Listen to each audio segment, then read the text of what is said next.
tiny fraction of the later boundaries of the land of Israel, and not entirely conforming to the way the populations had spread out through the land. A lot of Arabs were in this region, a lot of Jews were outside this region, and Jews were incensed that this is what Peel was suggesting.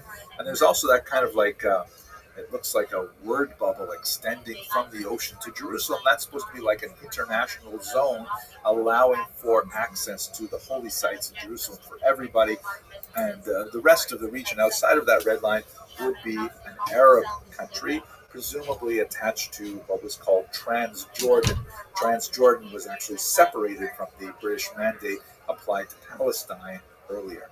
So the Jews were incensed, the Arabs were not satisfied, and this came to naught. The period of 1936 to 1939 saw extensive dissatisfaction with the British mandate and the mandate authorities. Arab uprisings, Jewish violence against each other and against the British were pursued throughout this period. The British attempted under Colonial Secretary Malcolm MacDonald to look at the problem again, once the British again are very good at establishing commissions, and he wrote up a white paper that suggested perhaps they should limit Jewish immigration to the land to 75,000 people over 5 years, which was guaranteed to blow the lid off Jewish aspirations. Because look at the time we're talking about. It's the late 1930s. Anti-Semitism is ramping up in Europe under Hitler. And of course, World War II would begin in 1939, just a few months after the White Paper came out. And immigration of Jews anywhere was a top concern for the entire Jewish people, because of course Hitler would take 6 million lives over the course of World War II. After the Holocaust, you have millions of displaced people all over Europe. Hundreds of thousands of Jews in particular are unwilling or unable to return to their homes in Poland, and they're seeking to establish themselves in the ancestral homeland of Israel. Legal migration and illegal migration is happening at a tremendous clip, and the British are desperate to try and hold off these thousands of Jews who are seeking to make their way to safety in the Middle East. The Arabs, of course, are very incensed with the idea that Europe's problems should be solved with migration to the Middle East, but as one Zionist from the Arab put it, the Arabs have a problem of appetite and the Jews have a problem of starvation. They needed someplace else to live, and no other place was acceptable. So basically, the British gave up. Very similar to how they dealt with their departure from India. You know, the entire geopolitical world had changed. They had to retrench themselves after World War II, and they handed the problem off to the United Nations. The United Nations came up with this resolution, number 181, which essentially said the land should be partitioned into 7 sections. And here's a map, which was attached to the bottom of Resolution 181, that divides the land of Israel quite differently from the Peel report. The green areas were to be Jewish. There are 3 of them connected by tiny little wastes. And the goldenrod areas are to be Arab, also connected by these little wastes. And a 7th section was to be around the area of Jerusalem, and that was supposed to be, like the Peel report, some kind of international zone. The history after this point is well known. The Jews, now Israelis, accepted the plan, and in 1948 they proclaimed statehood, and they were immediately attacked by Arab armies surrounding them. They fought a very, very difficult war, but ended up managing to not only keep this territory, but in fact expand it somewhat. That's a very important part of this whole history, but we should understand that the conflict with the Palestinians really began even before that war happened. As soon as Resolution 181 was passed and before the British could leave, there was already violence erupting between Jews and Arabs. And a large number of Arabs living in Palestine chose to flee. Somewhere in the range of 700,000 Arabs left their homes seeking safety. Now, one of the larger debates, like we mentioned earlier with the cycle of violence, one of the larger debates focuses on the question of why exactly did they leave? It does not take a tremendous amount of imagination to realize that, families flee theaters of war. There were examples of atrocities. Even an atrocity that is exaggerated and spread through the rumor mill is something that will strike fear in the heart of a family and would cause them to flee. Once again, I defer to other historians to go through the details. I'm sure you will find it useful to look at Professor Kramer's work to go into more details as to what specific events, Deir Yassin and others, that prompted many of these people to flee. But this was called the Nakba, the catastrophe, which essentially displaced something like 750,000 people from what would become the state of Israel in the armistice of 1949. If you look at this map here, you can see the green areas were assigned to the state of Israel in the 1947 partition plan. But after successfully defending the territory, the Israelis were able to actually add those pink areas to make the boundaries somewhat more defensible than they were before. That's essentially the origins of the Palestinian Nakba. It's also important to note that there is a Jewish version of this Nakba at the same time. Shortly after this war, there was a wave of anti-Jewish persecution throughout the Islamic world, particularly in Arab lands, and Jews were forced to flee from many of these countries. Perhaps 800,000 Jews were required to flee, many of them making their way to Israel, which ironically achieved the opposite purpose of what many of these states might have had in mind, because it made Israel much more stable and stronger demographically and further cemented its presence in the Middle East. So that's a very quick overview of the major events that contribute to the conflict between Israelis and Palestinians. I'm sure that many of you will comment that I forgot to mention this or forgot to mention that. And it's true, it's inevitable that as I attempt to compress this massive history into a very, very short presentation, it's inevitable to omit certain things.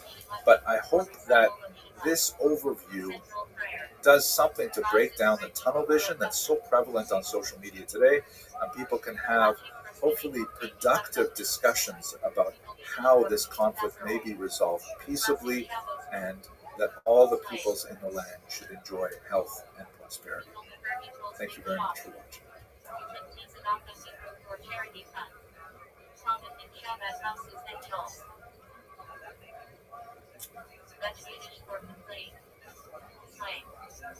Hello, fellow students of Jewish history.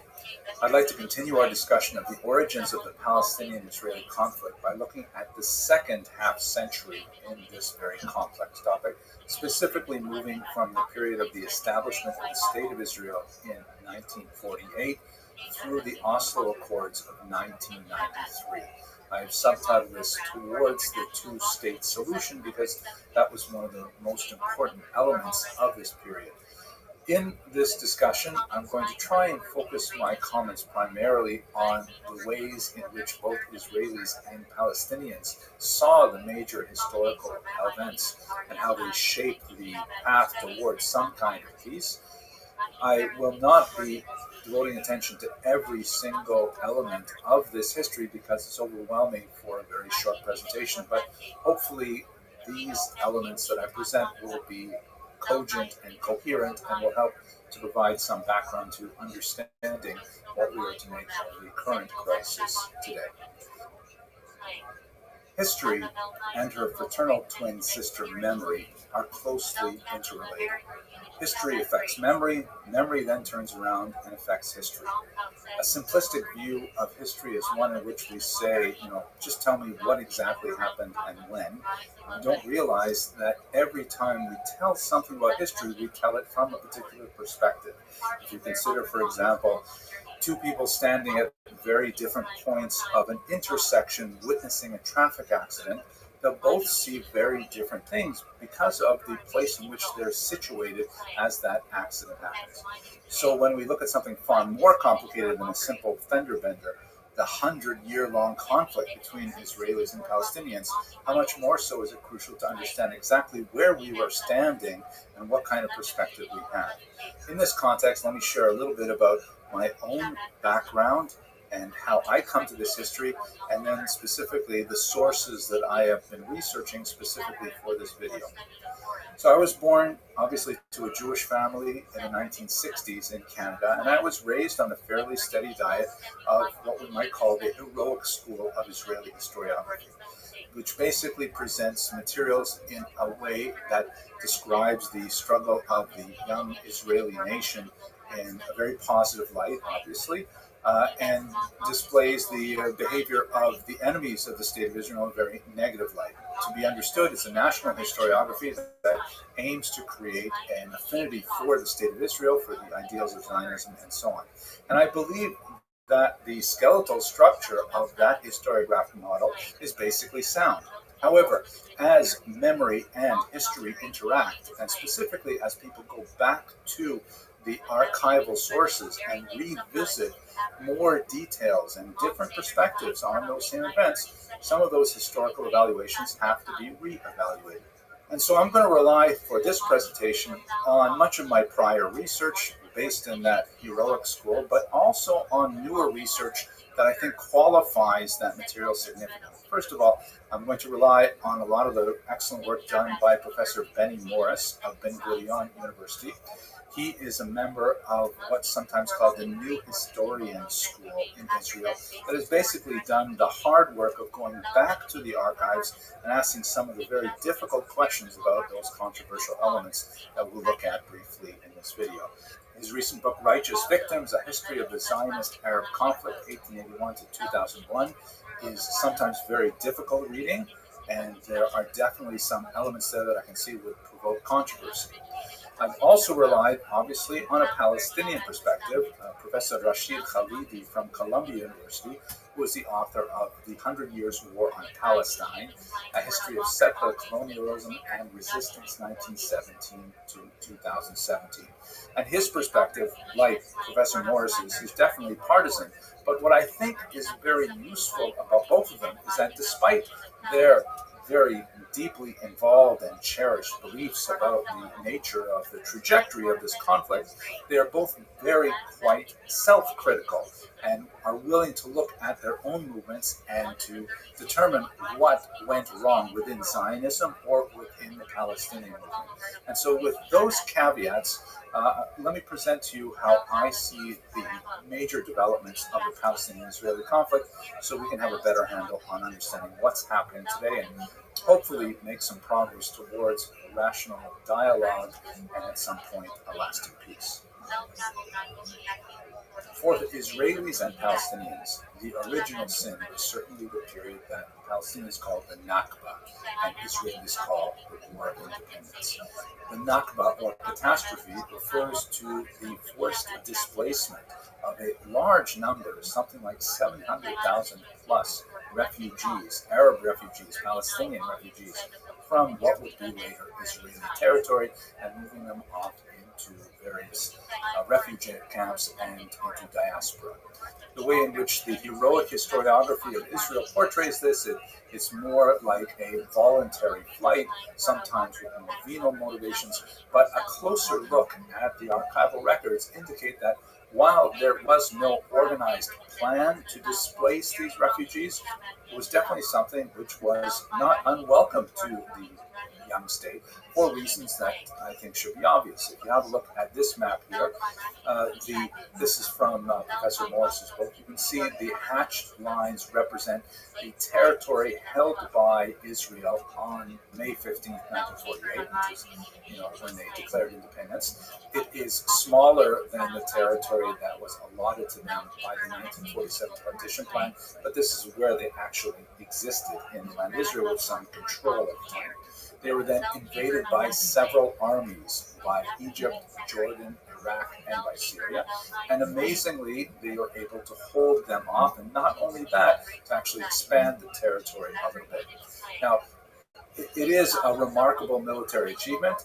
As Professor Kramer put it in her last book, though, it's not exactly a David versus Goliath kind of battle. It's more like David versus many Davids, because the Arab armies suffered from a lot of deficiencies. But if you look at the challenges that the young Israeli state faced, particularly looking at that small strip of land extending from the coast to Jerusalem, this is a very indefensible kind of territory. And so this Plan Dalet, which was especially focused on consolidating territories and roadways in particular to be able to access important Jewish settlements, was crucial. Beginning from the date that the Israelis declared statehood to the period when the British actually evacuated and then the full-on war, there are a lot of hostilities which occasionally involved some horrific atrocities, such as that of Deir Yassin, which spread fear throughout the Palestinian population that the Israelis would be attacking them. And they could point to a few examples where, in fact, that had happened. And for the Haganah, the proto-army of the State of Israel, later transformed into the Israel Defense Forces, or IDF, they had no reason to stop Arabs from fleeing because they saw that as the Palestinians left their homes, they were freeing up more territory to allow them to achieve their objectives of securing the roads and a more defensible set of borders. Now, what that means for the displaced Palestinians is that many of them, hundreds of thousands, were displaced into camps. And as you can see from this map, refugee camps were set up throughout the region in the Gaza Strip, in neighboring Jordan, which, of course, from 1949 to 1967 also controlled the West Bank, in Syria, and in Lebanon. In terms of their numbers, looking at it from the early 21st century, there were about 5.5 million people who are registered with the United Nations as being refugees or descendants of refugees. Those are the children, obviously, of the original 700,000 odd refugees. And about 1.5 million of them are still in the camps.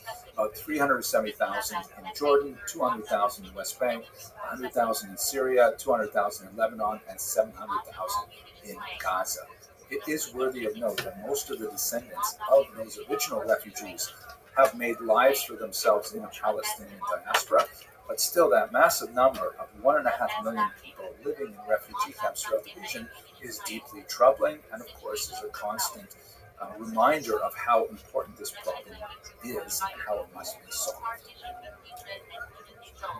By 1949, the armistice lines had created something which would later be known as the Green Line, the borders of Israel, even if the states surrounding it did not recognize its official existence.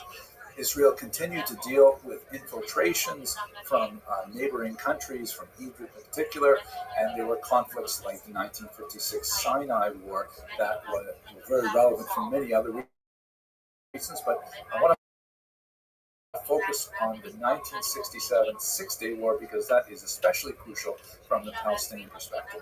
If you have a look at this map here, in June of 1967, Israel looked like the map on the left, and you can see Gaza was then part of Egypt, and the West Bank was part of Jordan. Israel then fought a war primarily with Egypt, but also with Jordan and with Syria as well. And amazingly, over the course of a very brief period of time, 6 days, and specifically through establishing air superiority early on, Israel was able to actually expand its territory dramatically. It was rather a surprising victory for everyone involved, and Israel had to decide what it was going to do with these territories. And this is extremely important, so let me slow down a little bit. They decided to annex two parts of the region. Annex meaning they took those parts and they made them permanently part of the state of Israel, never to be returned in any future peace deal. Specifically, the eastern part of Jerusalem. Jerusalem had been a divided city since 1949, and actually the holiest site of Jewish geography, the Temple Mount, was located on the Jordanian side. Since Jerusalem is the historic capital of the Jewish people, East Jerusalem was annexed outright and made part of the state of Israel proper. This also happened in the north, in the Golan Heights, where you have a mountainous region, and whoever commands the heights either looks down onto the Galilee or looks down onto Damascus. And given that it had great strategic value and not a huge local population, it was easy for the Israelis to annex that territory as well. However, the West Bank, with its large Palestinian population posed a much greater threat because annexing the territory would involve giving all those Arabs citizenship. And that would deeply upset the demographic balance that Israel must maintain if it is to remain a Jewish state. And let us recall that Israel is striving really for two basic goals. One, to establish a Jewish state, a country that is free for Jewish immigration, that Jews can flee there if they are persecuted elsewhere. And secondly, it wants to establish a democratic state. It wants the political basis of Israel to be essentially one person, one vote. About 20% of Israel's population is not Jewish, primarily Palestinian Muslims, also Palestinian Christians, also Druze and Baha'i and many other peoples. And 20% is a sizable minority, but it still retains the basic Jewish character of the state. If citizenship were extended to all of these people in the West Bank and also in Gaza, that would seriously threaten the demographic balance of Israel as a Jewish state and simply could not be countenanced. So the West Bank and Gaza and the largely uninhabited Sinai Peninsula was simply occupied. These territories were administered by Israel, controlled by Israel, but the general thinking was that they would be exchanged for some kind of peace deal. Not all Israelis felt that way. Some said that peace should be exchanged for peace and the territory should remain within Israel, but by and large, the dominant opinion was that these territories would be given back. And in fact, this is what happened to Sinai, as we'll discuss in a minute. But here's a really important moment for the Palestinians. This document is Resolution 242, which was issued a few months after the conclusion of the Six-Day War. And it's really important for two main reasons. The first is something that you see in item number 1, Roman number 1, which refers to the basis of a peace, a just and lasting peace, as the withdrawal of Israel armed forces from territories occupied in the recent conflict, meaning in the Six-Day War. And what this implicitly said was that there would be a just and lasting peace going back to the Green Line boundaries of 1949. That if Israel were to give up these territories that it conquered, then in fact a just and lasting peace could be achieved. This is actually a big plus for Israel in many ways because the surrounding Arab states did not recognize the 1949 boundaries as a permanent and lasting peace. They regarded it as a kind of larger ceasefire, an armistice for the time being. So that was a big win for Israel in one sense. And note, by the way, I've included the French, which is also the official version, but the French version has a very key small distinction. It includes the phrase des territoires as opposed to simply territories, which is much more demanding that all of those territories have to be returned, whereas in the English version it only implies that at least some of the territories, from territories, not from the territories. The other thing which is hugely important about this document is something which is not written, and that is the word Palestinian. This entire document reflects a relationship between the state of Israel, now recognized with boundaries of 1949, and its neighbor nation states.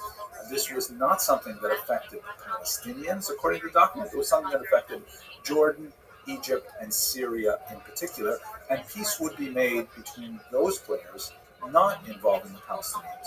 And this, I think, is perhaps one of the most important drivers of the Israeli-Palestinian conflict from the beginning up until the present day.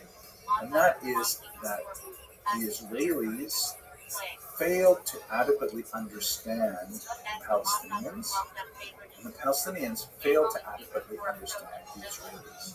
Let me just take a very brief moment to speak about that. In terms of the Palestinian misunderstanding of the Israelis, they failed to grasp just how desperate this people was after the Holocaust. Palestinians through the 1960s, and many pro-Palestinian enthusiasts today, seem to take it for granted that Israeli Jews would be prepared to accept to live as kind of like, guests within a generous, benign Islamic host society. And that's simply not valid for Jews after the Holocaust. Jews must have a refuge, they must have a home.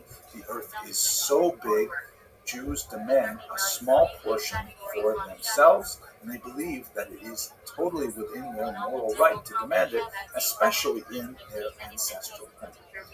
For their part, the Israelis misunderstand that the Palestinian national cause, although it awakened much later than many other nationalities, it nevertheless is very real and profound.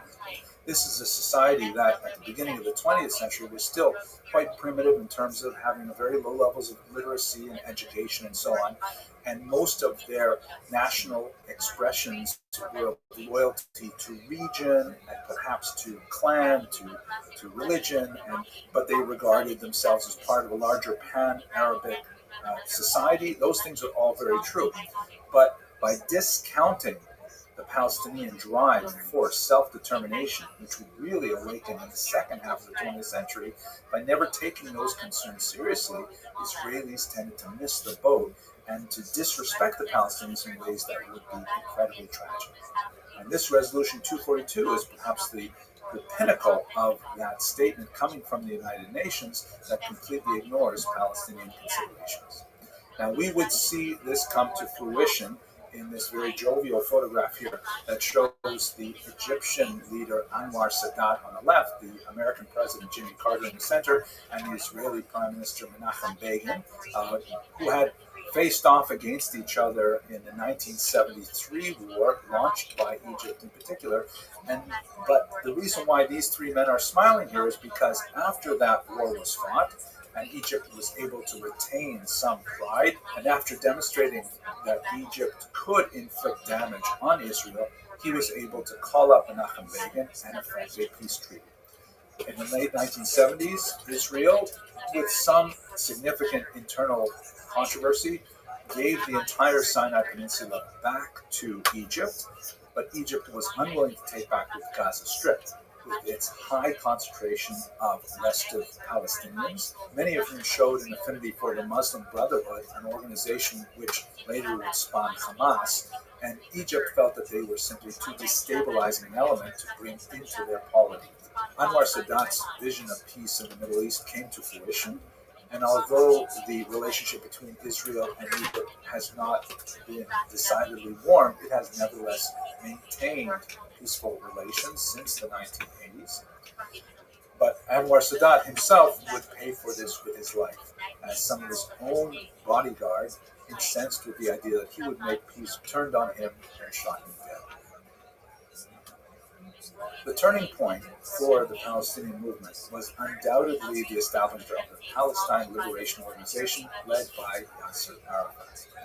This was to be the focal point of Palestinian national efforts, and although they had to elbow their way to the table not only at the United Nations and elsewhere, but even among other Arab allies, nevertheless they took the lead in articulating what they wanted for themselves, rather than allowing the Arab states in the region to dictate what would be the fate of the Palestinians. They wrote a national charter in 1964 that was thoroughly unrealistic, laying out essentially a one-state Palestinian vision of the land of Israel, where only those Jews and their descendants who had lived in the territory before the Balfour Declaration in 1917 would have any rights, and furthermore, that armed struggle was the only way to liberate Palestine. This notion of a one-state solution, combined with violence to achieve that end, was thoroughly unacceptable to the Israelis. The PLO then sought to gain attention for its cause through some very dramatic terrorist activities throughout Europe and the Middle East, which included things like airplane hijackings, in particular the massacre of the Israeli Olympic athletes at Munich and many other elements. It is important to note that in this brief video I'm speaking about the PLO generally, but we should understand that it is essentially an umbrella organization. There are many different factions that come together under this umbrella, and a more nuanced look at the various groups would say a lot more about the internal debate over the value of these kinds of activities. But we can say in general that the PLO, under Arafat's leadership, at this time failed to grasp some very important emerging realities about the future of their national movement. First of all, they completely misunderstood the importance of public opinion in Europe and especially in America, where the Israelis had far greater experience with the media environment, with the culture. They had developed many connections and so on. And the PLO was not going to win their propaganda war through terrorism. In fact, it was just burying them further and sidelining the movement as being one associated with criminality and violence.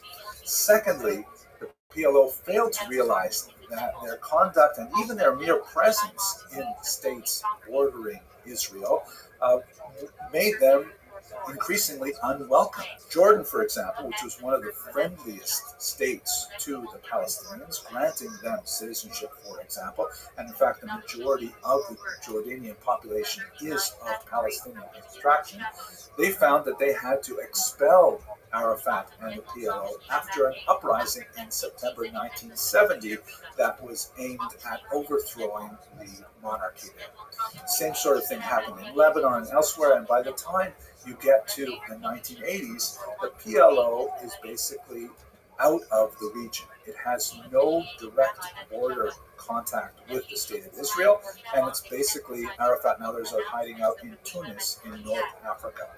Furthermore, Arafat made a few key missteps at this point.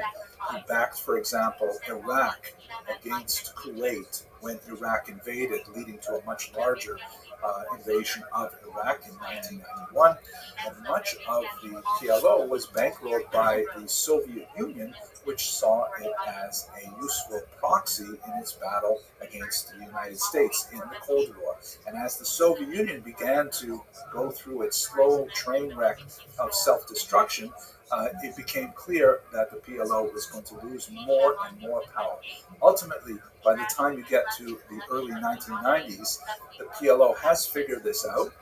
They amended their charter significantly in favor of the kind of things that Israel would want to see, including the acceptance of Resolution 242 with at least the 1949 boundaries for Israel, and secondly, abandoning the notion that armed struggle is the only way to liberate Palestine.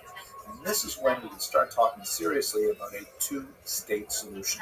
That is the idea of Israel as a Jewish state and Palestine as an eventual Palestinian state in the same region in one form or another.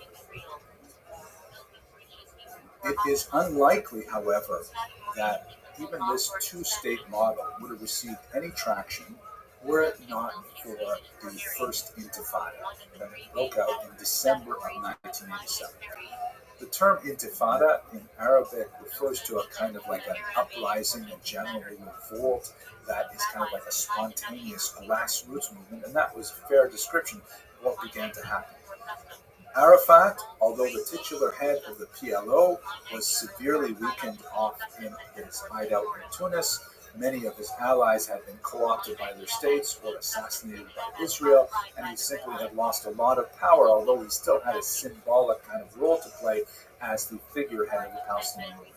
What happened in December 1987 is that the Palestinians themselves in Gaza and the West Bank began to rise up spontaneously on their own. And the character of their uprising was rather different than anything they had done before. The First Intifada was not characterized by widespread terrorism in the sense of things that would later become much more associated with the Second Intifada, blowing up of buses and pizza shops and things like that. It was rather a kind of a symbolic attack on the IDF, as we see in this iconic photograph of a young Palestinian boy throwing a rock at this massive Israeli tank. The Palestinians, through a very deft use of the large number of foreign journalists who were frequently on the ground in Israel, were able to take their message to the world in a very different way, and actually inverted the David versus Goliath model that had frequently applied to the Israelis in the earlier heroic historiography. Now the Palestinians adopted that mantle of the young David and Israel as the oppressor. The Palestinians in this First Intifada were able to really draw attention to the multiple humiliations that were associated with living in a second-class status in the West Bank and in Gaza, such as moving through slow checkpoints, which were designed by the Israelis to allow the large number of West Bank and Gaza residents who worked in the state of Israel to proceed into Israel proper and to their jobs, and to not allow people who are going to be engaged in terrorism in Israel. So for the Israelis, these security checkpoints were precisely what they sound like, but for Palestinians, they were a daily humiliation. Furthermore, and there were a significant number of Israelis who felt that they should not be giving territory back to any other Arab population.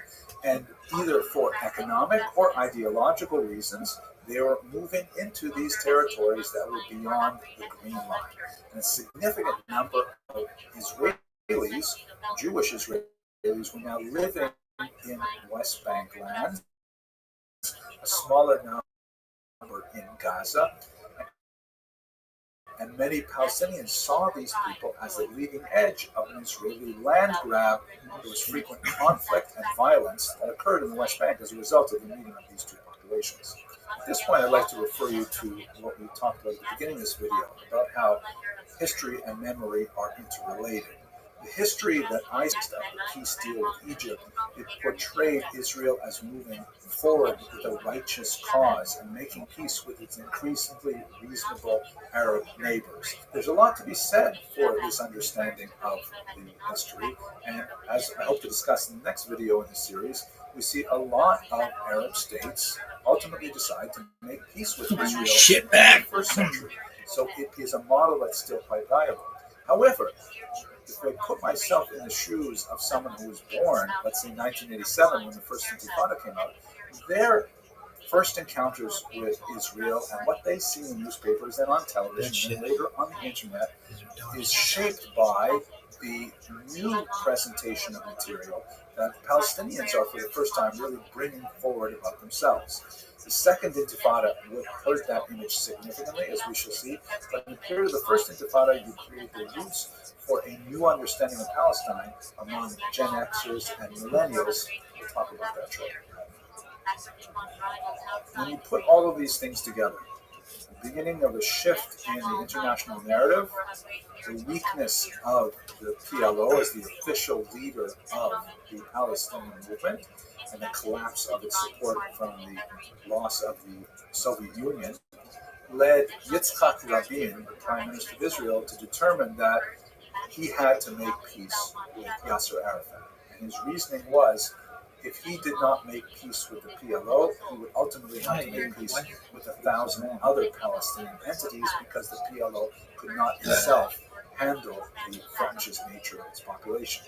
It had already lost control of much of the narrative, which was being taken over by the Palestinians living in the West Bank and Gaza. And so, much like Anwar Sadat reached out to Menachem Begin, Yitzhak Rabin reached out to Yasser Arafat, and with the assistance of the United States under Bill Clinton, shown here in this famous photograph, they were able to establish another peace treaty, the Oslo Accords, which was really the culmination of this idea of a two-state solution.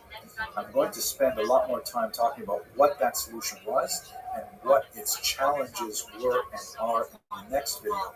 But at this point, we have to mention that in a cruel irony of history, just as Anwar Sadat was assassinated by Muslim extremists who disagreed with his view of peace, so too was Yitzhak Rabin assassinated by a Jewish extremist who was incensed with the idea of making peace with a former terrorist. Here you see a very sad photograph, which was a copy of a Hebrew poem, the Song for Peace, which was stained with Yitzhak Rabin's own blood in the context of his assassination. So that's my discussion of the second half century of the Palestinian-Israeli conflict. I hope you found it of some value, and I hope that it provides some material for national discussion between people of goodwill to contribute in whatever way it can to the just and lasting peace enjoyed by all the peoples of the region in prosperity and goodwill. Thank you very much.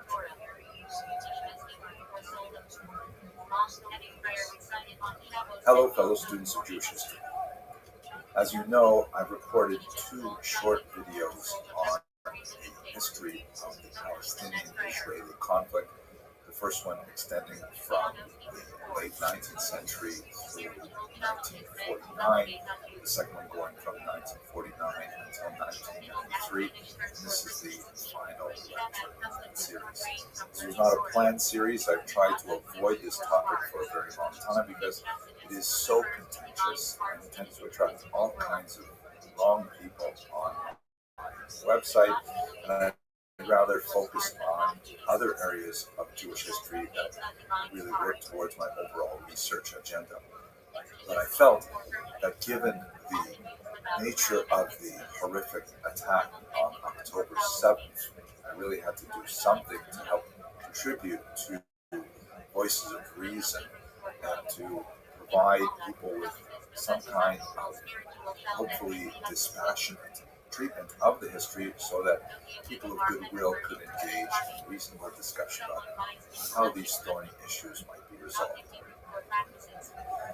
As I record this video on December 1st, we are still deep in the hostilities, the hostage release that Hamas had been participating in for several days now has unfortunately ended with some horrific news that a 10-month-old baby, Rabbi, that was abducted among the 200-odd hostages taken when Hamas attacked Israel on October 7th.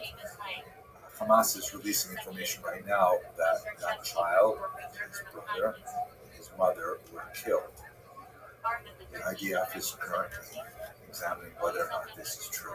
But I have to say that this particular video is especially difficult. The first two were hard enough, but now we are bumping up against the limits of history because we're not speaking about events in the distant past or even in the 20th century. Now we're talking about events that are occurring right now, and I really try hard to avoid those things. I prefer my history to be located firmly in the past, where at least theoretically things don't change. But I have to do something to try and help the current crisis.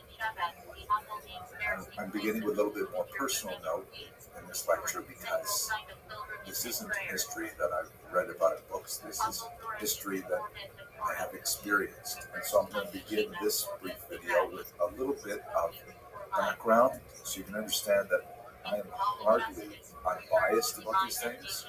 In case you didn't notice from my garb and my beard, I am an observant Jew, or at least I try to be, and I am a supporter of Israel.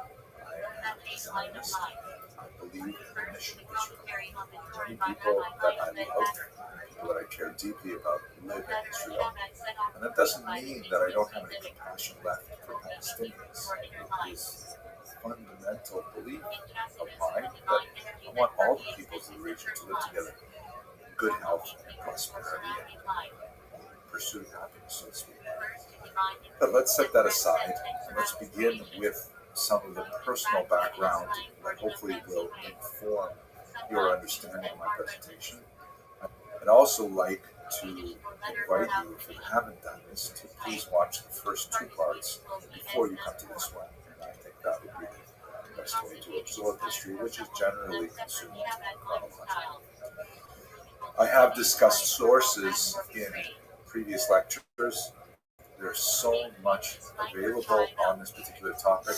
I think I'd refer, but my goal is to try and make this simple for people. So I would suggest if you want to do some reading on this specific topic, you might want to look at Ali Podez's remarkable book, Chances for Peace, Missed Opportunities in the Arab-Israeli Conflict. It's about 400 odd pages. You would think that it would be much, much thicker, but those 400 pages are difficult enough to read. So let me just take a few minutes before we talk about the history to share how I experience this history personally, how it overlaps with my personal attachment to the history of the Jews as a whole. I first lived in Israel in the 1980s, the early 1980s, because I was a student of Professor Emil Fackenheim, who was a senior scholar, Holocaust survivor at the University of Toronto, where I was pursuing an undergraduate degree. And when he made Aliyah, which means to immigrate to Israel, he invited me to study with him, and I was very, very proud to do so. There's kind of a shocking photo of what I looked like back in the 1980s. I'm sitting outside my dormitory at ROTHSCHILD, where I was a volunteer in the summer before attending the Hebrew University of Jerusalem, and I happen to be holding a letter in which I received good news about a scholarship in the name of the Father. I couldn't be prouder as a young undergraduate student to be in the land of Israel, to be studying with great scholars and so on. My home after the kibbutz was here on Har Hatzofim, the Mount Scopus campus of Hebrew University. You can see its magnificent structure up there on the hill. And I had, a lot of amazing educational experiences there. But what I think is most relevant for what we're talking about today is the walk. As an impecunious undergraduate student, I took on a part-time job working in Richie's Cardo Cafe, which was a restaurant in a remarkable part of Jerusalem. It was on the Cardo, which is this ancient Roman street that is actually featured in the 6th century Madaba map, and it was, reconstituted with modern shops, including this restaurant. And because I didn't have a lot of money, I would frequently not be able to afford bus fare, so I would walk about an hour from the Hebrew University campus, way up on the right of this map, and I would walk through all of these Arab neighborhoods, taking different routes and just exploring the streets, and finally entering the old city through the Damascus Gate, and then walking through the Arab Souk to the eventual destination in Ricardo, where I would put in my time.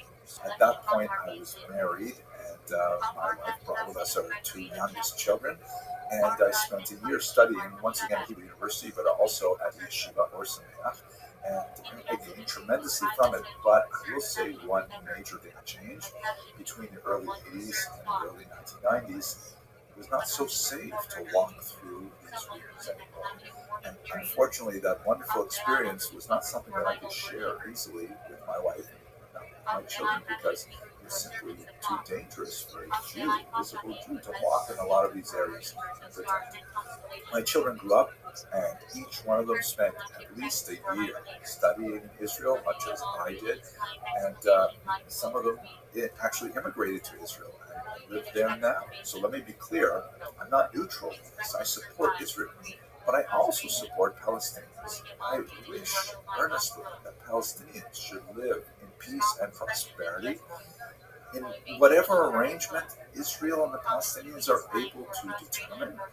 I would like nothing better than a cessation of the violence and an end to human suffering on all sides. And I would like to think that many of you watching this video share this value with me. But my goal, as now we get to the history part of it, is to just survey the major elements of the Israeli-Palestinian conflict, and especially those efforts made towards peace. And my hope is that this will spur honest discussion among rational people. Where we left off in the last video was the culmination of the Oslo Peace Accords that basically created a system where the Palestinian movement, through something called the Palestinian Authority, would establish some initial steps towards an eventual statehood. Jerusalem was kind of set on the back burner for final status negotiations, which ultimately never happened. And the thought was that the Palestinian Authority would slowly develop confidence-building measures that Israel would then reciprocate by giving more authority to the Palestinian Authority, and ultimately, as the name implies, this would result in a 2-state solution, Israel and Palestine living side by side. When you get to the actual nuts and bolts of the deal, however, it was apparent that it would be very, very difficult to actually achieve this. Have a look at this map here, which comes from a pro-Palestinian source, Welcome to Palestine, and unfortunately they spelled the name Israel incorrectly, but otherwise it's basically accurate and depicts the current status quo. What you see in the light yellow color is the West Bank. It is so called because it is on the west bank of the Jordan River. It's known as Shomron and Yehuda in Hebrew. The dark red patches are called Area A in the Coastal Accords. These are areas where you have the densest settlement, Luz and Hebron. And here in these regions, the Palestinian Authority has the greatest power. It was supposed to be responsible for internal security, which is kind of a euphemism for protecting Israel from Palestinian terrorists, but also public order, which is more like internal policing, and finally civil affairs, which deals with the setting up of infrastructure and transport and trash delivery and things like that. So these regions were the most Palestinian in terms of their governing authority. Area B involves a little bit of mixed authority, where Israel would be responsible for the security aspects, which is again security for Israel, and the PA would hold on to public order, police, and civil affairs. And then in Area C, which is the largest chunk, Israel would be responsible for everything except for the civil affairs of Palestinians who live in Area C. If you have a look back at the previous video in the series, I showed you a map there of the Jewish settlements, Israeli settlements within the West Bank, and we're basically dealing with populations that are living cheek to jowl. I mean, on one hill you'll have a Palestinian village, and on the other hill, with a very small valley in between, you'll have the Israeli village, and it's very difficult to simply block out a whole map that has all this contiguous area for the Palestinians without including also those Israeli settlements, which is an incredibly difficult problem to solve. Now have a look at the second area, which is Gaza down towards the bottom left. Gaza, after 2005, was completely handed over to the Palestinians. Palestinians control all internal affairs in the Gaza Strip. But Israel and Egypt, you can see that Egypt, of course, is the lower left border, control all the borders, the air traffic, and so on. Initially, this was far less onerous, but as time went on, Israel and Egypt imposed even harsher blockades on the region for reasons that I'm going to explain shortly. Now, let's understand, if I were a Meshuggah map is this, maybe I wouldn't use the word Meshuggah, but what kind of a crazy map is this? How do you expect us to build a state out of this? I mean, two major chunks of land, you have to set up some kind of corridor to travel between them, and even within the West Bank, there's like all these little patchwork quilts, and yeah, that's a really hard, I would think impossible task to engage in state building based on this. On the other hand, if I were to ask an Israeli, what do you think of the map? This is not the way they would see it. Chances are they would look at something like this. They would say, this is a map of the Arab League member states, and Israel, as you can see in that little red area, it's tiny. Israel is just one little piece of land where the Jews want to establish a national state. We went through the process for that in the previous two videos. And the fact that Palestinians are gaining territory where they currently live in the West Bank and Gaza, whatever they get, they should be happy for, because Israel is not willing to back up into the sea. Israel insists on its right to exist. And so for many Israelis, particularly on the right wing, the idea of giving any land to the Palestinians in this context where there's so much land that belongs to the Arab states, it just weakens Israel and exposes them to more attacks as a result of terrorism. And that point of view has unfortunately been borne out by much of later history. But before we discuss the Second Intifada, which is hugely important, let's just reiterate that the Palestinians looking at this map would complain that much of the agreement favors Israel, and as a result of the U.S.-dominated nature of the Oslo Accord negotiations.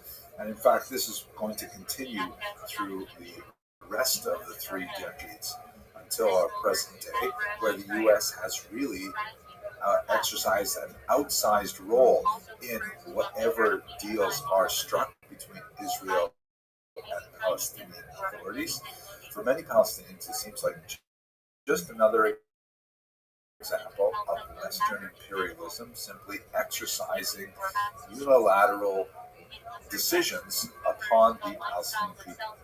Now, Israel, from the other hand, let us not forget that Israel as a society demonstrates tremendous strength when it comes to external challenges like the current situation, where Israelis of all stripes will come together and will fight together to protect their very existence. But otherwise, it is a very vigorous, meaning fractious and divided democracy. Israel is, prone to huge outbursts of protest against one policy or another, as we saw over the summer of 2023, perhaps more than any other time. And trying to bring together this polity to agree in unison on anything other than defense of Israel and its borders, that's a very, very difficult task. Again, thinking in alternative history, if the Palestinian Authority had demonstrated more confidence building steps and had exercised greater control over the Second Intifada violence, that certainly would have helped the left wing of Israel promote the idea of expanding the experiment of the Oslo Accords.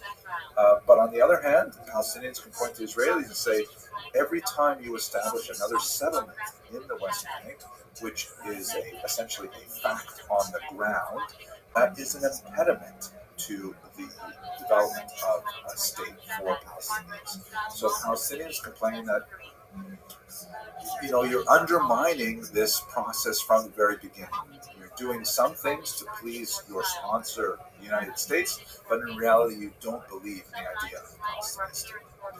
Palestinians are also blessed with remarkably ineffective leadership, as we see, for example, after the death of Yasser Arafat, who was much better at fomenting guerrilla attacks on Israel than he was at actually state building. But his successor, Mahmoud Abbas, also known as Abu Mazen, after having elections, simply discontinued elections and has been in power for about 20 years and is widely regarded among Palestinians as completely ineffective. Palestinian frustration with the lack of progress from the Oslo Accords, combined with a provocative visit to the Temple Mount by Ariel Sharon, an important political leader, exploded in Al-Intifada al-Itibaniya, the second Intifada of September 2000. This was rather different from the first Intifada, primarily in the scope of the violence associated with it. It was especially associated with suicide bombings, like on buses and on pizza shops and other civilian infrastructure in Israel proper. I remember at the time I was on a postdoctoral fellowship at Harvard, and I would get up super early and go to my office in the morning.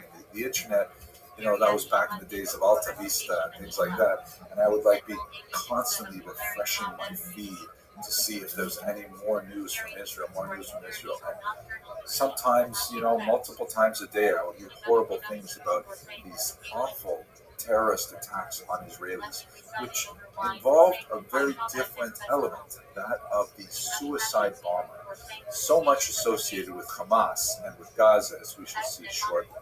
From the Israeli perspective, the Palestinian Authority was a complete failure in this regard, doing very little to stop actual terrorist attacks, and in fact, in some cases, even having its own security forces participate in them.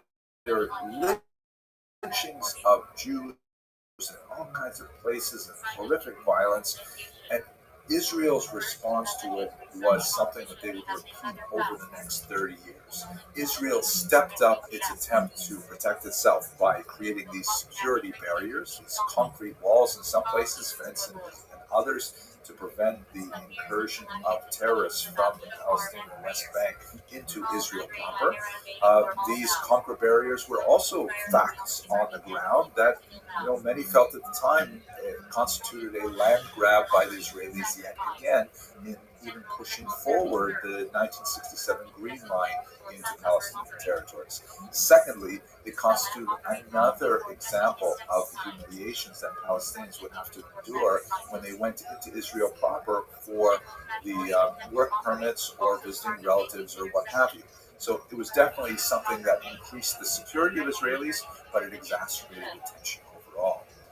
And at this point, we really have to talk about Gaza and specifically the military strategy that Israel chose to pursue from the period of the Second Intifada and through our current day. Israel's military response to much of the Second Intifada has sometimes been called the Dahya Doctrine, after a suburb in Beirut, which also had a similar kind of experience. The notion is that if you're fighting an asymmetrical battle, where terrorists will infiltrate your society and attack civilian populations, such as what happened yesterday with two Hamas fighters getting out of a car and shooting at a bunch of people standing at a bus stop, killing, among others, a 24-year-old expectant mother, then of course Israel is going to strike back hard and fast, and it will be memorable. The basic idea is don't poke the bear. And you would think that people who live next to the bear would get that. But Hamas has not. Hamas has actually tried to take advantage of that by using civilian and humanitarian structures as places where they should establish their bases. We see this in the Al-Shifa hospital, under mosques, under UN facilities, under schools, and they're thinking that, by having these human civilian shields, that will somehow protect them from this doctrine.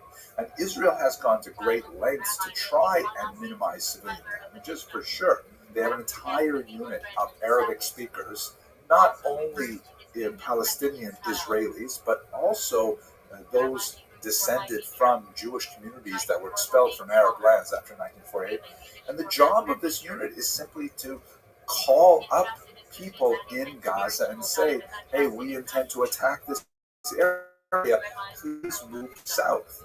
They employ technological devices like knock alerts to let people know that an attack is forthcoming. And even in the news, you can see Israel broadcasting a lot of what they intend to do, because they try to limit the impact of the civilian casualties.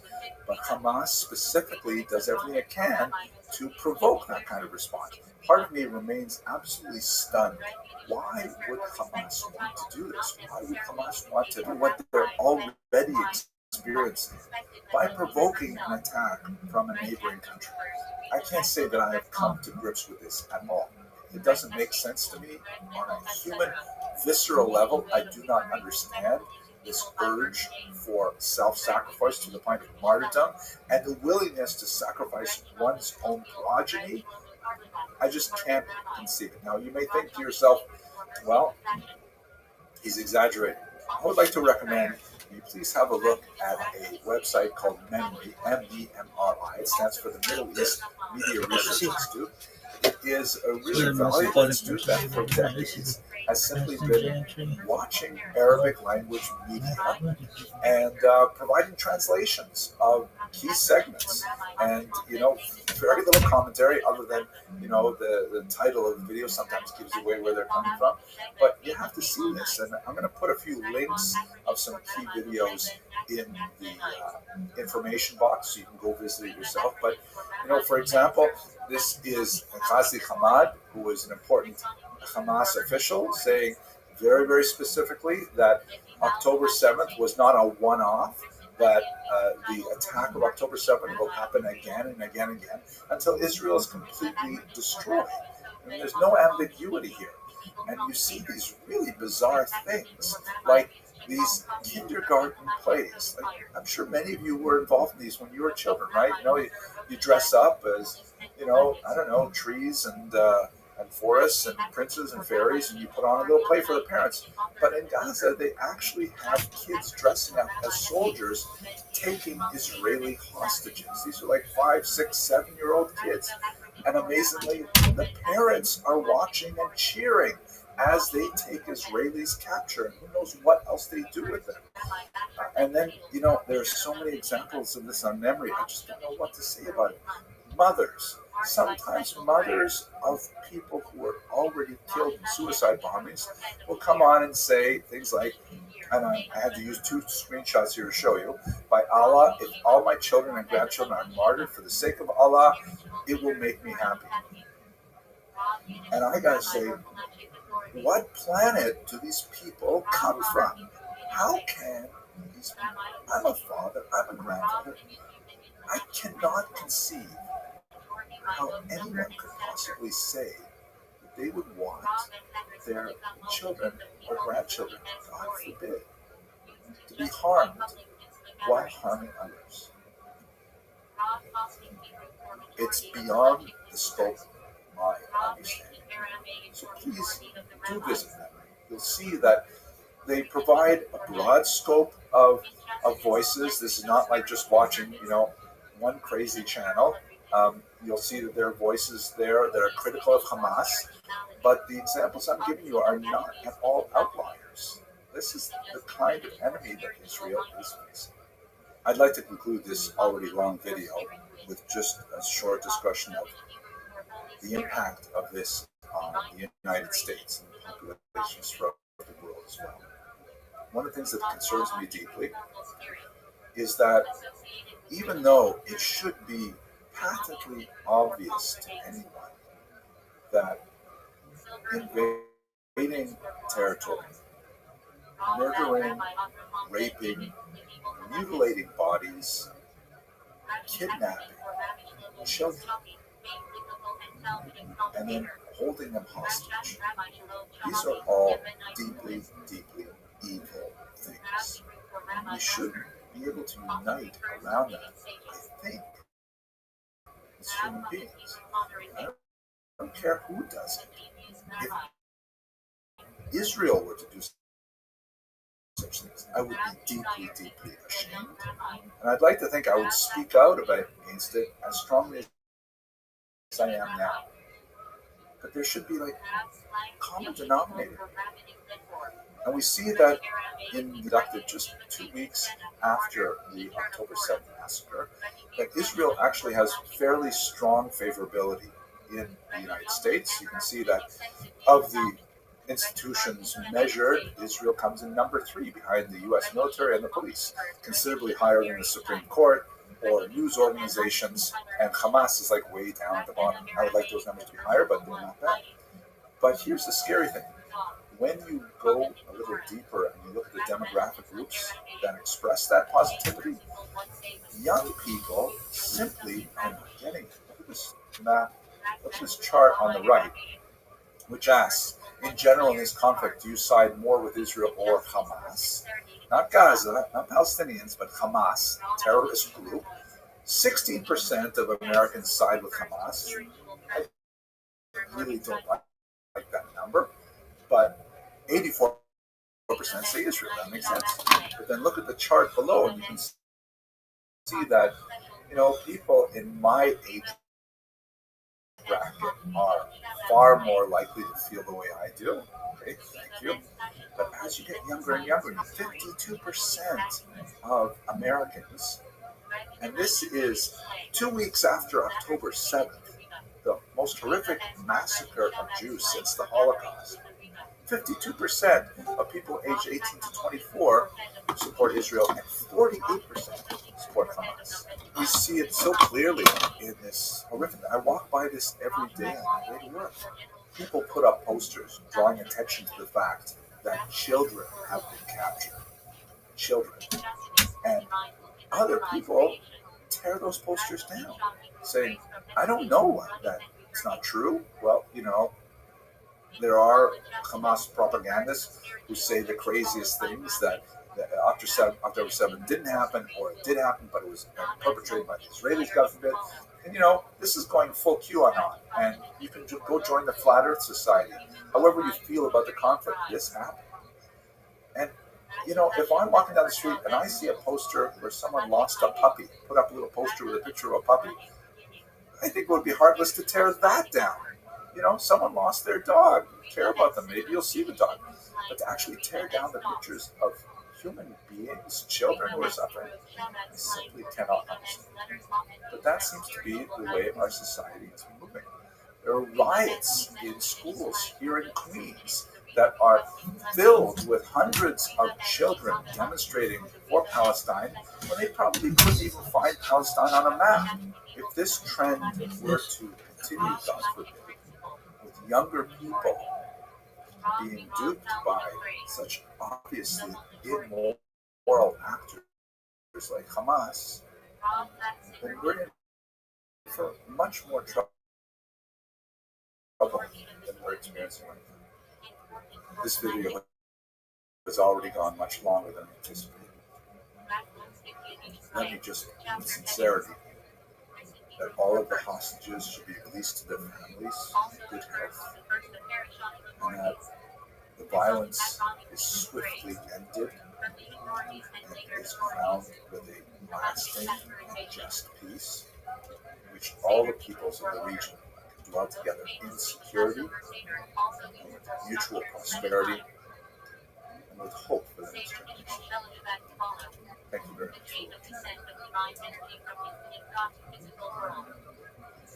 Hello, fellow students of Jewish history. A fascinating article appeared in the Wall Street Journal recently, written by Professor Ron Hassner, who teaches political science at UC Berkeley.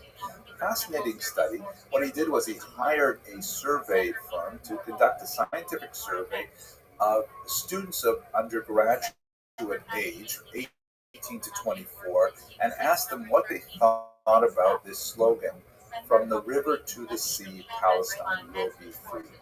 And it was absolutely fascinating, the results that he got. Let's have a quick look at them. So first of all, 43% of them enthusiastically supported this slogan, and an additional 33% supported it somewhat. Only 23.9% of respondents indicated they did not support this slogan. These results fit very well with what other studies are indicating as a significant generational gap among Americans. That basically Americans 30 years and older are increasingly in favor of Israel and understands the nature of the attack of October 7th and will back Israel in this conflict. And the youngest Americans in these studies, particularly the ages 18 to 24, who are more ambivalent about it. In fact, in one study, 48% of Americans reported that they were actually in favor of Hamas, a terrorist organization, over Israel. And that's a very troubling kind of number, seeing it particularly in the younger demographic. So we see that, the majority of people of this age group see the conflict very differently from older adults. However, here's the positive news. No idea what it means. Like, for example, when they were shown a map that helped them about, they changed their mind, and 53% of them said, no, I'm not prepared to support this particular slogan, based only on the map. And other data indicates that when they know a little bit more about what the slogan actually implies, they're far less likely to support it. So let's do the geography first. Which river are we talking about, and which sea are we talking about? When Professor Hassner asked them, which river are we talking about, some students pointed to the Dead Sea, which is actually not a river, but at any rate, it's a body of water. Others actually pointed to the Nile River in Egypt, so try to figure that one out. And some even pointed to the Euphrates River, which runs through Syria and Iraq. So they obviously have no idea which river we're talking about. But it gets even worse when you ask them which sea. And you would think that this would be fairly obvious. We're talking about the Mediterranean Sea. But many actually identified the Atlantic Ocean. I mean, can you imagine from the Middle East all the way out to the Atlantic Ocean? And some actually identified the Caribbean, which is like just bizarre. So these students really need some basic geography here. Let's do that right now in case some of those students are watching.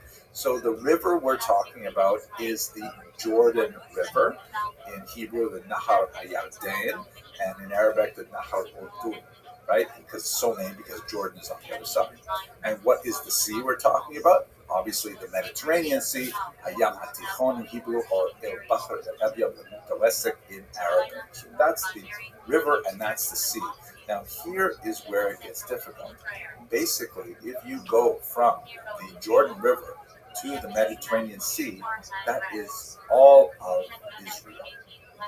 This kind of oval is not exactly shaped to the boundaries. It eliminates the northeastern part of the Golan, but those are the boundaries of contemporary Israel. You're basically seeing that this entire country should be free, and you're calling it Palestine.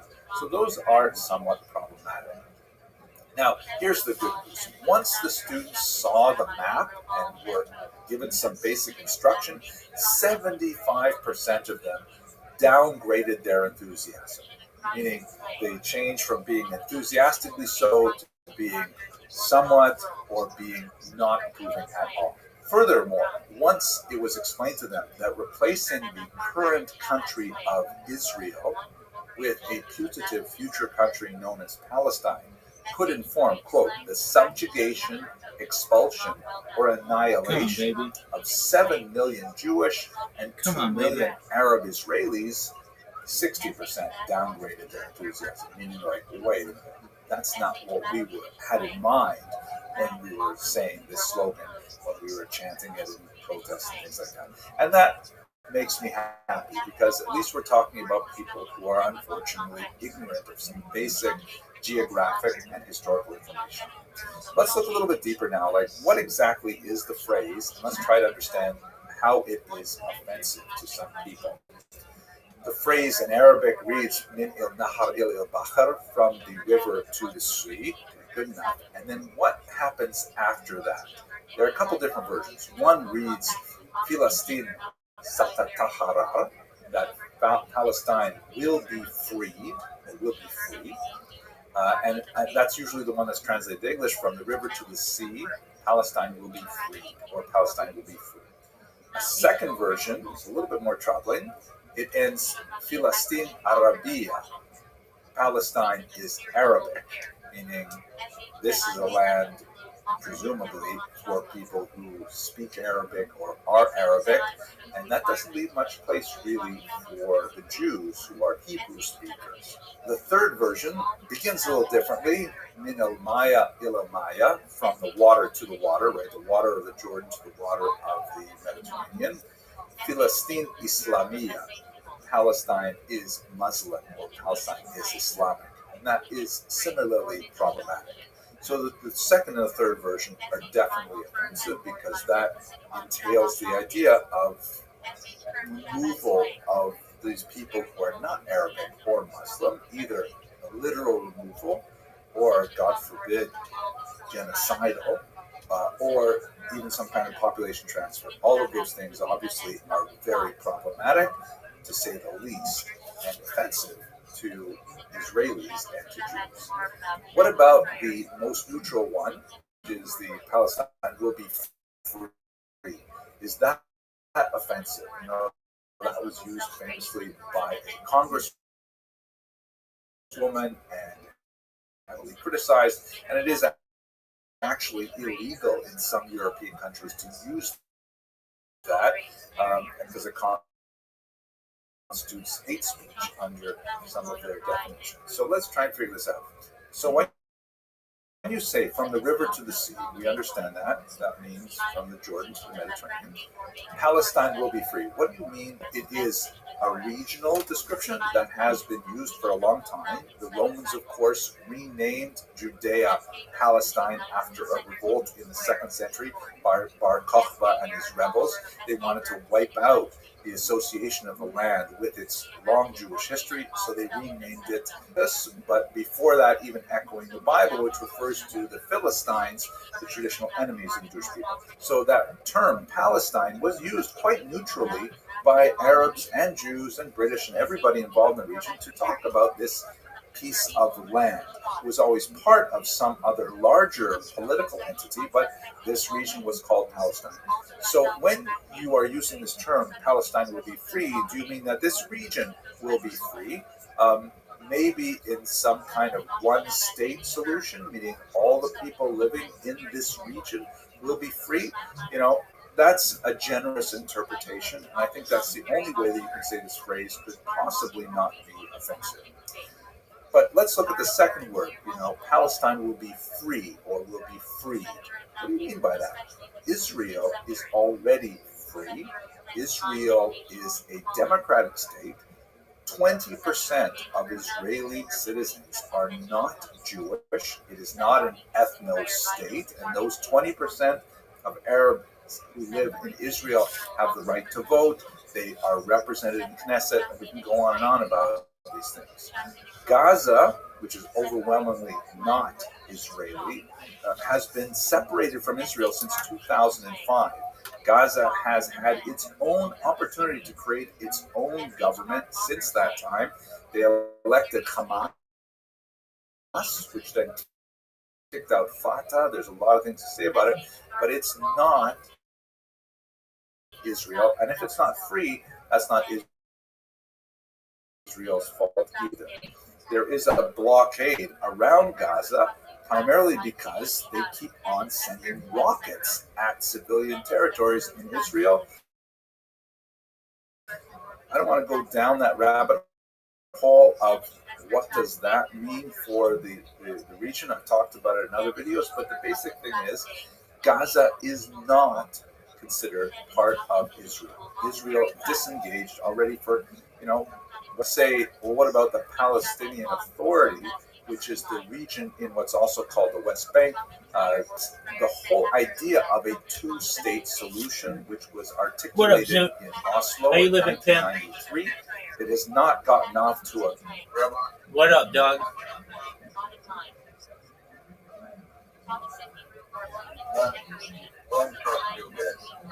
What'd you say? Okay, you people do. Software sucks some dick. It's only degraded since the 90s. His own wife doesn't even trust him, and she left him.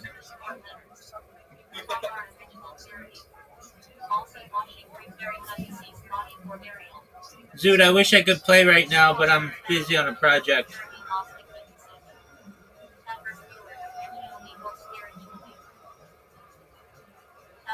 I can probably play in like 3 hours, though.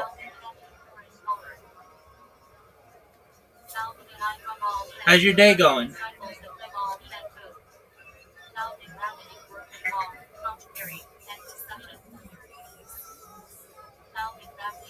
Not too bad.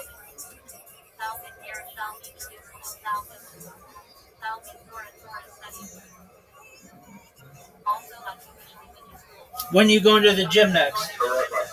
Yo, pimp. Who says this has this statement that has the fifth richest person in the world, whatever, right? They said if I am attractive with Okay, well, focus. who says this? Who says that they're a billionaire and they said that they would have been diagnosed when they were younger if it was widespread as it is today? So go and get diagnosed. You're a fucking billionaire. Yeah, again, How hard is it? Again, I don't know what that is, and thus, I don't know. I don't think anybody really knows what it is.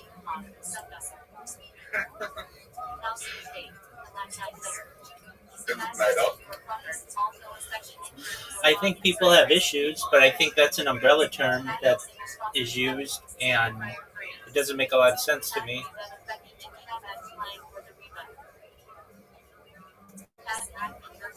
I mean, if you can't explain it to a 6-year-old, that you can't explain it yourself.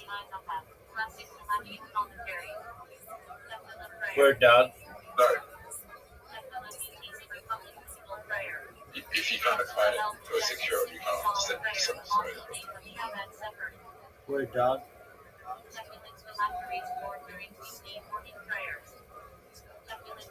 When are you going to the gym next?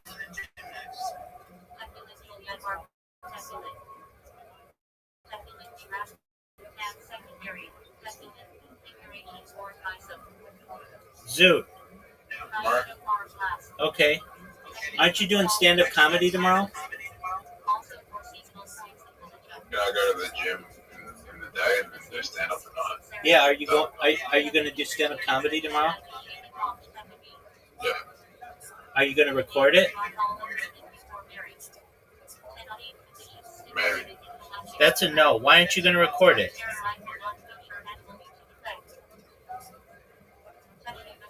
Dog, you got to get.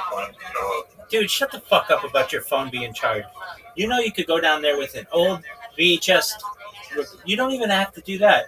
Dude, you're on your phone all the time. You have a power bank. All you do is plug it in, and you don't have to video record it, though that'd be great.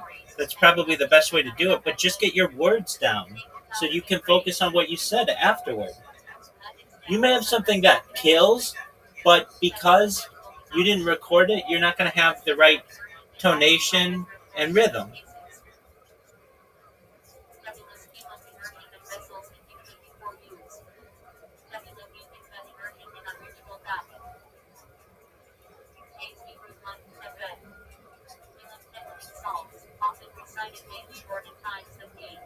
What are your thoughts?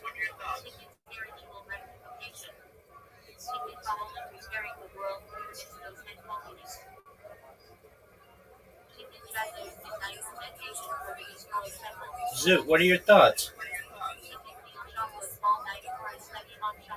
Zoot, you are a very difficult person with whom to communicate. You're just a straight up bad communicator. Sorry, what were you saying? I'm saying that you're a bad communicator. No, what were you saying before that? That you need to record your set. Oh,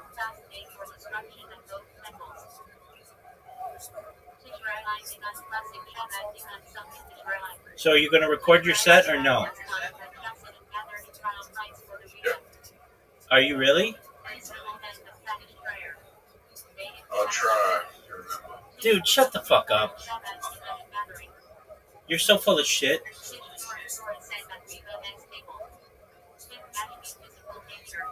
Are you gonna be sleeping during my set this time? Yeah, because I fucking live in the United States. Well, you could not live in the United States. Okay, yeah, dude.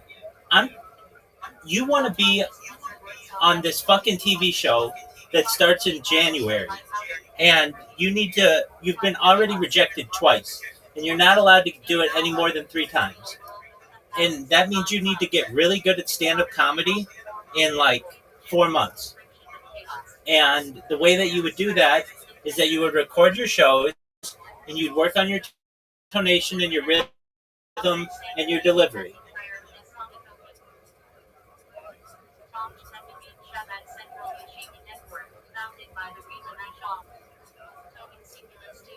Do you understand the words that are coming out of my mouth? All right. So it only probably takes about 5% battery for you to record 2 minutes of video of you doing your stand-up. So you need to record it. It's really... Look, Zoot, I'm just telling this you as your friend. I want you to achieve your goals in life. And one of your major goals in life, you've said, you're like, I'm going to do it. I've already failed twice to be on this TV show, but I'm going to do it this next time. And frankly, no, you're not. I'm telling you, you're going to fail again. And I don't want that to happen. So what do I suggest you do? Absolutely not. Not on TV like you want to. Now I'm saying that you could. And the way that you could do it, if you wanted to, I could tell you right now. Dude, I could tell you right now the plan for you to do what you want to do and be on your TV show. You're not even listening to me. Yeah, I am. Okay, then shut the fuck up and let me tell you what you should do. You have 4 months until your TV show tryouts. If you want to be on this TV show, you would do stand up every week and you'd work on your minute or two or 5 minutes or whatever, and you would come up with jokes and not just wing it. You think that you're really funny when you wing it, and you can be, but it's really difficult to do that. That's why these things are prepared. And you've winged it twice already with these people, and they rejected you. So it's not even like my opinion. This is their opinion.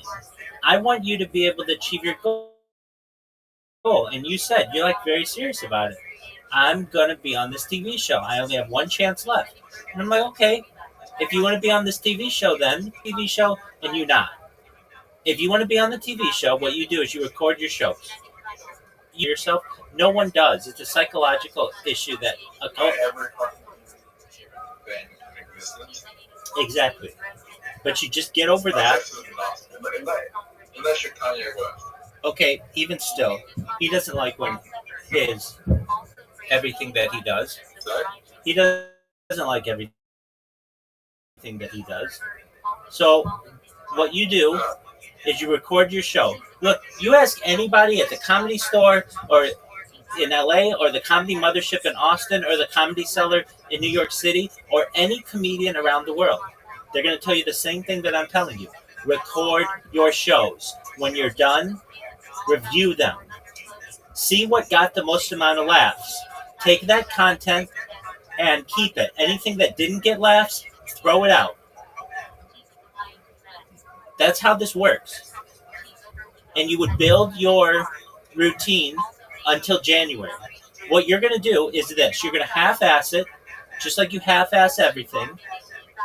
You're going to get to the thing in January. You're going to do your stand-up on Kanye West, and they're going to say, okay, thanks, that's your third time, you're done. Or you could work out something really good with your Kanye West thing and with a bunch of other jokes that are fresh and new and interesting, and then they could say, you know what, you really improved. And your performance is really polished. We are... Let me tell you something. No one who auditioned, got through my year, 2 years that I did, are still around. They didn't get very far in life. No one remembers who the fuck they are. All right. I want you to be remembered for this thing because it's something you want to do. If you were like, you know what, actually I don't want to do it, then that's fine. Then you do whatever else you want to do. As your friend, I've heard the passion that you have in your voice about being able to educate people on mental health. And you like to do that through humor. And if that's what you want to do, then I think you should be able to do it.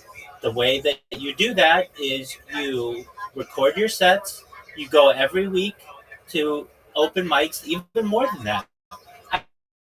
I bet there is one open mic in your city per night if you go to bars or you go to restaurants or even just whatever stand-up comedy clubs there are. So you could be doing this every night. Nevertheless, if you do it once a week, that's still really good and still better than most people who consider themselves comedians. So you go every week, then you record your set. Look, you don't have to share the set with me. You just record it for yourself. And what you do is this. You give the same fucking excuse. It's like the same thing that you did when I was like, you're like, hey, I'm alone. I want to fuck some chick. Okay, dude, get on the dating apps. Yeah, but nobody swipes on me. Okay, your pictures suck. Go get some new pictures. Okay, I'll do it in 2 weeks. It costs $2,000 to get pictures. No, it doesn't. Dog, you could literally just have your friend or your mom or someone just take pictures of you. And all you have to do is just go through and pick the best ones. Literally, it could be your brother. You could say to your brother, hey, I need your help. On this day, are you free? If you are, we're going to go down to the beach and I'm going to take some pictures of me with my shirt off. You're like, well, I don't have a six-pack.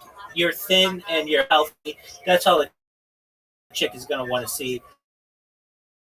That's fine. And you go take some pictures of you at a cafe. Go take some pictures of you petting a dog.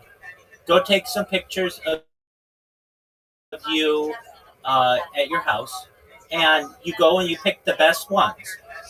And that's literally going to cost you zero making excuses, and that's cool. I like to make excuses too when I don't learn something and I have to use an excuse or whatever, and that's fine. Nobody's perfect. I understand what you want to do though, and you come in here and you literally come in here every night, which is I love. I'm not saying that's a bad thing. I absolutely love it. And you say, I want to be on this TV show, and it's in 4 months, and I have one shot. And I understand nobody from your year was taken.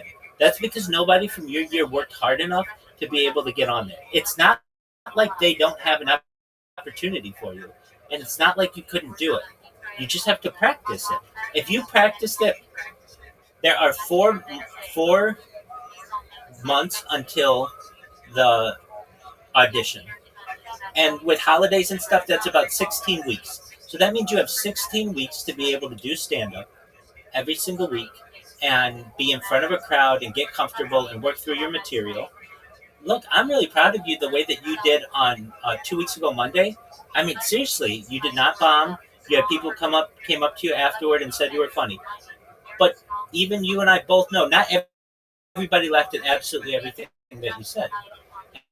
And so the way that a stand-up comedian would do this is they would have their recording. You don't have your recording. You don't know. But they would have their recording, and they would say, you know what? They laughed at these lines. I could probably change this line here or there and tighten this. I'm going to throw this part out because it was dead silence and nobody liked it. And all comedians have that. And then when you were going up this next Monday, you'd be like, you know what? I've got not only my old stuff that worked, but then I've got some new stuff that works. And that, Zoo, I'm telling you right now, let's say I just had you and I had someone who had never done stand-up comedy before. I would rather have that person who had never done stand-up comedy before because they weren't so stuck in their ways. What you do if you want to be a stand-up comedian is you need jokes. It's about punchlines per minute. How many jokes can you work into a minute? How many times can you make people laugh? And you could do this the way that you would do it. And I'm telling you, it's a great method, is you can get street jokes. Street jokes are jokes that nobody necessarily owns. They've been around for a long time, but not everybody's heard them all. And you take those, you memorize a list of them, of 10 of them. And you go up there and you've got punchline after punchline after punchline after punchline after punchline. And if they don't all deliver, that's fine. You'll take the ones the next time that delivered better than the previous ones, and then you'll take some new ones and put it in there. And in 16 weeks, you will have a really tight set. You'll have it memorized. You'll go up there. You'll look calm. You'll look cool. You will look confident. Instead, what you're going to do is you're not even going to do it. And that's fine. Or if you do, you're going to go up there with the exact same material that you did the first time that you went up.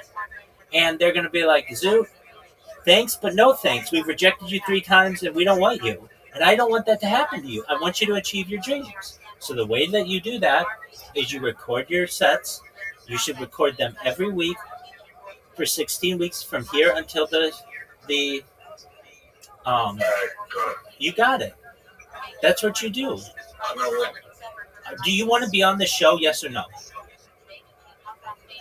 I'm gonna win the show. Okay, so you want to be on the show and you want to win it, right? Yeah.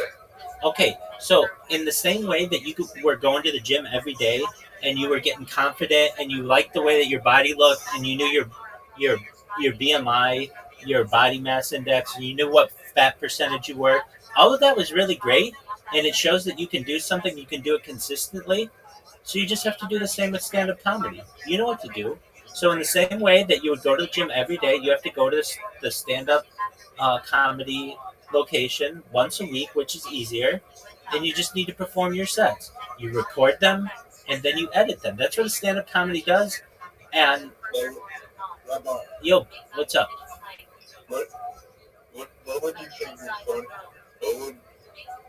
What do you think would be funny? You die and you find out God has autism, or you die and you find out God has Down syndrome. I don't think either of Would be those. funny. I don't put humanistic characteristics on God, so neither of those are really funny to me. And Zoot, Yeah, but Zoot, wouldn't it be funny if wouldn't it be funny if we all died and we found out God had Down syndrome? That'd be fucking hilarious, man. I mean, I don't think it'd be that funny. I don't find that to be funny. So, Zoot, here's the thing. When you are being a stand up comedian, you have to go with what makes the most amount of people laugh. Let me just ask you this. As a stand up comedian, would you rather make 10% of the audience laugh really hard or 90% of the audience laugh pretty hard? 90%. Exactly. And you know what they're going to laugh at? Not autism jokes. You're offending people. You're going to be offending people if you're like, hey, wouldn't it be funny if God had autism or God had Down syndrome? What's offensive about that? Well, people have Down syndrome, and people in that audience will know people with Down syndrome. So already they don't think that's funny. And then you're making fun of religion. No, That's not funny, though. yes, That's not. that is funny. No, it's not. Those people can't control that. You have to understand, if people can't control that which makes them different, then they don't find it, then people will not find it funny. So, what are things that people can't control? Generally, their mental capacities, physical capacities, perhaps emotional status. Those kind of things are not funny to people. You know what is funny to people? Creativity, puns, rhyme, alliteration. Those kind of things show a lot of creativity and show. Yeah, yes, they do. Absolutely. Things that have themes. That kind of stuff is really great. Zoot, I'm gonna tell you. I'm gonna tell you right now. I don't know. Zoot, Zoot, you I can. think it's funny that Zoot, you can. I think it's funny that I think it's funny that I dropped been through that. Everybody's been through that, dog. You just had the situation where, dude, I'm sure I was dropped at a certain point. Nobody's that perfect that they've just been held perfectly. And it's not like teachers thought when you were born something was wrong with you. Generally, up until you were 13 years old, everybody thought you were a normal kid. So you can't make excuses like that. Dude, I'm telling you, you could. I'll give you the jokes. Hey, you can take my material, and it's funny. Look, I know my style and I know it works and I know what people want. People are fucking sick and tired of all political correctness and bullshit. They want something fresh. They want something just be real. Dude, no one is going to let you on Australian TV with Down syndrome jokes.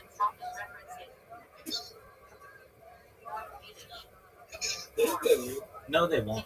When's the last time you watched Australian TV and you saw someone making Down syndrome jokes? It's been a long time. The reason why is they have producers, and those producers won't let those people on television. Okay, well, you can have your beliefs. Here's what I do. And I'm not a stand-up comedian, but I know comedy. And here's why I know comedy. Because I've watched stand-up comedians at least weekly, and I've watched hundreds, thousands. I've watched like more than 5,000 stand-up comedians do minutes, at least. And then over the course of my life, I've seen professionals do it. I'm not saying I'm a stand-up comedian. I'm not saying I'm a professional. But if I could be a professional anything, it would be a professional reviewer of stand-up comedians. I can tell you what works and what doesn't. And when I'm on the internet, if I ever see somebody with a really funny joke, I take a screenshot of it and I keep it in a file. And It's subjective what you find funny other people might not. I mean, if I like, I'd rather watch a comedian if told me that it was a stand-up comedian with Down syndrome, I'd rather go to that show than any other show. What is your obsession with Down syndrome and people with like mental, like special mental, capabilities? There's a lot more in the world that's funny than that. Yeah, but you gotta.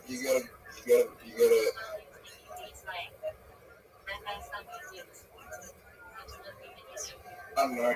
The funniest person I've met had Down syndrome. Maybe that's one.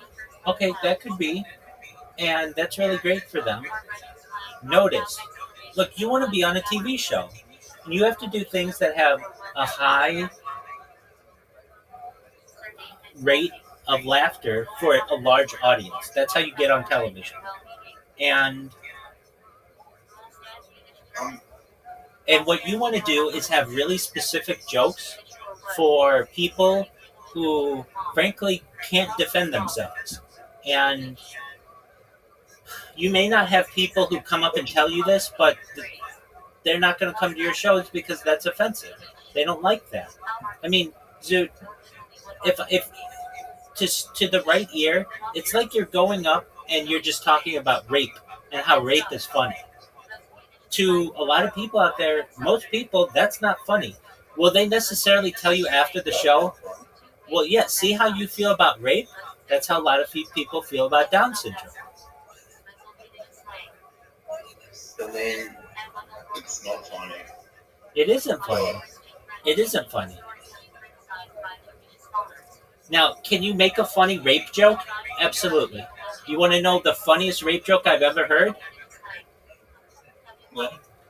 Yes, you do. You ready for it? Are you ready for it? Yeah. You can't rape the willing. It's a hilarious joke.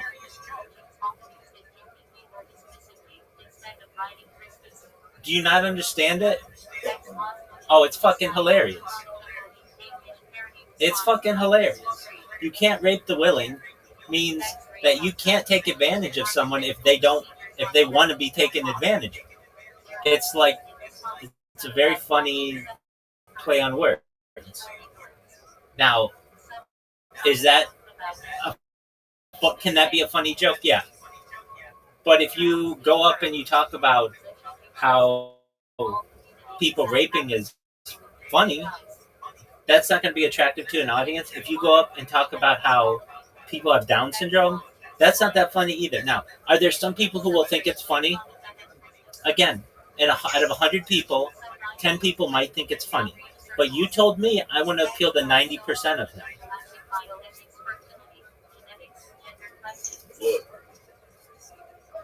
Zoot, let me just ask. If you had quick punching jokes that weren't offensive, I know that you don't consider that your comedy, and that's cool. Your comedy doesn't get on television. Quick punching jokes that are clean, that's really easy to put on television. Zoot. So I'm gonna give you some jokes. You don't have to use them, but I just want.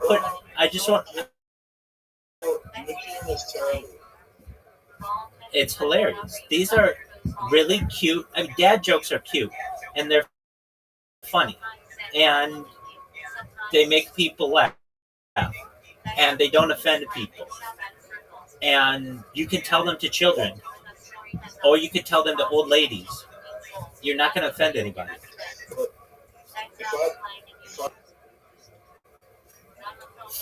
I mean, you can just be a shock comic.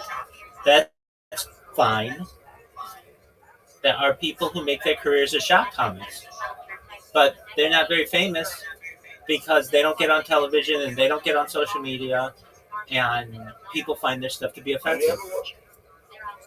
I know the name. Have you ever seen his stand-up bit when Is he British? Oh, okay. Have you ever seen his stand-up bit when Prince did it? No. look up Prince Philip's goodbyes or Spears and tell me if something funny is when you've ever seen. Okay, I'll take a look. Notice though what he just said. Isn't that offensive? I mean, yeah, death is bad, but it's inevitable to most people. So people are gonna find that funnier. Yeah, but people, there's a group of people that really love the royal family, and there's obviously there's more people that hate the royal family, and people that are very offended by that. Okay, I understand. And you've got 90% of people there who like that kind of a joke because they don't like the royal family. I don't know. I'm not saying that you should. No one likes it. There are a lot of people who do. There are a lot of people who do. I mean, they've done some really horrible, well, not all members of the royal family, but there are certain members of the royal family that have done some really horrible things. Absolutely. People just don't like that kind of government. They don't feel it's fair. I get that. So, Zoo. Well, I don't find it fair that as a monarchy, that everyone in the world everyone who's not a monarchy can be prosecuted as a crime, but if you're a monarchy, you can't be prosecuted for a crime. You can be prosecuted by public opinion. There you go. Zoot, aside from the Down syndrome joke and the autism joke, what's another joke that you have?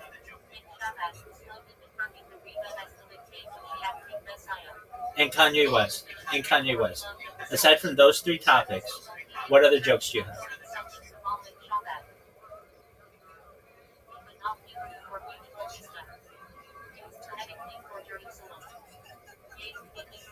You'll see when we record it.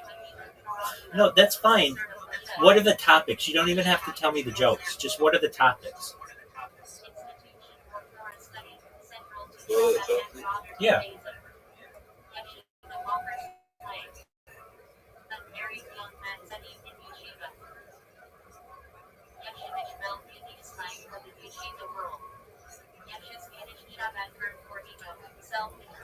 Zoot, here's a joke that I think would be really funny in Australia. You ready to hear it? No. You ready to hear it? That's going to be terrible. Cows kill significantly more people every year than sharks. In fact, they don't kill any sharks at all.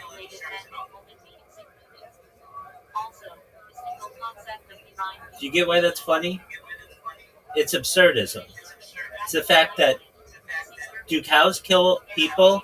Yes. Do they kill sharks? No. And the way that the joke is worded, cows kill significantly more people every year than sharks.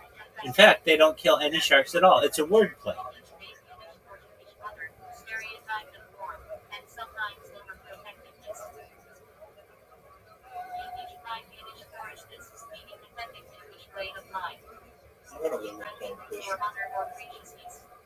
Okay.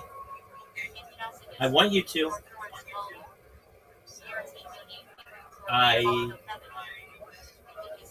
All I can tell you, I've given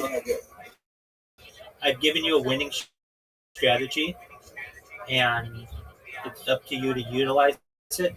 If you don't want to utilize it, I get it. But then, once January comes around, you're going to be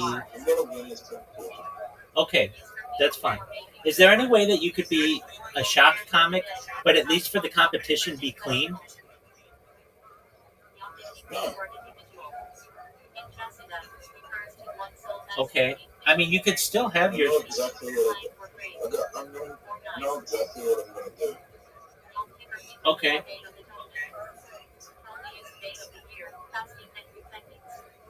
Okay. I mean, that's fine. And are you really think you're going to win this competition?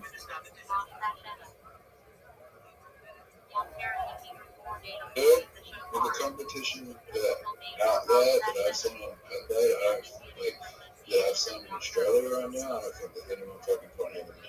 James McCann. Even by Harry Potter, Obama's not coming in for you. I don't. That's just funny. I don't get why that's funny. What? Yeah, why is that funny? If you didn't buy Harry Potter, Obama's not coming in. If you didn't buy Harry Potter, Obama's not coming in. You're not holding. You're just not funny. Okay, will people understand that joke?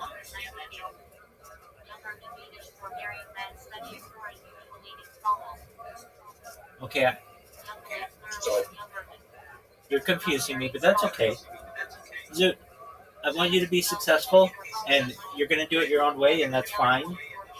Again, though, you're only making 10% of the crowd laugh.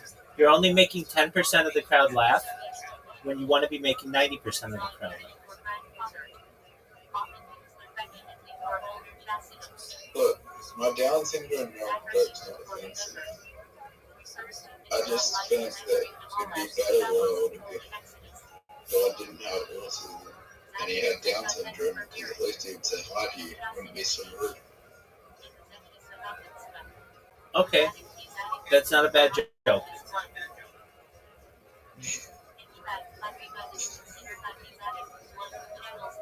So that's one.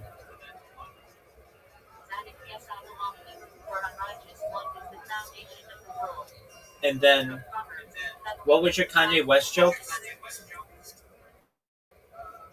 I already told that one. Okay. Now, do you know what a tag is on a joke? So a tag is when you tell the joke, but then you add to it to get extra laughs out of it. So, do you have any tags to your God with Down syndrome joke? I don't want to get too. I don't really know much about Down syndrome, but I don't get too offensive. So, but like, yeah. Okay, what are your tags?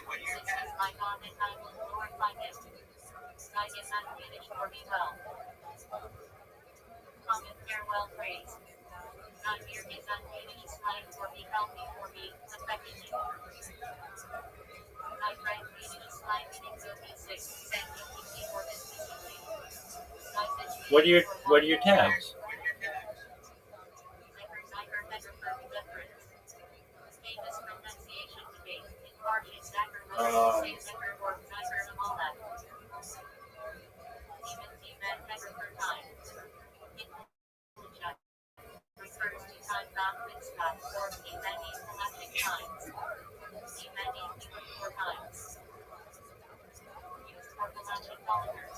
It's okay if you don't have them, but it's a good opportunity, and it allows you to entertain people for a longer period of time. So your joke is, Hey, if you get someone pregnant, if you have Down syndrome and you get someone pregnant, will that baby automatically have Down syndrome? no. Oh, okay. But let's look at the percentage.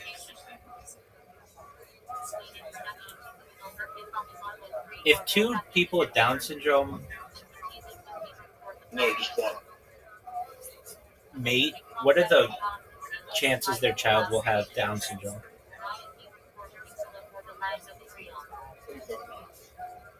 If it's two. It's extremely rare for two people with Down syndrome to have a child together, primarily because men with Down syndrome are almost invariably infertile, while women with the condition have reduced fertility. However, there have been documented cases of men with Down syndrome fathering children, and it is possible for two individuals with Down syndrome to conceive, although such occurrences are exceptionally uncommon. If a woman with Down syndrome has a child with a partner who does not have Down syndrome, the theoretical chance of the child having Down syndrome is 50%. If the man with Down syndrome has a child with a partner who does not have Down syndrome, the chance of the child having the condition is also estimated at 50%. If both parents have Down syndrome, the chance of their child having Down syndrome is very high, though precise figures are difficult to determine due to the rarity of such cases. Theoretically, a child conceived by two parents with Down syndrome could inherit two, three, or four copies of chromosome 21. A child with two copies would be unaffected. A child with three copies would have Down syndrome, and a child with four copies is typically incompatible with life and would result in a miscarriage. So, uh, reproduce that often.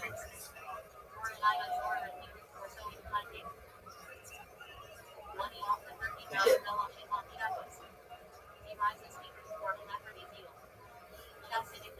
But okay, so you have this joke. Hey, everybody, I just want you to know I think it would be really wild if God, instead of having autism, had Down syndrome. You know what I mean?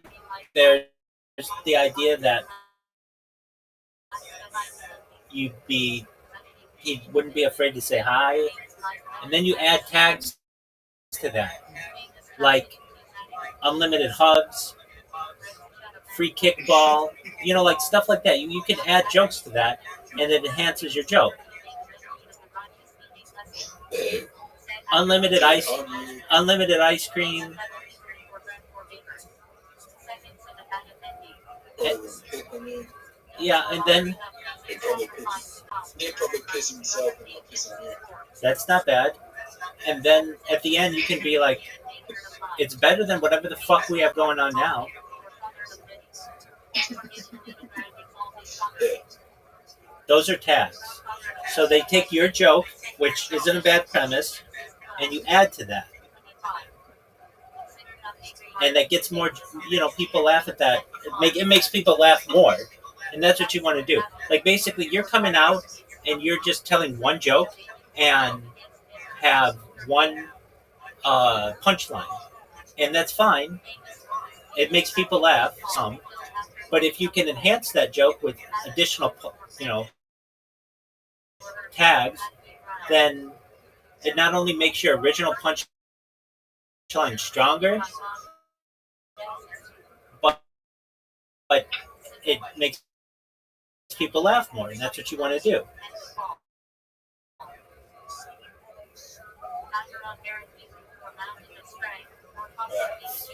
Yeah. I'm gonna go. All right, are you going to record your show tomorrow? Okay. That's you're not going to be on your show in January. That's it.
Ancestor of King David and symbol of kindness and redemption.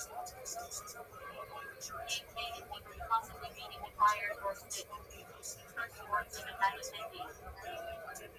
Known for murdering Abel Genesis 4, archetype of jealousy and fratricide. Abel from a Hebrew Orthodox symbol of loyalty or wholeheartedness. One of the spies sent by Moses. Perfect faith and inherited letters Numbers 13. 14, Joshua 14. Cyrus Perez 38 meaning son or crow. King of Persia who allowed Jews to return and rebuild the temple Ezra 1.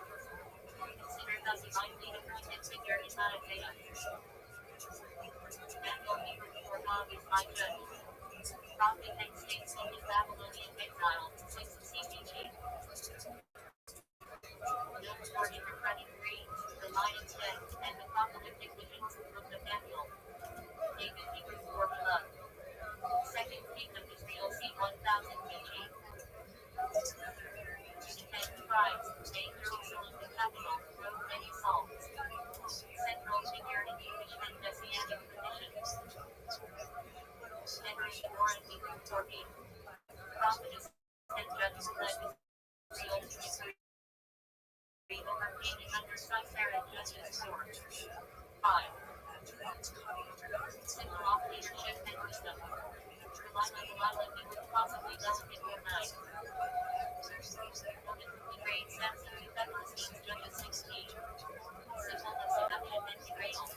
Dinah Hebrew for judge mortification. Daughter of Jacob and Leah Genesis 34. Central to the story of Shechem. Elijah who Hebrew for my God is double H. Prophet in 19. Teaching to all worship, fall down fire, Mount Carmel, ascended to heaven in a fiery chariot 1 King 17. Teachings to fellowship Hebrew for my God is salvation. Successor of Elijah. Perform miracles, heal damage, multiply oil and food. Kings 2. 13. Ebenezer Hebrew for God is my help. Abraham as trusted servant Genesis 15. Possibly unnamed servant in Genesis 24 seeks Rebekah for Isaac. Also later figures with same name. Ephraim Hebrew for fruitful. Son of Joseph and Messina, ancestor of tribe of Ephraim Genesis 41. 52. Central northern tribe in Israel. Esau as a Hebrew meaning carried or rubbed. Elder queen of Jacob, ancestor of Edom Genesis 25. Soul is birthright for two. Symbol of worldly desertions. Jacob as spirituality.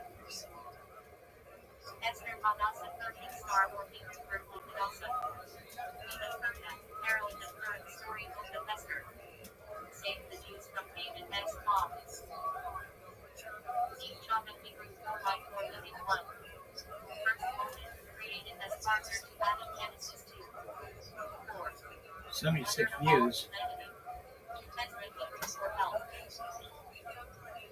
Priests and scribes who led Jewish return from Babylon and re-established Torah observance book of Ezra. Gad Hebrew for fortune truth. Son of Jacob and Zilpah, ancestor of tribe of Gad Genesis 30. 11. Tribe settled east of the Jordan.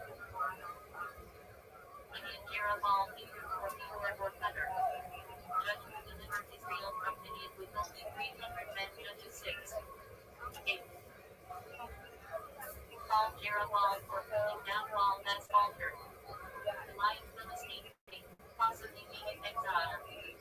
Giant warrior slain by David with a sling 1 Samuel 17. Archetype of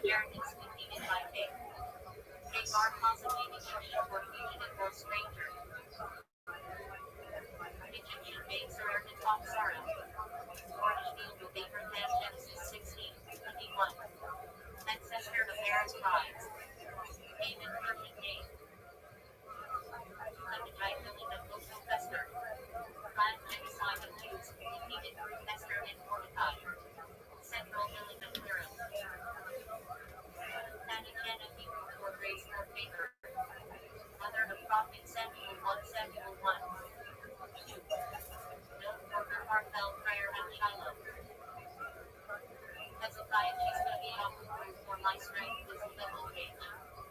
King of Judah 8C. AG, known for religious reforms, resisting Assyria, miraculous healing to kings AG.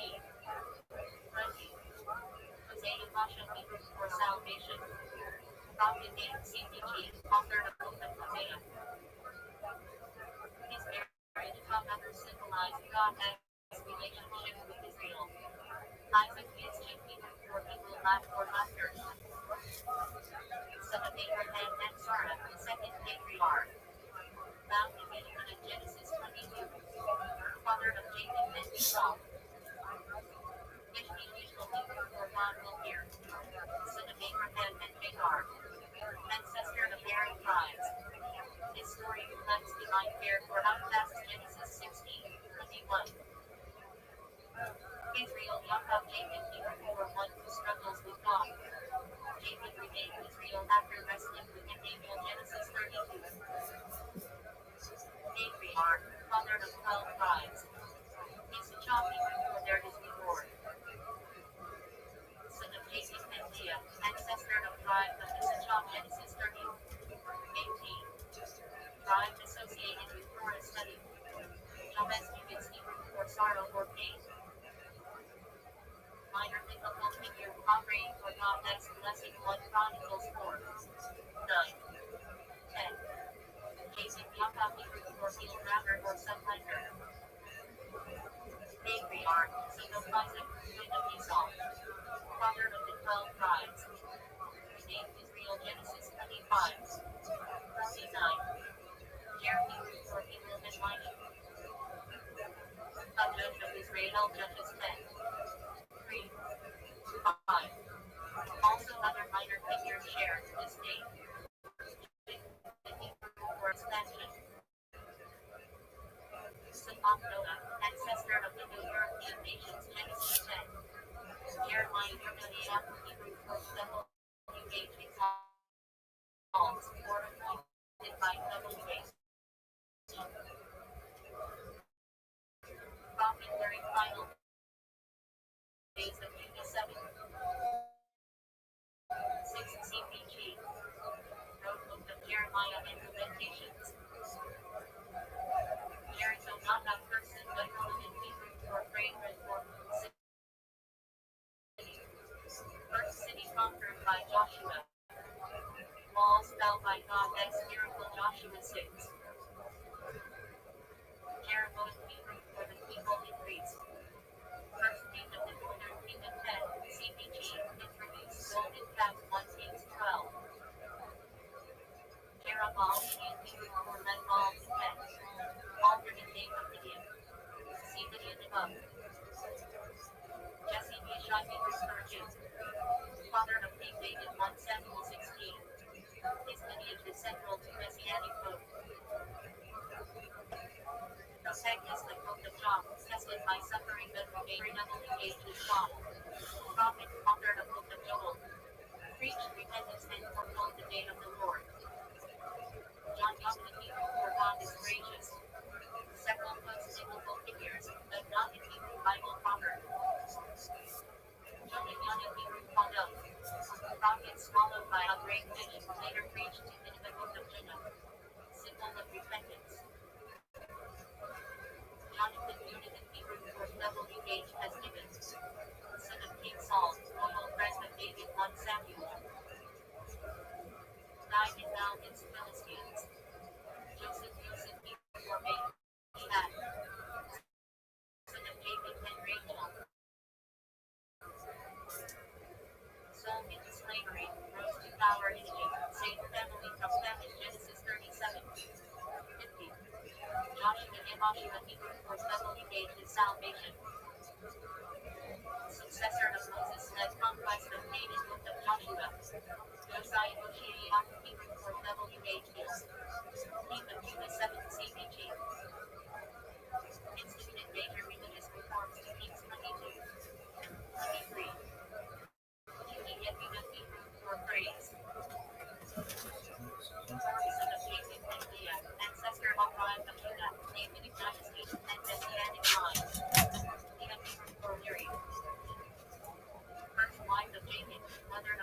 tribes and Dinah Genesis 29. 30. Law Hebrew for covering or veil. Nephew of Abraham, wife in Sodom, rescued before destruction Genesis 13. 19. Malachi Hebrew for my messenger. Last of the 12 minor prophets with CPG. Author of book of Malachi. Manasseh Menachem Hebrew for causing to forget. Son of Joseph, ancestor of tribe of Manasseh Genesis 41. 51. Also king Manasseh of Judah to Kings 21. Miriam Hebrew for bitter or beloved. Sister of Moses and Aaron. Prophetess, led women in song after crossing the sea Exodus 15. Mordecai possibly from 30 morning his five warriors. Herald of Turin, and the guardian of Esther book of Esther. Moses defending grew from Egyptians and were brought out. Great test proven, led Exodus from Egypt, received Torah at Sinai, guided Israelites 40 years. Naomi Hebrew for pleasant. Mother-in-law of Ruth. Later called Mara bitter after hardships book of Ruth. Nathan Hebrew for Petah. Prophet during reign of David. Granted him over Bathsheba to Samuel 12. Nebuchadnezzar Akkadian name meaning not to protect the trial. Babylonian Hebrew destroyed the first temple 586 BC. Nehemiah Hebrew was comforted by WH. Peter to rebuild Jerusalem's walls after Babylonian exile in book of Nehemiah. Note Hebrew for rest or comfort. Sure, toe, motherfuckers. Look at his athleticism, son. Soft brush and brush.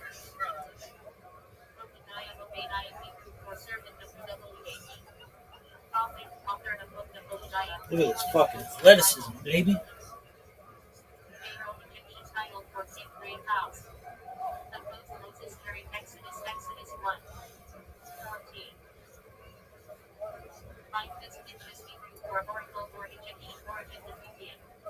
I'm a game-changing pimp.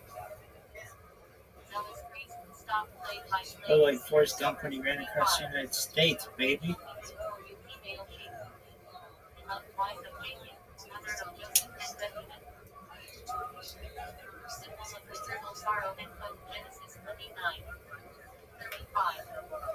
Jeremiah 31. 15. Rapid possibly Hebrew West submitting for God or spacious. Woman of Jericho sheltered Israelite spies. Later an ancestor of King David Joshua 2. Matthew 1. 5. Rebecca defending for to tie or mine. Wife of Isaac, mother of David and Esau. Played key role in securing blessing for Jacob Genesis 24.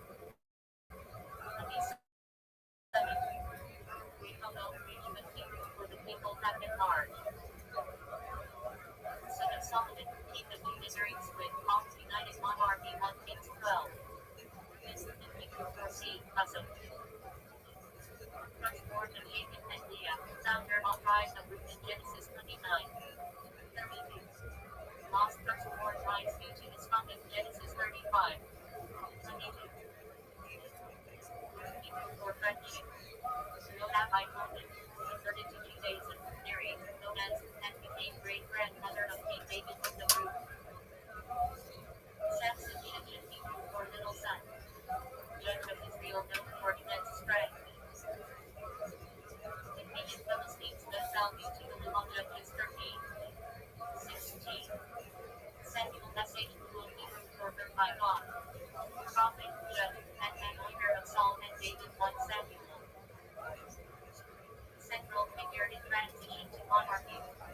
Saul Shaul Hebrew for ask for. First king of Israel, chosen by God through Samuel. Ultimately lost favor for disobedience 1 Samuel 9. 31. Senator of Akkadian named God Hazar placed brothers. Assyrian king besieged Jerusalem in 701 BC, but failed to Kings 18. 19. Seth Shechem,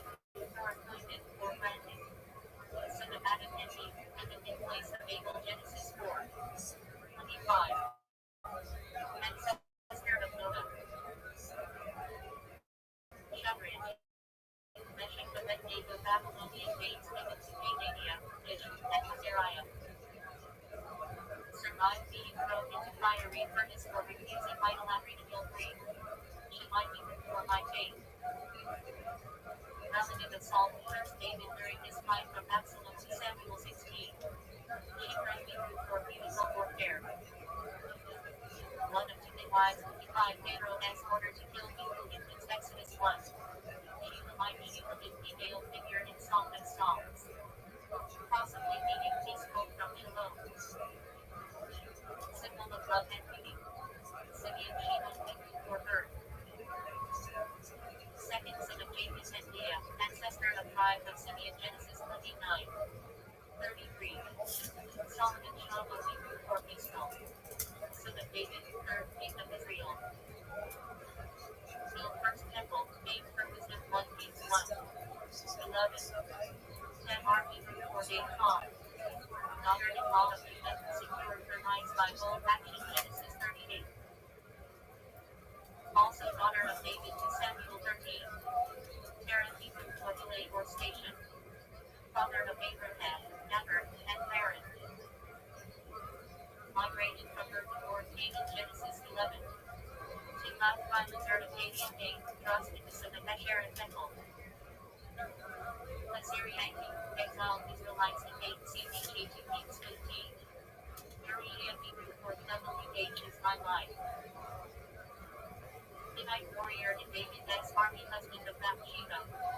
Betrayed and killed by David to Samuel 11. Uzziah Azariah Hebrew for my strength is WH. King of Judah 8 CBG. Prospered until punished with leprosy to Kings 15. Zechariah Hebrew for WH remembers. Prophet, author of book of Zechariah 6 CBG. Also name of several kings and priests. Zebulun Hebrew for dwelling for honor. Son of Japheth and Leah, founder of tribe of Zebulun, Genesis 30. Rabbi. Zedekiah Hezekiah Hebrew for WH is my righteousness. Last king of Judah before Babylonian exile, to Kings 24. 25. Zephaniah Hebrew for WH Hasidim. Prophet, author of book of Zephaniah 7, CBG. Zerubbabel Hebrew for sound in Babylon. Leader of Jewish returnees from exile, rebuilt temple foundations, Ezra 3. Haggai 1. Ziphon Hebrew for birth. Midianite wife of Moses, mother of his sons, Exodus 2, 4. Zophar Hebrew for journey for leaping. One Job as friends, David in Job 11. Genesis Hebrew name. Bereshit in the beginning. Number. First book. Covers creation through the descent into Egypt. Across. Timeline. Creation till 3760 BC in Jewish reckoning through death of Joseph till 1450 BC. Exodus Hebrew name. Shema names. Number. Second book. Israelite slavery, plagues, Exodus, Sinai tabernacle. Across. Timeline. Till 1450. 1310 BC. Leviticus Hebrew name. Monogram and Nepal. Number. Third book. Preach the last sacrifices.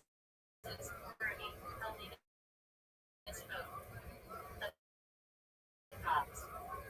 Timeline. Till 1310 BC at Sinai. Numbers Hebrew name.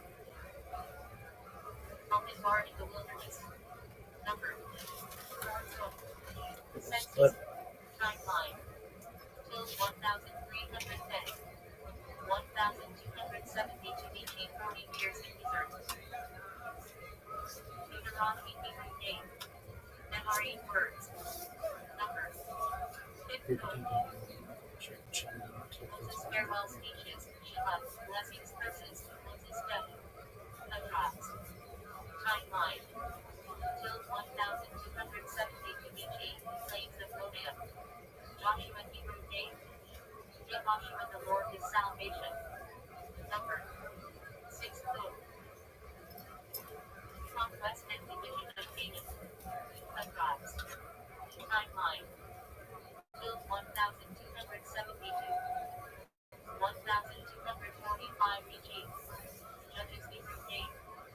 Seventh book. Cycles of sin, aggression, and deliverance. Across. Timeline. Till 1245. 1000 BG. Samuel Hebrew name. S.H. His name is Tom. Number. 8 book. Rise of Monarchy, Psalm, and David. Across. Timeline. Till 1070. 970 BG. King's Hebrew name. Elohim Kings. Number. 9 book.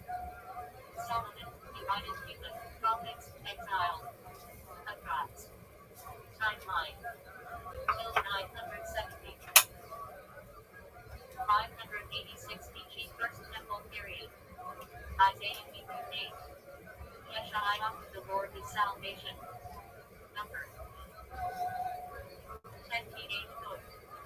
Prophecies of judgment and hope. Across. Timeline. Till 740. 700 BG Assyrian era. Jeremiah Hebrew name. Yermaniah, the Lord will uplift. Number. 11 book. Prophecies before and during Babylonian exile. Across. Timeline. Till 626. 586 BG. Ezekiel Hebrew name. Yechezkel God strengthens. Number. 12 book. Excellent prophet with visions of restoration. Across. Timeline. Till 593. 571 BG Babylonian exile. The 12 minor prophets Hebrew name.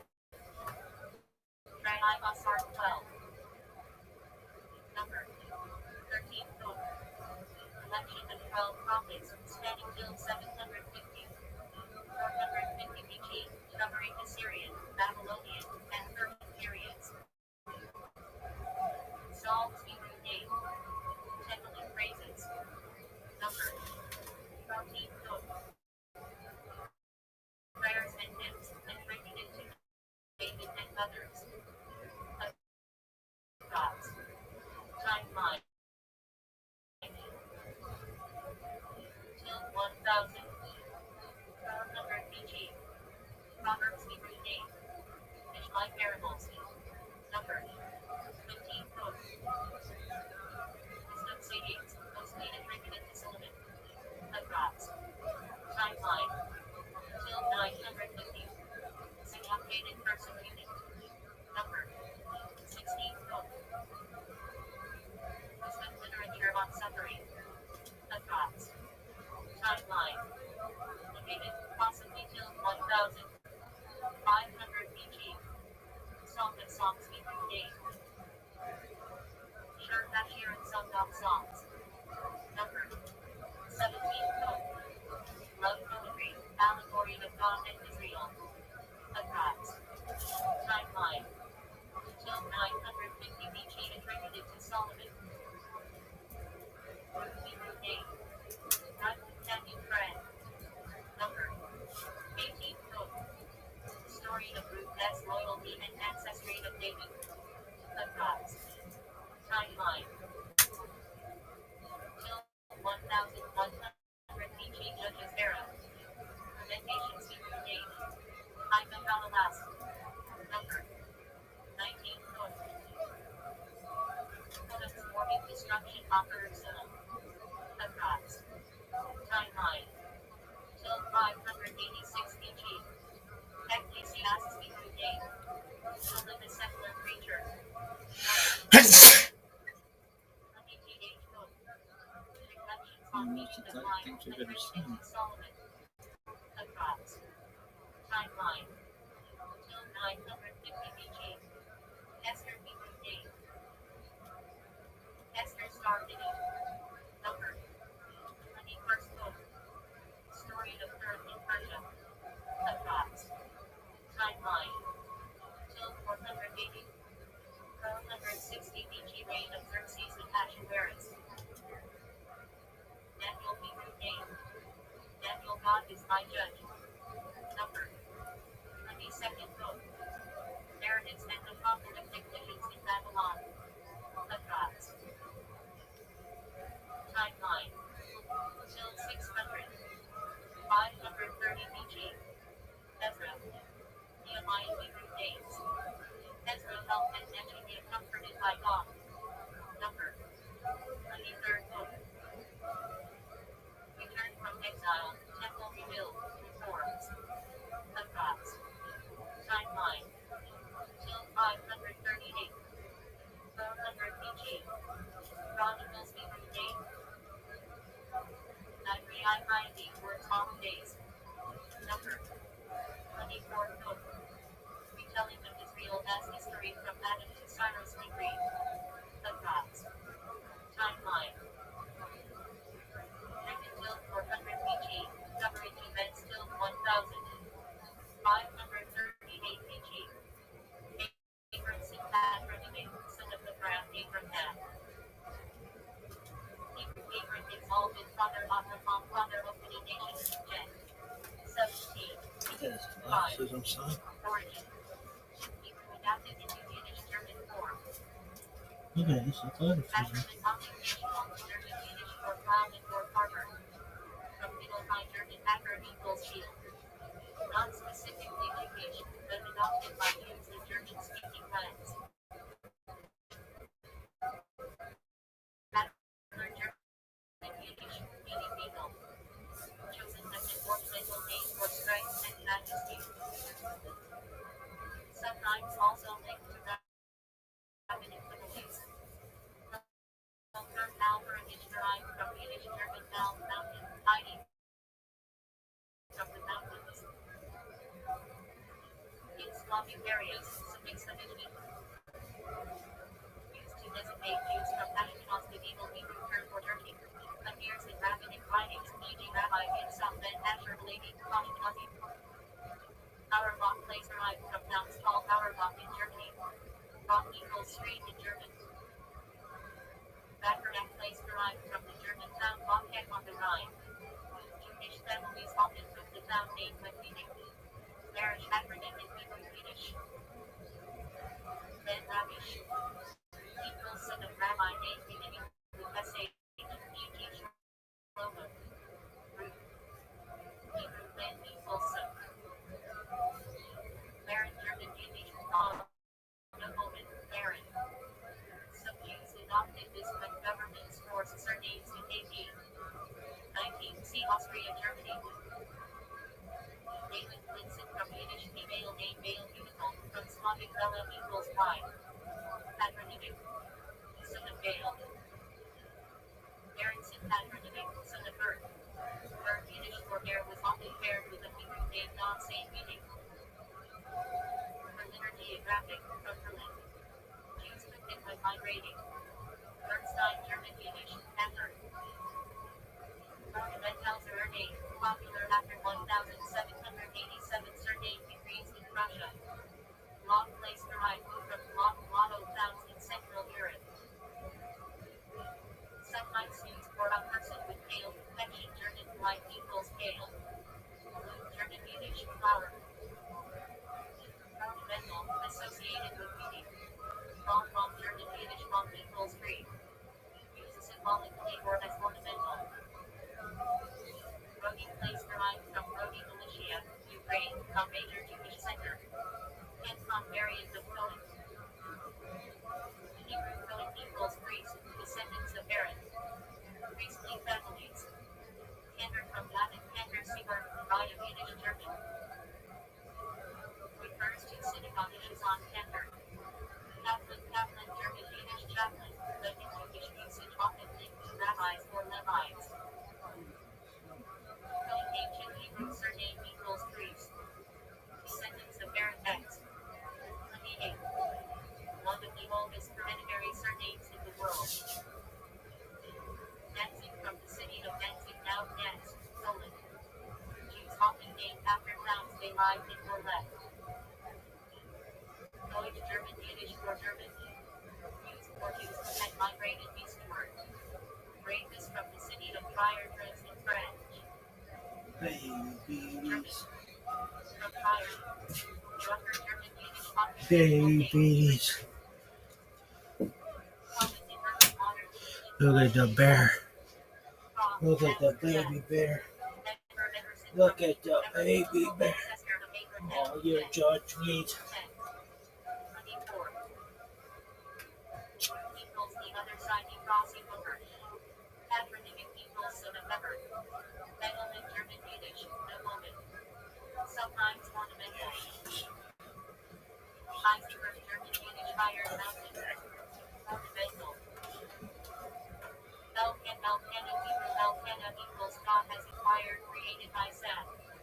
1. 1. Patronymic surnames formed from this. Epstein from Epstein, found in Germany. Weibel is Red Rabbinic family name. Farmer Yiddish German occupational name equals dyer of cloth. Weidenbaum German Yiddish fig tree. Ornamental surname, symbolic of prosperity. Belgian German Yiddish occupational name, Edelman farmer. Equals German Yiddish, sparkstone flint. A good start at all, and in fact it has been stalled for a long time for lots of reasons which also go beyond our discussion here. So possibly you could say it's not offensive because you're saying, well, we hope that the Israelis in the non-Palestinian authority regions will be free and the Palestinians in the Palestinian Authority area will be free. That's a nice sort of thought, but it doesn't lend itself easily to a slogan. But nevertheless, like in the first possibility, maybe this is one way you could possibly consider it not offensive. But if you mean Palestine will be free in the sense of free of Israel or free of Jews, those are absolutely offensive statements that should be totally rejected. And you can't be surprised when Israelis and Jews are offended and are in fact intimidated by them, especially when you join it to other popular phrases like globalize the Intifada. The Intifada was a period of phenomenal terrorist violence directed against the Jews. The second Intifada, which was dominated by Hamas, was characterized by all kinds of attacks on civilians, bus bombings and coffee shop bombings and stabbings on the street. Absolutely. When you say globalize the Intifada, that means take that kind of violence and spread it throughout the world. That's completely unacceptable. So, in these senses, I can understand. I myself am offended by the use of the term from the river to the sea, Palestine will be free, because I hear all of these other things happening. And I'm sure many, many Jews feel the same. Or these millennials who is thinking about using this phrase, just consider it like the N-word for Jews. It's the kind of thing that is definitely going to get a rise out of us. And yes, maybe you can thread the needle and say, possibly, if you interpret this word this way and this word this way, it's not offensive. Let's see trying that with the N-word. Okay.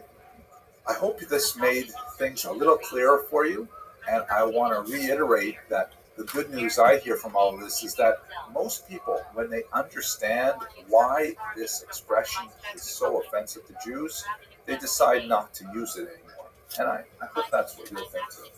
But thank you very much for listening to this video.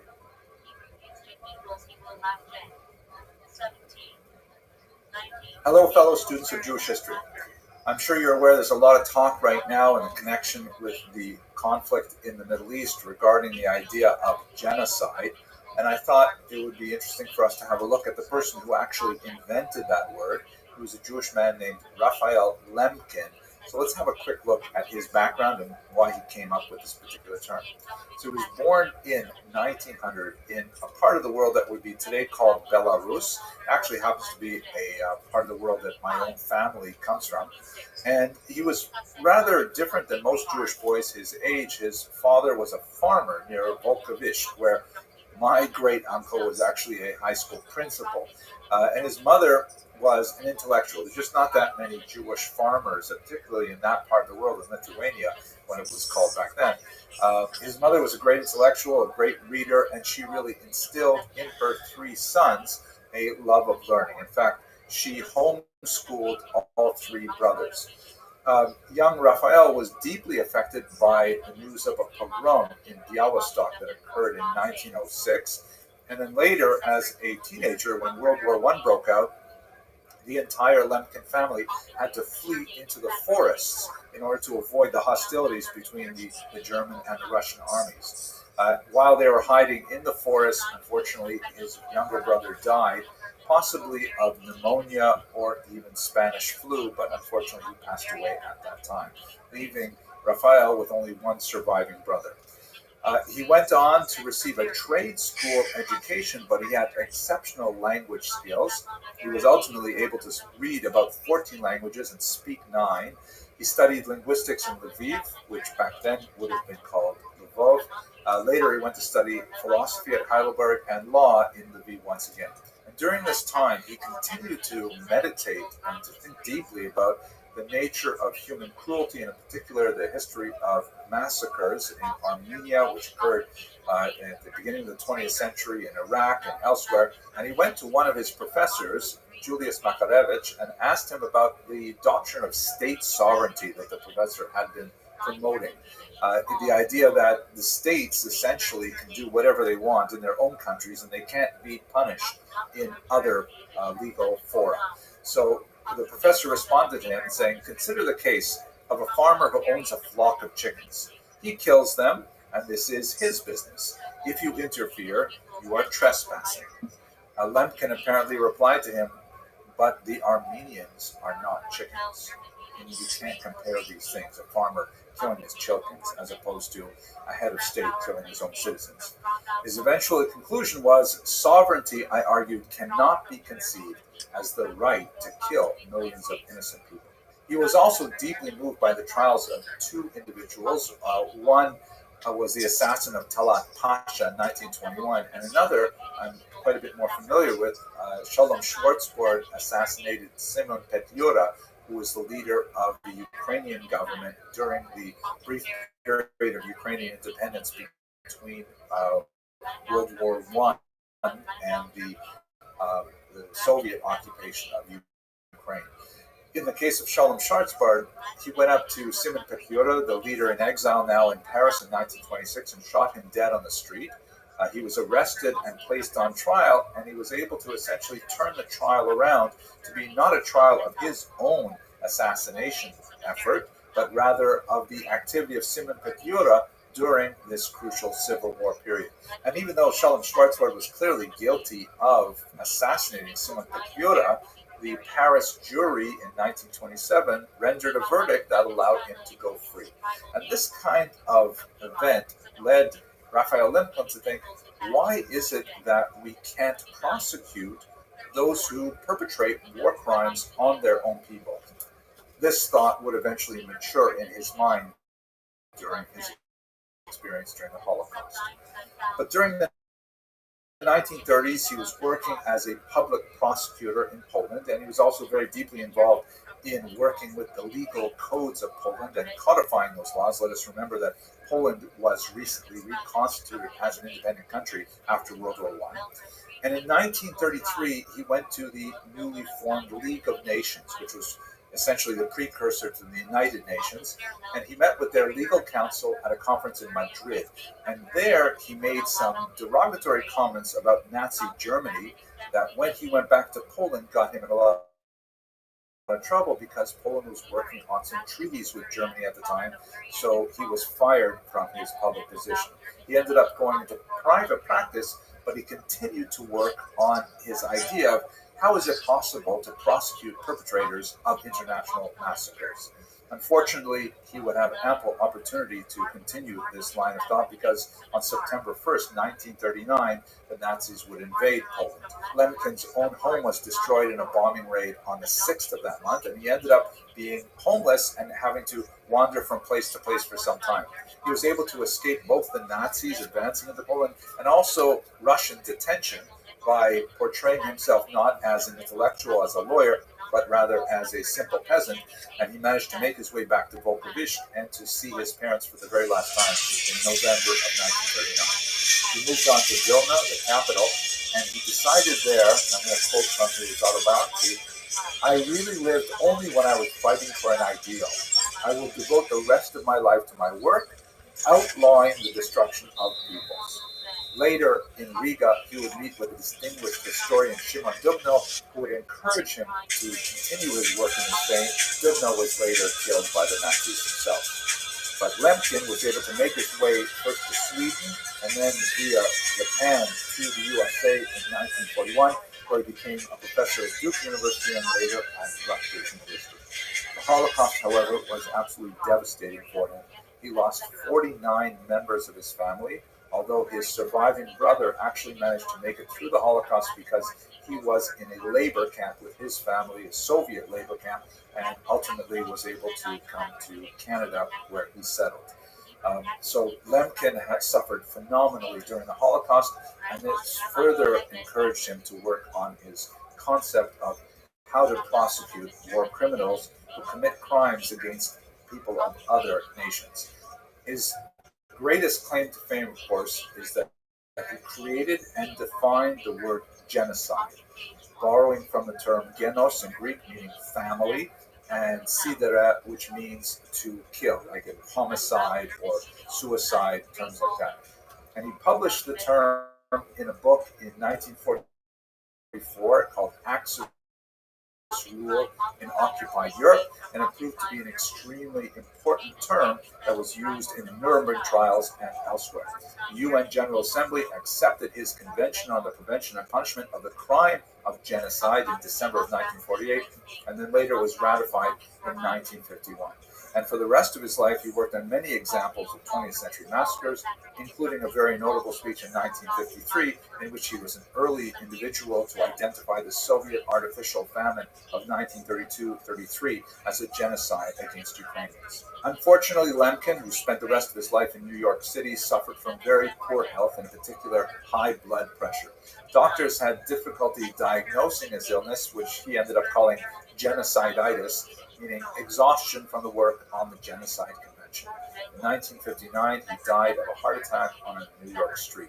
Lemkin never married nor had children, but as you can see from his gravestone, which has smaller stones placed upon it by visitors in accordance with traditional Jewish custom, he continues to be revered. His work as a theoretician and as a legal scholar was without peer, and he was in fact nominated for the Nobel Prize 10 times in his lifetime. Unfortunately, the word genocide has been cheapened significantly in our times, and it's used quite casually when it really does not conform. At least I think it's relevant to point out that in his autobiography, which he titled Totally Unofficial, there is no mention of the Allied bombings of Dresden or Hiroshima or Nagasaki, even though these involved very high numbers of civilian casualties. So clearly, the high numbers, and especially the disparity between the numbers on either side of the conflict, is not the kind of element that actually plays into his definition of genocide. I think it's very important to think about this in the context of what the Allies were thinking when they were bombing these places. Dresden, of course, and Hiroshima and Nagasaki are civilian cities, but the Allies viewed the attack on the German city essentially as an attempt to extirpate an absolutely noxious, murderous, genocidal regime, the Nazis. And Americans certainly felt they were attacked without provocation on December 7th, 1941, with the bombing of Pearl Harbor. And so ending the war quickly in Hiroshima and Nagasaki by demonstrating to the Japanese that a long, drawn-out conflict was not in their interest You can understand the American decision, what was going into the American mind when they made the decision to engage in these activities. And this, I think, gives us some insight into what Israelis must be thinking. The brutal pogrom of October 7th was so horrific and so unprovoked and so sudden that for Israelis, this is essentially like a Pearl Harbor moment. And the Hamas organization in Gaza is so dangerous to Israeli civilians that it must be completely removed from the population of Gaza. Now, that is not to say that Gazans themselves are the subject of the attack. They are definitely suffering, and horrific suffering that's unimaginable, but that's primarily because Hamas is embedded deeply into their civilian infrastructure. I do not have the temerity to tell Israel what they should or should not do militarily. That's out of my lane. I'm a historian, not a military specialist. But I will say that I can understand on a historical basis why they would be engaging in the Daya doctrine and trying to exert maximum pressure to squeeze Hamas out of the tunnels and to release the hostages that they kidnapped from Israel on October 7th. I would recommend that anyone has any doubts about this, please visit this website, Saturday-October-7, all spelled out, Saturday-October-7. It's a very, very graphic website which simply brings together all of the publicly available photographs, cell phone videos, and other things that have been culled from social media that depicts what happened on October 7th. It is definitely a very, very difficult website to visit, but you get a sense of what Israelis must be feeling and why they are taking these actions. Let me conclude by getting back to Raphael Lemkin. In his autobiography, he speaks about how he was first introduced to Jewish culture and Jewish religion and Hebrew and the Bible. And I found an especially moving passage when he describes how at age 7 he was studying the book of Isaiah, one of the biblical. Cease to do evil, learn to do well, relieve the oppressed, judge the fatherless, plead for the widow. Unquote.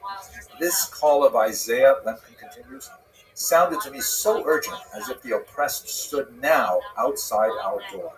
The appeal to create peace by converting swords into thought of the power of our own plows, which brought life and not destruction.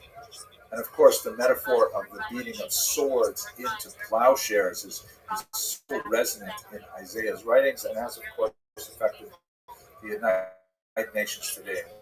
You can understand the motivation of someone like Raphael Lemkin, who devoted his life to ending this kind of horrific massacre of people.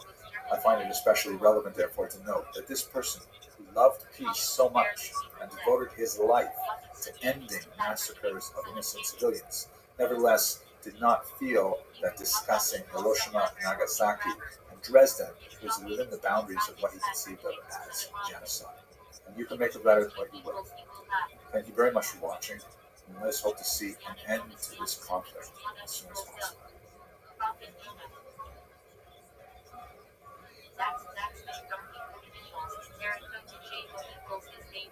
Hello, fellow students of Jewish history. In accordance with YouTube community guidelines, I'd like to issue a brief educational content warning. This video will discuss some difficult issues, and I will probably show you some disturbing images as well.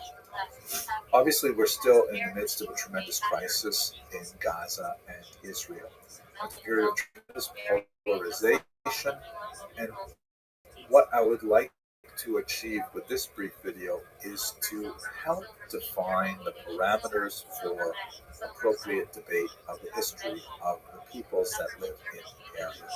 Specifically, I'd like to try and define for our working purposes what is acceptable criticism of Israel and what is simple anti-Semitism. This is a very valid consideration because the world is focused on this area, as it frequently is, and I myself am uncomfortable with a lot of the debate that goes on. I'd like to try and promote more of a space for the participation of people of goodwill and reason to look for a path forward where all the peoples in the region can live in prosperity and good health. So let us start with the question, if I criticize Israel, am I an anti-Semite? Well, if the answer to that question is yes, then you're in company with roughly 50% of the Israeli population at any given time. Israel is an extremely rigorous democracy. They have had 9 elections in this century alone. That's about one every 2.5 years. They had remarkably robust protests in Tel Aviv and elsewhere in the summer of last year before October 7th. So, Israel has a deep-seated commitment to the diversity of opinion and its expression, and this includes the 20% of the Israeli population that are not Jewish. There is a strong minority population of Arabs, both Muslim and Christian. They vote, they participate in Knesset, they disagree with other parties just like every party does in Israel. So it's certainly appropriate to criticize the policies of the state of Israel because roughly half of Israelis do it. This is not the same thing as saying I'm Jewish, therefore I can never be an anti-Semite. Unfortunately, that is possible. There are boundaries of criticism which are inappropriate, and I would think that there are boundaries of criticism of Israel that are even illegal, depending on where one states that. Furthermore, one who supports Israel is not ipso facto anti-Palestinian or Islamophobic. It is possible to identify with both of these peoples in the Middle East. It is possible to empathize with their suffering and to seek a solution that is amenable to both parties in this conflict. So, what are the parameters for when something tips over from criticism of Israel and goes into the area of simple, rude anti-Semitism? Let me outline 4 basic guardrails. The first one, inability to empathize with Israeli suffering. Now, obviously, the suffering in Gaza is phenomenal. The response to October 7th has been overwhelming and has been the focus of much attention since the invasion of Gaza began, motivated by the attempt to release the hostages and destroy Hamas, the terrorist organization that has been identified as the aims of this particular war. But we should recall that October 7th was a thing. October 7th happened. It was an incredibly violent, horrific attack on a civilian population and still has 131 hostages associated with this attack. You have to see where Israelis are coming from. These are family members. These are close relatives and friends that Israel is trying to retrieve from this incomprehensible situation. That's an important thing to bear in mind. We also see this kind of inability to identify with Israeli suffering when people rip down the posters that commemorate these people who are held in captivity and try to draw attention to their condition. One may disagree with the military strategies of the State of Israel without denying the suffering of those who are kidnapped and their families. Seeing the Israelis as the sole perpetrators of the suffering in the region is simply unfair, and it's ahistorical. If one has a historical attention span longer than 15 minutes, one recognizes that this conflict goes back generations. Hamas, for its part, has been shelling Israel since it took over the Gaza Strip in 2007. Of course, Palestinians can also point to suffering at the hands of these Israelis.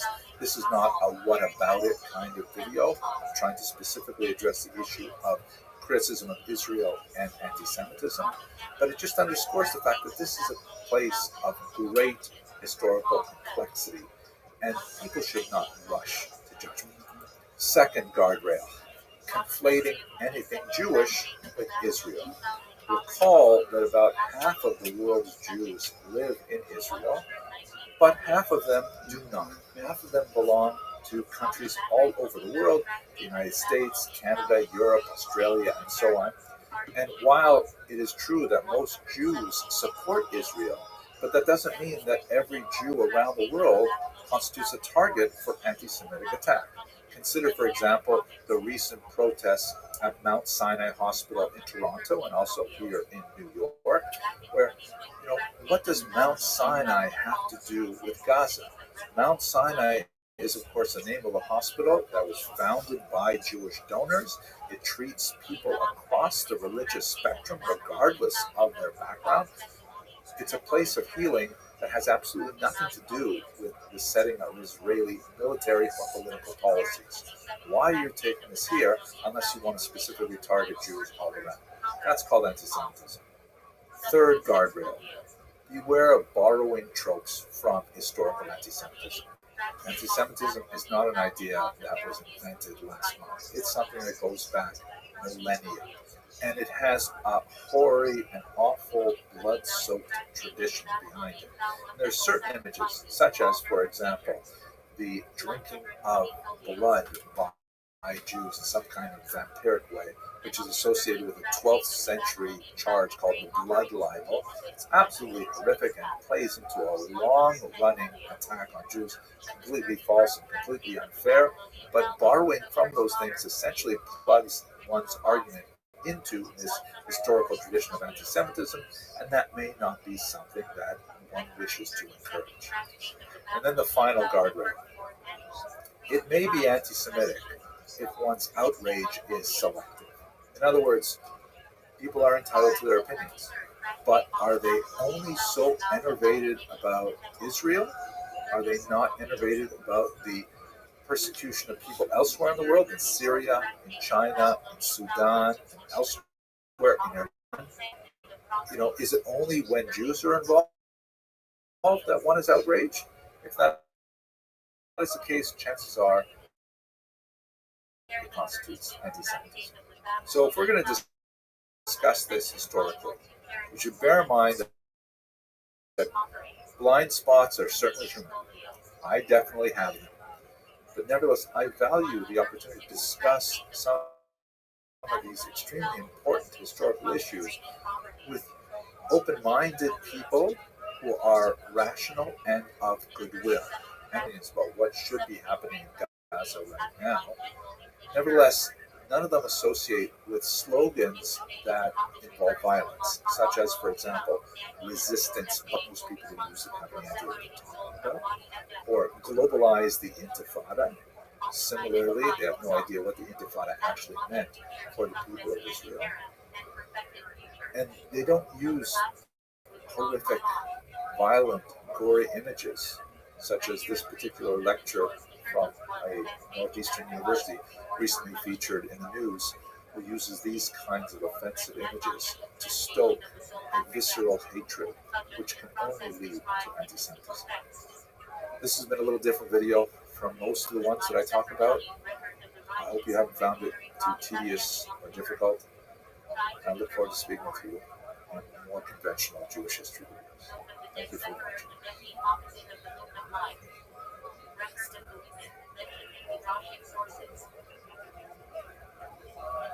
China's second highest level of the soul, transcending connection to divine life force. Hello, fellow students of Jewish history. As a historian, I like to restrict my activities to things which happened firmly in the past, which are no longer happening today.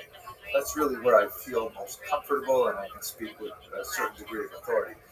But since October 7, it has become increasingly impossible to maintain my safe, comfortable home in the past, and I often have to talk about things that have direct relevance to the future. The truth is, that's not really true. That almost everything I say about the past has relevance to our times, but now it's become incredibly explicit. So what I'd like to talk about today is the history of Jews and universities, and I'll probably get a little bit more political towards the end of this video, so warning in advance. Now, perhaps one of the reasons why the current moment is so upsetting for many Jews is because universities is perhaps one of the last places where we expect to see this kind of phenomenon.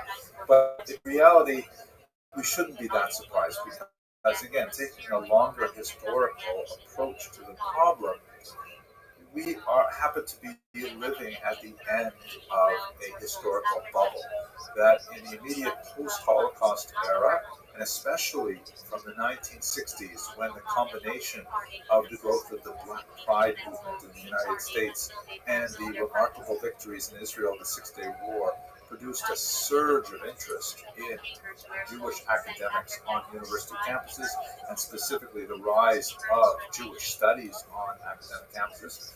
We always thought, at least my generation thought, that universities are relatively speaking fairly safe spaces. We invest heavily in them with Hillels and with Chabad houses and all kinds of supports for Jewish studies on campuses, and we thought that Jewish students would find a lot of value being in universities.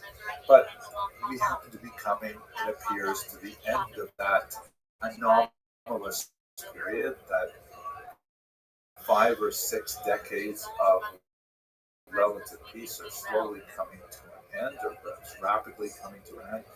So in this video, let's have a quick look back all the way to the very beginning of the Jewish love affair with universities.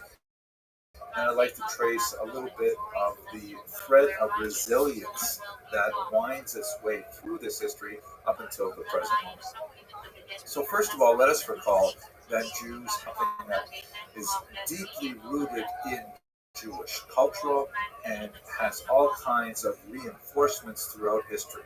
If you look, for example, at the central prayer of Judaism, the Shema Yisrael, Hear O Israel prayer, it has a command to teach your children. I mean, teaching and education is really built into the core DNA of Jewish history. Jews were incredibly incentivized towards pursuit of higher education, primarily because the holding of real estate, the holding of land, was not necessarily the best way for them to make a living throughout the long diaspora period. Jews could be expelled from a country on a moment's notice, and that would mean they forfeit their land holdings and so on. So historically, Jews have looked towards aspects of the economy that are more portable in nature. This leads them, of course, to various crafts that are skill-based, to all kinds of financial activities in particular, and to medicine. And all of these things require a higher level of education. So there's like the idea of transportable economics produces more inclination towards higher education. If we look at our own times, have a look at the Pew Research Center report on Jewish Americans, you can see that statistically Jews are an extremely highly educated ethnic group. If you have a look at this graph, you see the comparison of Jewish Americans, who are in the red bar, and non-Jewish Americans in the yellow bar. This is as of 2020. You can see that Jews are severely underrepresented when it comes to people who have a high school diploma or less, and they are incredibly overrepresented when you look at postgraduate degrees, like master's degrees and professional degrees, doctorates, and so on. They're more than 3 times the proportion of your average American. So Jews are very much invested in the idea of higher education, which is something that happens at universities. We should also note, of course, that historically Jews have had their own universities understood within the context of their times. Examples from the ancient world, such as the gathering at Yavna, the so-called Kerem Yavna, the orchard of Yavna, which was in Israel in the 1st century. Bodies that were partially research, partially judicial, like the Sanhedrin. And then, of course, when you get to the Talmudic period, you have massive academies in Babylonia and several cities along the Euphrates and Tigris rivers, also in Israel, in the city of Tiberias, for example. And you should also note here that in the Talmudic academies, the nature of Talmudic study is so broad that it easily encompassed all kinds of other areas of intellectual research, such as medicine, of course, geography, geology, astronomy, astrology, all kinds of bodies of knowledge would be included within Talmudic purview. So those aren't exactly universities the way we understand them today, but nevertheless they were institutions of higher education that Jews were deeply attached to. And even in the post-Talmudic period, there were several examples of purely Jewish university-like gatherings, but most of them were not especially successful.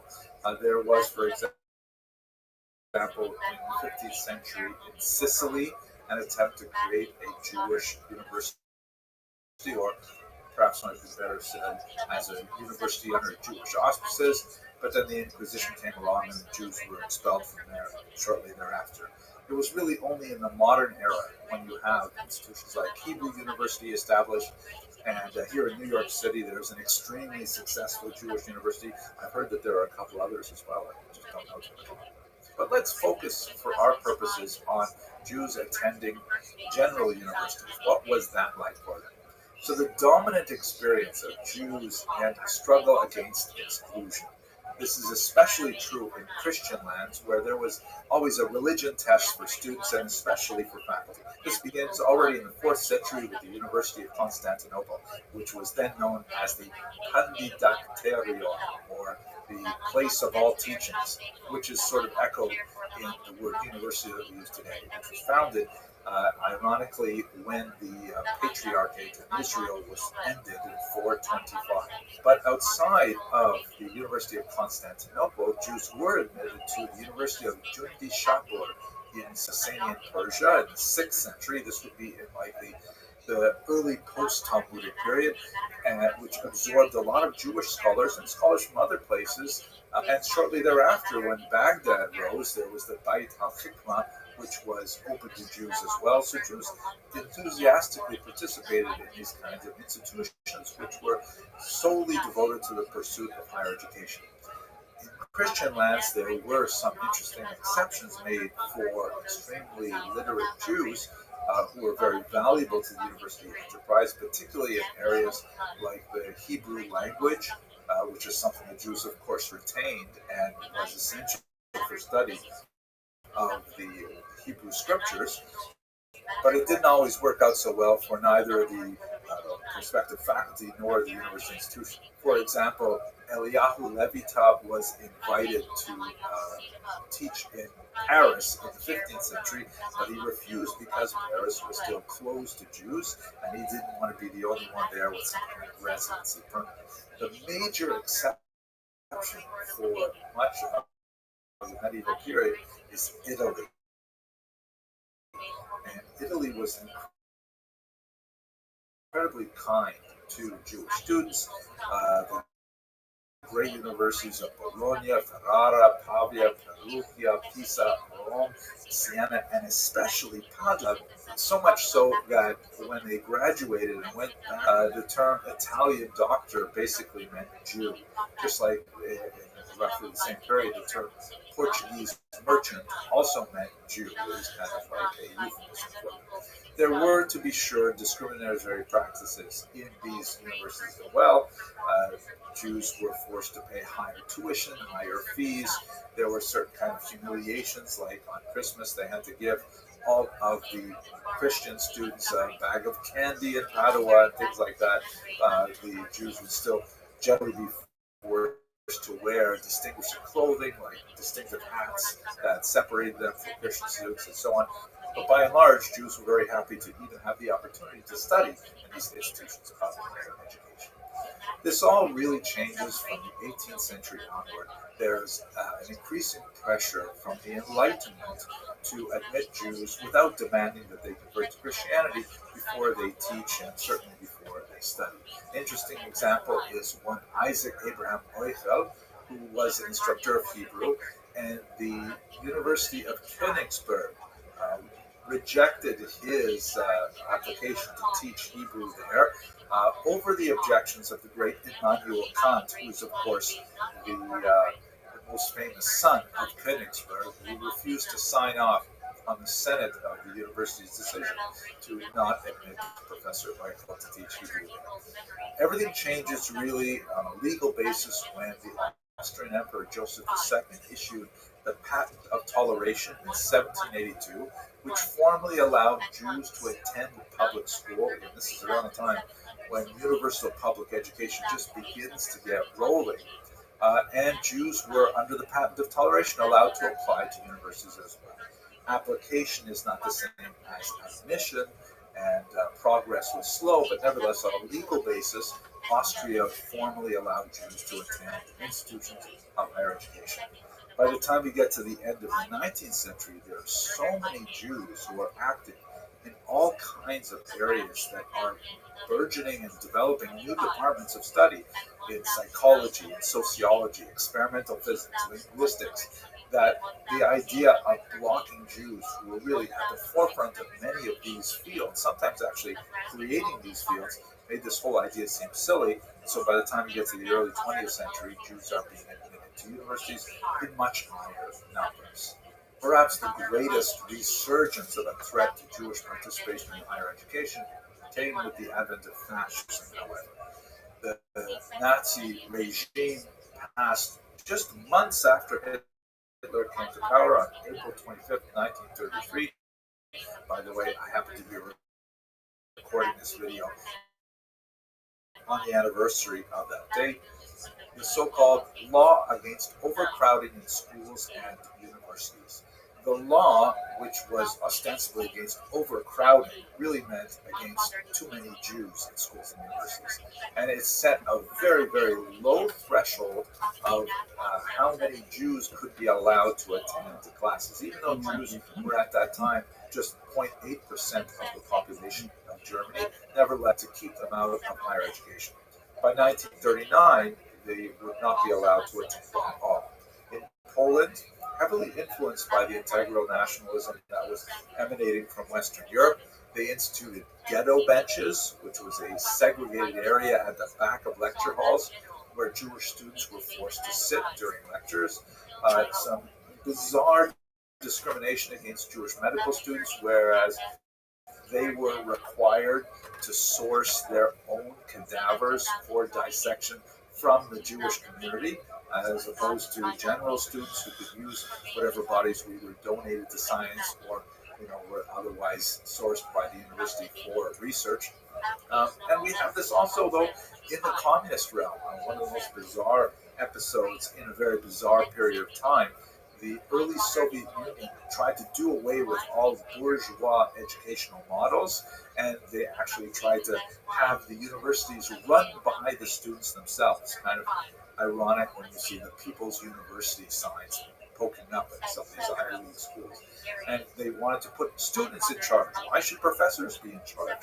This was considered an absurd effort, and it was doomed to failure because you can't put undergraduates in charge of undergraduates and hope that students will actually make progress.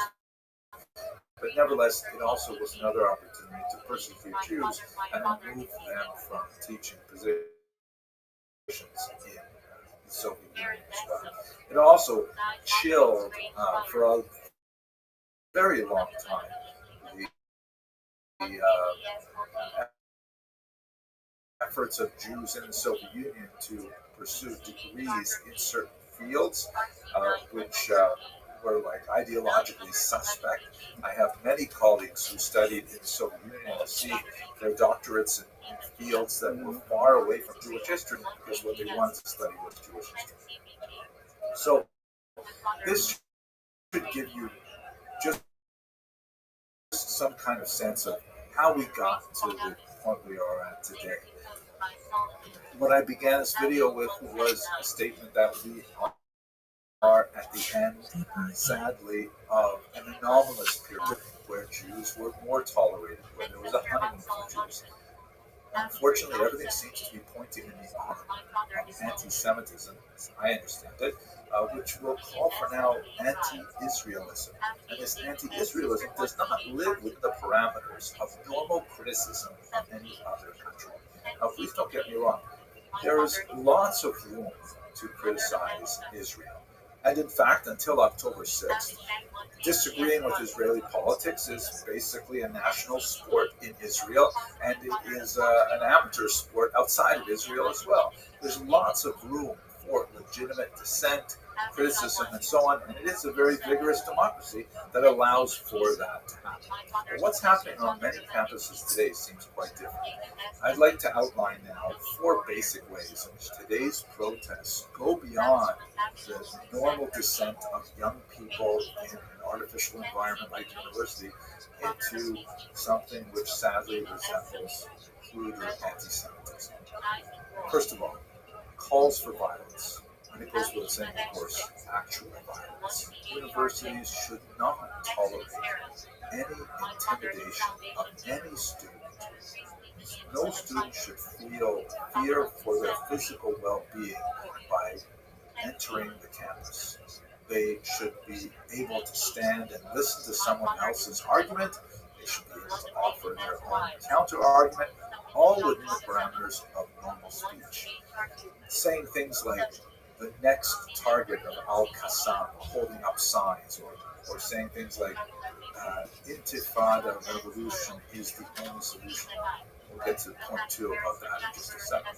But open calls for violence are absolutely inappropriate and certainly constitute, in my humble opinion, a form of hate speech. Secondly, and it pains me to say this about a university environment where we're dedicated to higher education, but there is an incredible degree of ignorance about the basic history of this region. A deep level of ignorance that is so profound that it's hard not to see it as willful. And when you combine this incredible degree of ignorance with what appears to be a complete moral apathy and inability to empathize with the suffering of people on either side of this conflict, then it becomes incredibly dangerous. I see it especially when talking about the hostages. My social media feed is full of these videos where people will interview students and, okay, they don't know the geography of river and sea, fine, it's just silly. But when they ask them straight up questions like, should Hamas release the hostages? And they can't give a clear yes answer, that astounds me. How can they possibly conceive that it is acceptable to kidnap children, women, the elderly, civilians, and then hold them as hostages, hiding behind human shields? It's just mind-boggling that rational people can actually think that is acceptable. So that definitely tilts over into anti-Semitism, whether they know it or not. Third, a refusal to countenance so-called normalizers, meaning people, typically Muslims, by the way, who want to have these red lines, like they call them Dawabi, something like that, which basically says various principles, and they're saying that anyone who doesn't agree with these principles, these starting principles, we're not going to listen to you at all. I see it on my social media feed as well, when there are certain voices for peace who are arguing from the other side of this crevasse. They want to find ways to traverse the distance, the abyss that separates us, and they are shut down by their co-religions. I mean, that's absolutely intolerable. We need to find people who can build bridges right now. If we are serious about creating a lasting peace in the region, those are the people we need. There should be no excuse for shutting those people down. And then fourth, and we've talked about this before, so I don't want to add more to it, but this idea of selective outrage, this idea that, you can be upset about things that Israel does. Jews and Israelis are frequently upset about things that Israel does, and there's room to criticize, there's room to analyze, and there's room to make recommendations.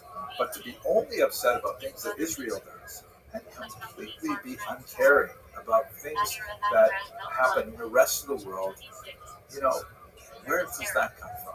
And you stuck with me for quite a while in this video. We talked a little bit about history, we talked a little bit about the present moment. Let me just add one last thought. I've never seen anyone do a really good scientific study of this. I have seen a few isolated studies that seem to bear out the parameters of this thesis. But it seems that most anti-Jewish violence, and I would like to suggest that maybe it's most protests by young people in general, is strongly correlated with the weather.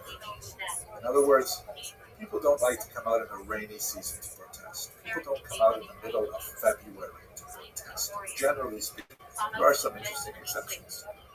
But perhaps a lot of what we're seeing today is affected by the beautiful spring weather that we are enjoying here in the Northeast. And I'd like to hope then that we get some rain real soon. Thank you very much for watching. Let us hope for goodness.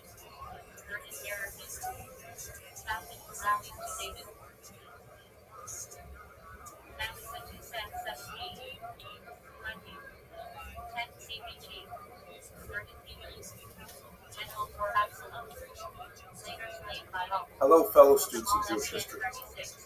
Like many of you, I've been following the protests on the campuses of many of the institutions of higher education in this country with great interest and concern. And one of the areas that I find particularly difficult is reading the perspective of Jewish participants in these protests. And so,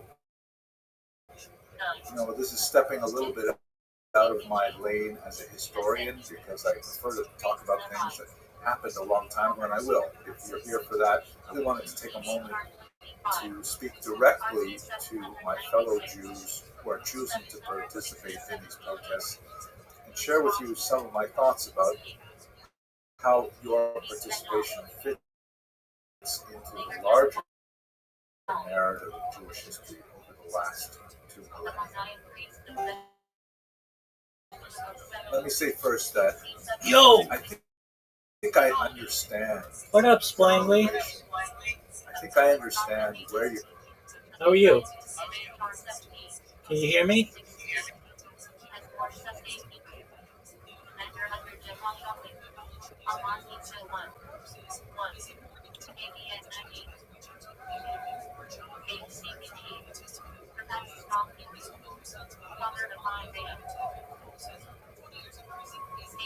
Splangly, do you speak English?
ROTHSCHILD 11. 1CHR1. Early Coast Flood. Possibly border of Chaldia Acadian. Ancestor descent Abraham line. Article Sindendra. BMI. IR 465. 424 BG. DER 404. 359 BG. Gold purchase. 13 Kings and Military building. Outside Unit 1 KBS 15. 2CHR 14. 16. RC 911. 870 BG. Position declared. Controlling case. With Masha. Outside 3. 23. 10 CPG. Dog has made you. Lead warrior. Longest brother. Killed. 73. 83. 10 CPG. Electric gatherer Hebrew. 11 Eagle Seamer. Saul Hill Doctor. Actual J 46. 21. No 26. 38. Avery Arnold Wilderness.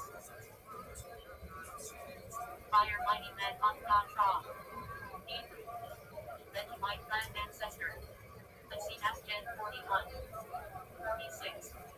18. 17 CBG. Belonging to Goddess of Egyptian. Joseph XY. Mother of Libras Manasseh. Asher Gen 30. 35. 49. Avery Arnold. Happy blessed Hebrew. Son of Jacob. Child Patriarch. Act 1CHR2. 24. 25. C2. First Millennium PG. Possibly Black Spec Hebrew. Uncertain. W. Spencer. Astronaut Gen 10.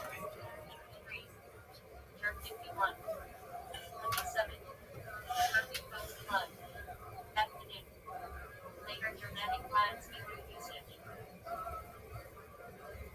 Descendant of Gomer. Later name for German Jewry. Ashkenaz Dan 1. 3. 6 CPG. Likely Akkadian Old Persian. Chief Official Training Daniel and Friends. Masri Lights Gen 46. 17. No 26. 31. Avery Arnold Wilderness. God has found people. Apostolic Lynn Ancestor. Azariah Many Kings for Ezra. Day. 10. 5th CPG. Has helped Hebrew. Priests, princes. Uzziah X given name is Azariah. Azariah aka Abednego Dan 1. 3. 6 CPG. Has helped Hebrew. Abednego equals servant of God Akkadian. Delivered from furnace with Mania wish. Balaam name meaning. None of the people were the honor Hebrew origin, possibly with Northwest Semitic influence. Life. 13. 12th century BG Late Bronze Age. Role. A non-Israelite prophet hired by Balaam, king of Moab, to curse Israel. Numbers 22. 24. Instead, he blesses them uttering famous prophecies about Israel as future. Balaam name meaning. Destroyer or devastator Hebrew. Life. 13th to 8th century BG. Role. King of Moab feared Israel as encroachment and summoned Balaam to curse them. Numbers 22.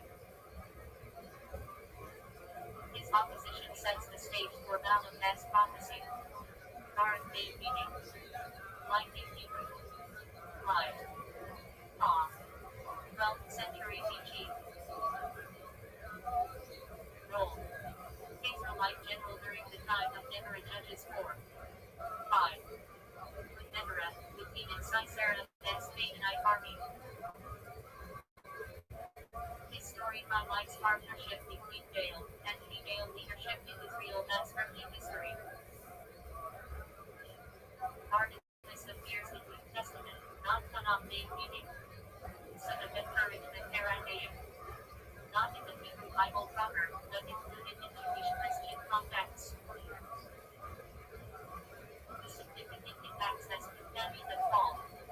Baruch name meaning. Less Hebrew. Live.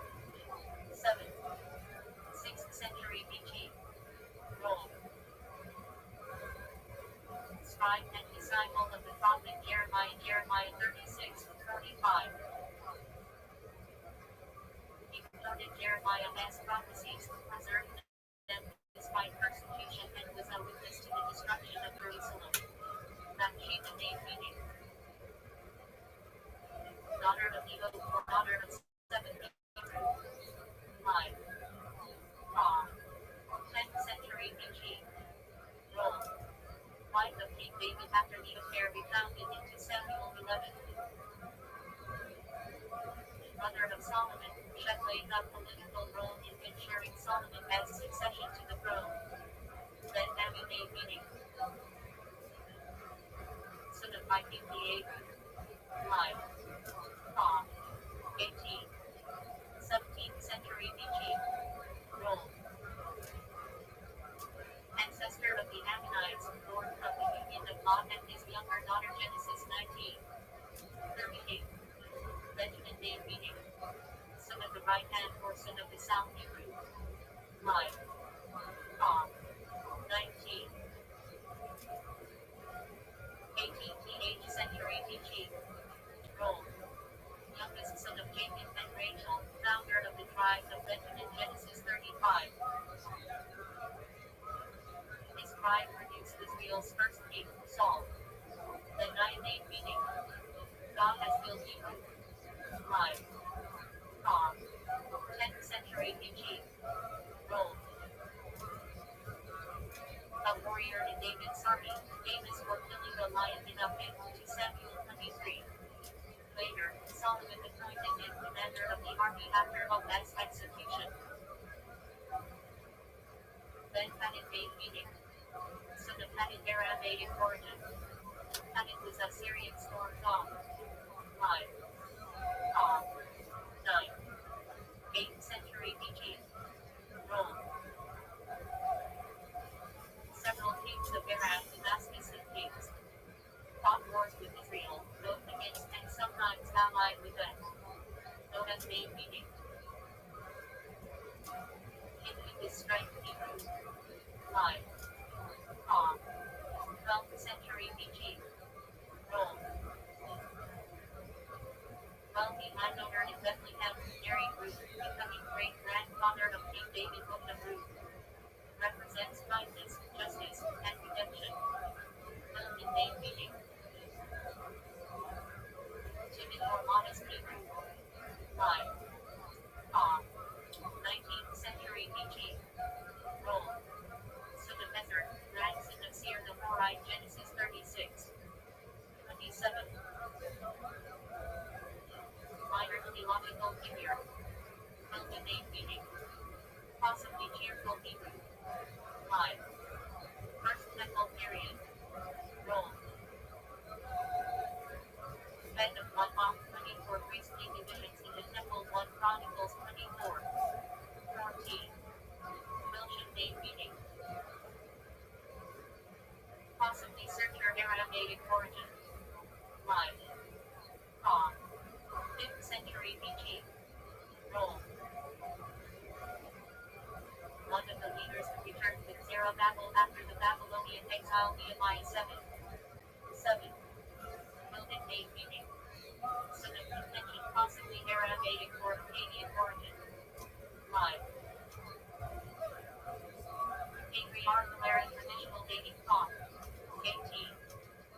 17th century BC.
Absalom X rebellion to Samuel 17. Known for loyalty and generosity. Yiddish for well. So.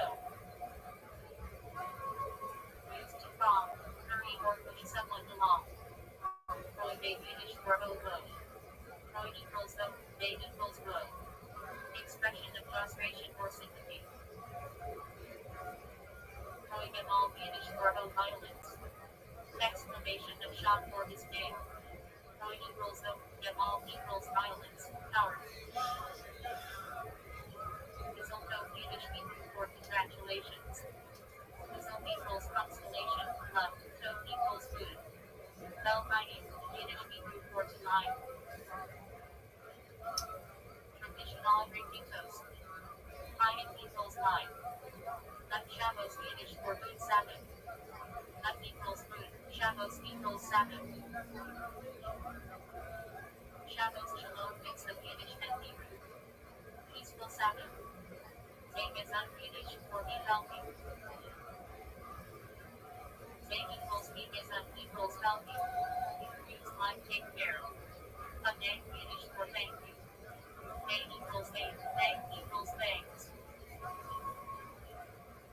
A shade of name Yiddish for thank you very much. Name equals name, shade of equals beautiful, name equals thanks. Alega Yiddish for all best. Aleg equals all, that equals food. Message point Yiddish slight contraction of Hebrew Yasher coach, make big spread. Means thanks or well done. Shlem Yiddish for brag, carry. For call, speak with effort, or force someone lags behind. Shorts Yiddish for chat, talk. Sometimes means networking. Dutch Yiddish for complain. Also a person who complains. SCH means Yiddish for sweat. Also means that speak back. Schlepper Yiddish for a dragger or hanger on. Schleppy Yiddish for an unlucky or clumsy person. Schleppy Yiddish for a potentially unlucky person. Joke. The Schleppy spills the soup, the Schleppy gets spilled on. Schleppy Yiddish for a foolish or insignificant person. Schleppy Yiddish Wilbur slang. A contemptible man. Originally meant validity. Huts Yiddish Wilbur slang. A fool or jerk. Mensch Yiddish for a person. Used to mean someone of integrity or decency. Natchez Yiddish from Hebrew for joy, pride, usually from family children. Where you're coming from and why you want so badly to participate in these demonstrations. You know, they have wonderful statements like, no one is free until everyone is free. Beautiful. And you are heir to the tradition of the prophets, to Isaiah, railing against corruption and oppression. This is beautiful. This is very much part of the Jewish tradition. There's no denying it. Even in the last century, the famous photographs of Abraham Joshua Heschel marching arm in arm with Martin Luther King Jr. You add to that the fact that so many of your like-minded peers have participated, and it feels like you're connected to so many people around the world doing the same thing, and you're getting validation from some of the faculty and things like that. I really understand. I can see why this would be like a moving moment. And maybe even think to yourself that one day I'll tell my grandchildren about where I was in the summer of 2024. That might be true. Let me just take some of your time, however, to tell you why I think respectfully that this is not the protest that you should be participating in. There are other ways, better ways for you to voice your opinion than to be specifically joining yourself to this moment. Let's just do a little bit of history, separating from the immediate concerns of the present moment. We'll come back to it in a second. I want to point out to you there's a long, long history of Jews usually individual Jews stepping away from mainstream Jewish communities in order to participate in movements that have a much larger social capital. Recall, of course, that Jews have been a minority for 2 millennia. We have lived in sometimes very hostile environments, sometimes predominantly Muslim, sometimes predominantly Christian, and it is a natural human desire to not be part of the minority, to not to stand out, to say, and why are we oppressed by the larger community? Why maybe they're right and we're wrong? And that first step out of the community is so affirming for much of Jewish history. There are all kinds of people on the Muslim side, on the Christian side. Of course, we're talking now about a secular moment.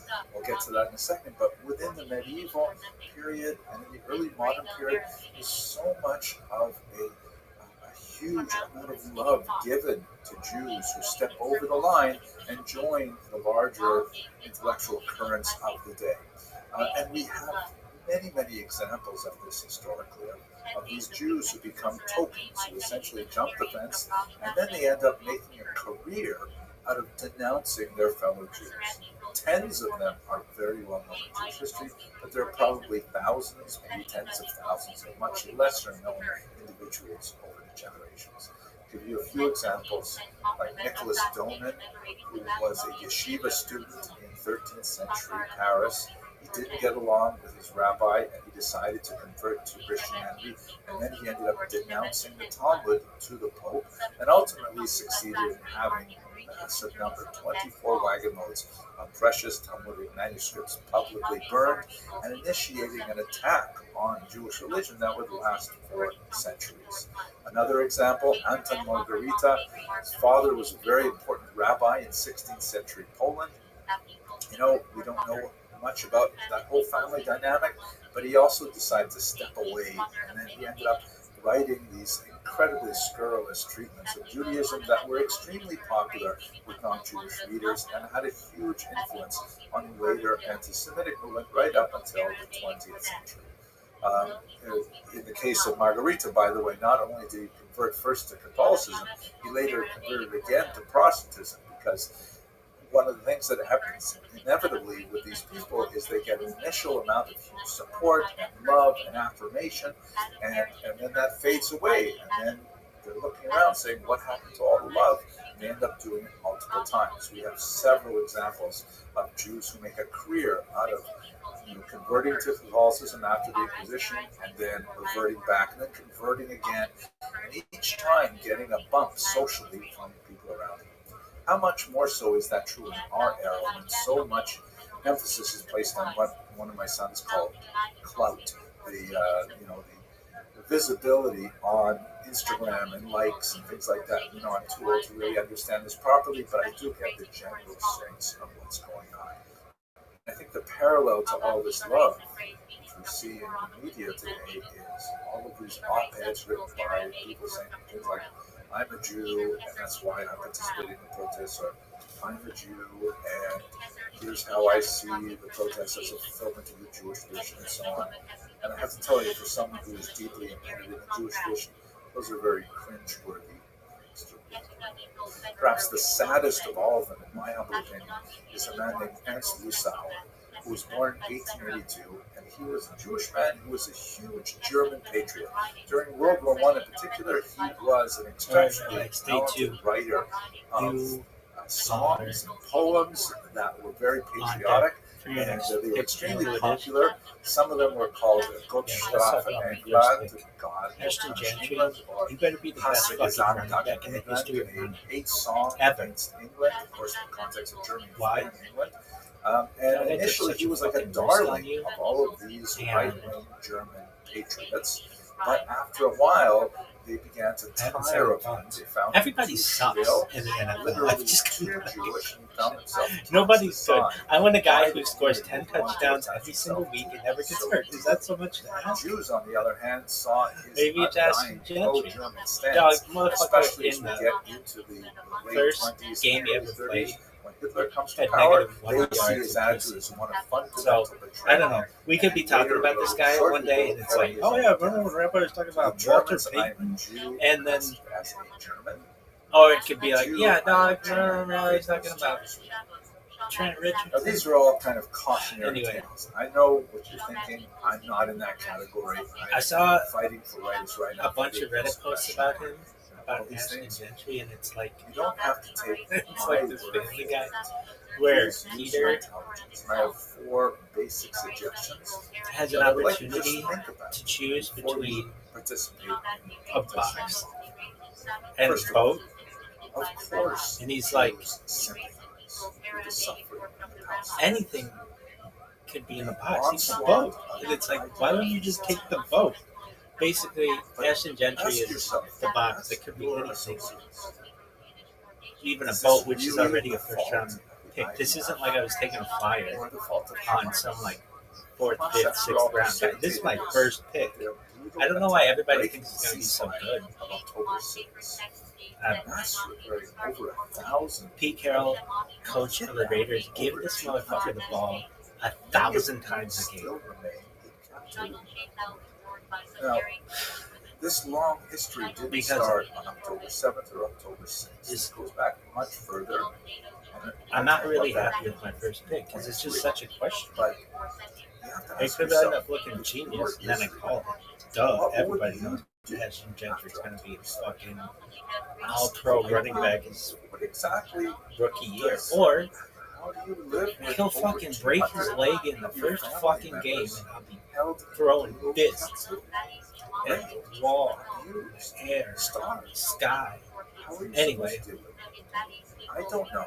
I'm not in charge of a country. Ashton But I will Gentry, if tell you ever you, see this, I don't think I put their everything in there. action You is better score compassion. They're trying to get the hostages 65,000 back. touchdowns this year, or else you're a Second, bust. Anyway, please note, there's no who you contradiction taking number 2, Rabbi? wishing peace, prosperity, and Well, dog, this self-determination motherfucker, for both Israelis and Hurricane Nate, Palestinians. get your shit together. That We're waiting on have you. that desire at the same time. Many Israelis Who, do. what's the order been thus far? Many American Jews We're do gonna go as through well. every All fucking player make to that do this. peace. All right, Peace so involves Jamar Chase, no more cross-border first attacks, one, no more going kidnapping to of people. You know, if this is all true, number 1 Here's the overall question. pick. why are Went protesters to- calling for the destruction of Yeah. Israel? Either literally Speed. Number or 2 is Justin figuratively, Jefferson. which they That's an dislike interesting on pick. the He can stay healthy. That's a good pick. means 3 is wipe out Saquon Israel and Barkley, make going Palestine. to You see Schiller. that graphically all the time. Um, The images of the state of Israel. John colored with the Robinson, Palestinian 4, flag. Why does going to Israel Bitcoin. have to disappear? Mike D, Now, a lot of got people will Jameer say Gibbs at 5. anti-Zionism is not the same VMU thing as took a, I anti-Semitism. think we had a And that's good one technically there. true. 6. But the fact is, anti-Zionism is almost always a hiding place for Halloween, anti-Semitism. CD Have a Lamb look, at for 7. example, at this chart Christian that McCaffrey, shows Struggle. this from Fuck the you, man. I Pew was Research all report about study taking Christian of American McCaffrey. Jews That's who I was like, published in why do I keep 2020 doing fucking based on a 2013 mock survey. drafts? Numbers, I've I think, always are pretty much the same Christian today. McCaffrey, and then this motherfucker took him. 87% Shit. of I'm gonna American have to take Jews that say rookie. caring about Israel is either essential The or next person important was 1, to 2, Jewish 3, 4, identity. 5, 6, 7. Only Christian 12% say McCaffrey it's was not 8. important. Is that right? Maybe you're inside that 12%. I don't know. I hope Yeah. not. But most Amon American Racing, Jews are Fucking Zionists. They care complicated name about for a Israel. Detroit line. Anyway, he Also, was by taking the a way, yo-yo. note that Let's go pick the 61% of American Jews 9. believe that a He's peaceful spoken to two-state Love that solution is motherfucker. possible. I took That him means like both 2 years Israel ago. and Palestine I just picked him up, side and by he turned out to side be one of the best peace players in the and league. prosperity. Now, So, why is there no Ashton protest for Gentry. that? Then destroy Israel and make it all Better possible. figure your shit out. I'm serious. 3. You need Please, At a minimum. please get educated. 72,000 Go back before touchdowns October this year, 8th. or else you're a bust. No doubt. I have some resources on my Anyway. channel, but you don't have to And then look we're all at waiting material. for fucking Look at Hurricane Nate. lots of material. jerking There are himself certain off books and so on and which I waiting all night certainly for would this not fucking recommend. draft to But reopen. if you want something that I think is moderate, something Anyway, that I you disagree done? with occasionally, Oh but I yeah, think is dude, I'm really so pissed. real account, I have had to this look at fucking many strategy. I more was like, sources. oh It yeah, just remember the UFC ref? He's like, oh, it's all over the boxing ref, or just like the latex glove. Anyway, whatever you want to think of. Oh, this bitch is over. It's over. I'm fucking favorite. Blah blah blah blah. Psych. Not even close. Finally, My strategy worked at first, but now it doesn't work. to other So I'm just gonna have to go who choose to the support old-fashioned way and just create hear them out. thousands of clips. Go to your Chabad house, go to your Hillel Dog, house, I'm so Tell pissed. them Is that, what you dude, think. I've tried Tell so them many I'm times. upset Dude, about if anybody watches this, this in the I'm upset future, about that. I just don't think like this from is right. the computer Have the standpoint, the conversation. biggest thing I want to improve is defaults on Don't stuff. Just like remember what I was doing, perspective remember on where I this go when I highly log in, all that complex shit, just defaults. And then I want to conclude by telling you that I thought speeding a up lot of everything about because all computers are slow.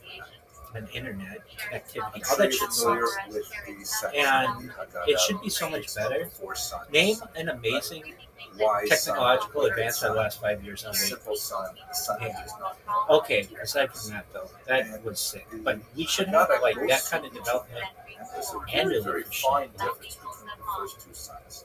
Internet Look that at the never text here. disconnects. Haggadah, Computers that that it like says, if I were "Chacham, fucking Omer, now computers wise that be son, like, all right, well our batteries can last Machane, an hour the first year. Tuvah, Then you buy a new one. The second year it'll last 2 hours. The third year it'll last 4 hours. And everything should just keep going. And then That's the how wicked shit's supposed son to. And I know people are says like, almost the same oh, well, thing. Moore's It says law Russia, doesn't actually. America, Dude, the wicked son, what does it this say? is Rabbi's thing. Maha, Improve Buddha, everything. I need Maha. speed, motherfucker. What is this Anyway. worship to you? And power. The difference between these two questions, the first one, of Is course, that the asks end of your lots of story? details of different kinds of No, commandments. so who are you This one picking just next? asks in the collective, but then I don't was know. really Hurricane needs emphasis probably watching between these. two passages is in the Learning. word used and translated in English simply as you. Strategy. In the case I have a of feeling the word that's he's gonna used take is etchem, which is A chain? one form of saying A chani? A chani? I should call him a chani. And Anyway, over here, that motherfucker's the gonna word be used gone. is lachem. He has a Q next to his name. The difference You between have shit the next to your wise name? son and the wicked I don't son know. is so No, but you- tiny. It betrays, I want- as you see in the text here, Blue skies ahead. fundamental Ashton Gentry, distinction between you need wise son who still 79,500 includes himself in the Jewish touchdowns world, this year. even Or though your he does not understand what's going on. And the wicked son You better does not have understand some what's around going on, like but fucking chooses to separate himself from the community. That's spirit. the real Shout out to Jim Brown. difference between the two. Perhaps the greatest running back of all time. Definitely the best lacrosse player of all time. And an amazing civil rights Who activist. is not at the table? So that's cool. So Ashton Gentry, you have big shoes to fill when you're playing Cleveland. Wow. Think. Anyway, you need to have 82,000 touchdowns, or you are a fucking bust. Just this year, I don't give a shit about the futures. You can ruin your career in week 16.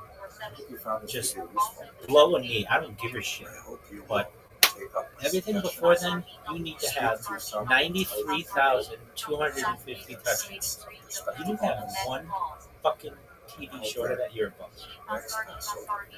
Can't believe I took a rookie first round. Thank you. Yeah, it's a boat, but the box could be anything. Even a boat.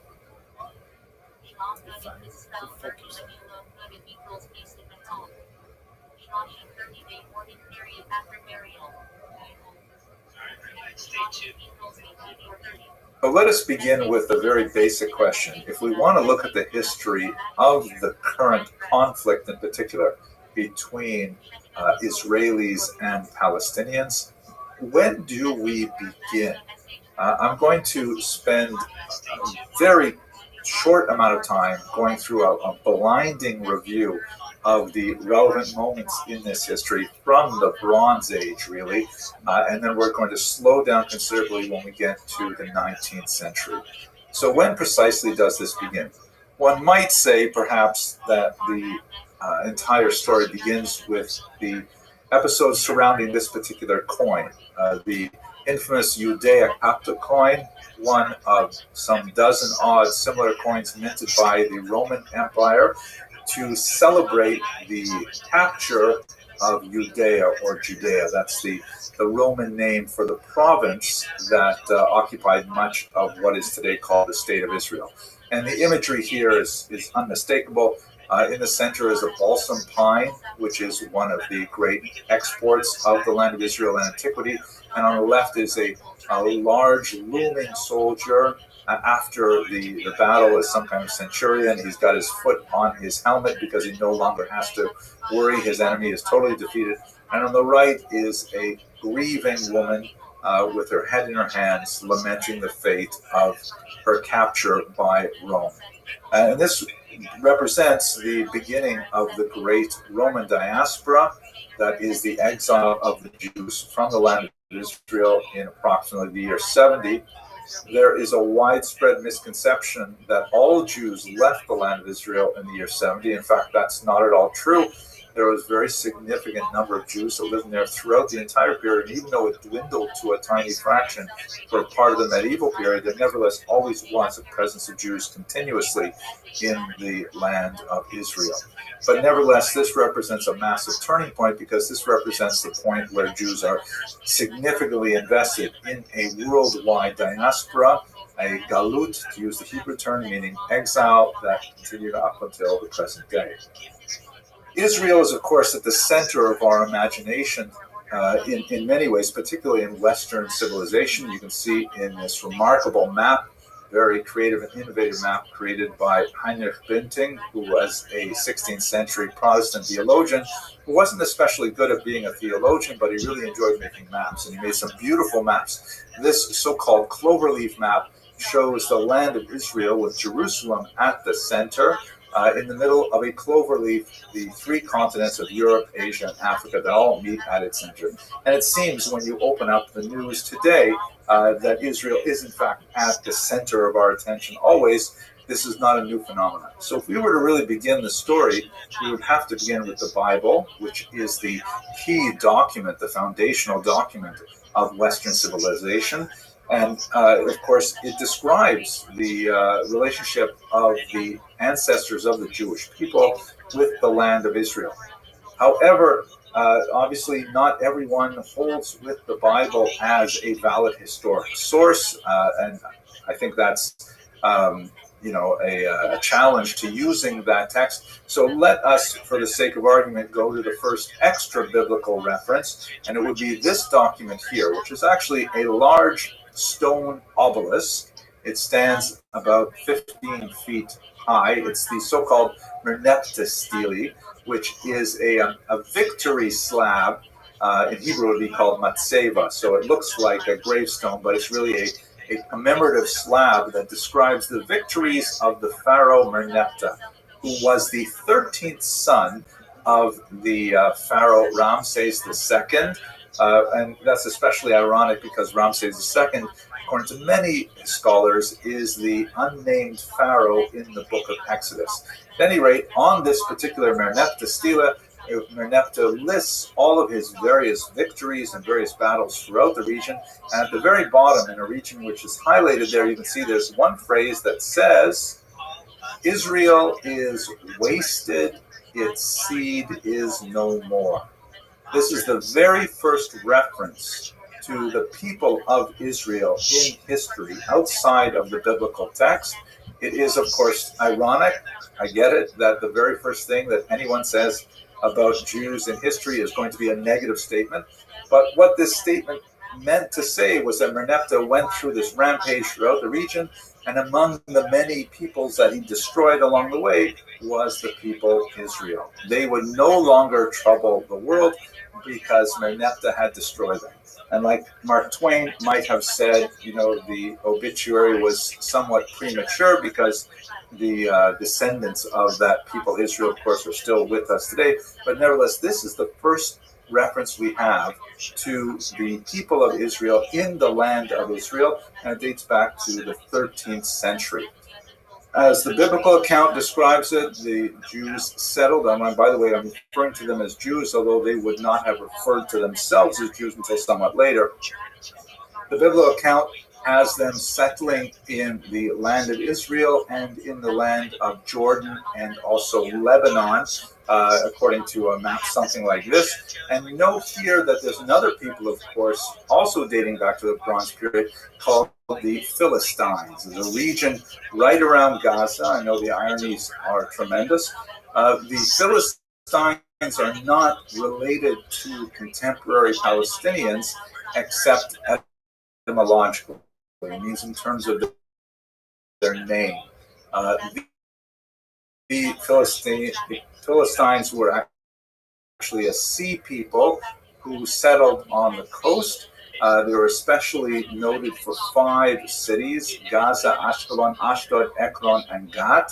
They're described repeatedly in the Bible, usually in terms of a conflict with their then moving on through the history, there is described in the Bible a massive golden age with some fantastic kings like Saul, David, who was shown here in this slab, the Tel Dan stele found in the north of Israel, that has in the chopped-in area written in Paleo-Hebrew the words Beit David, the house of David.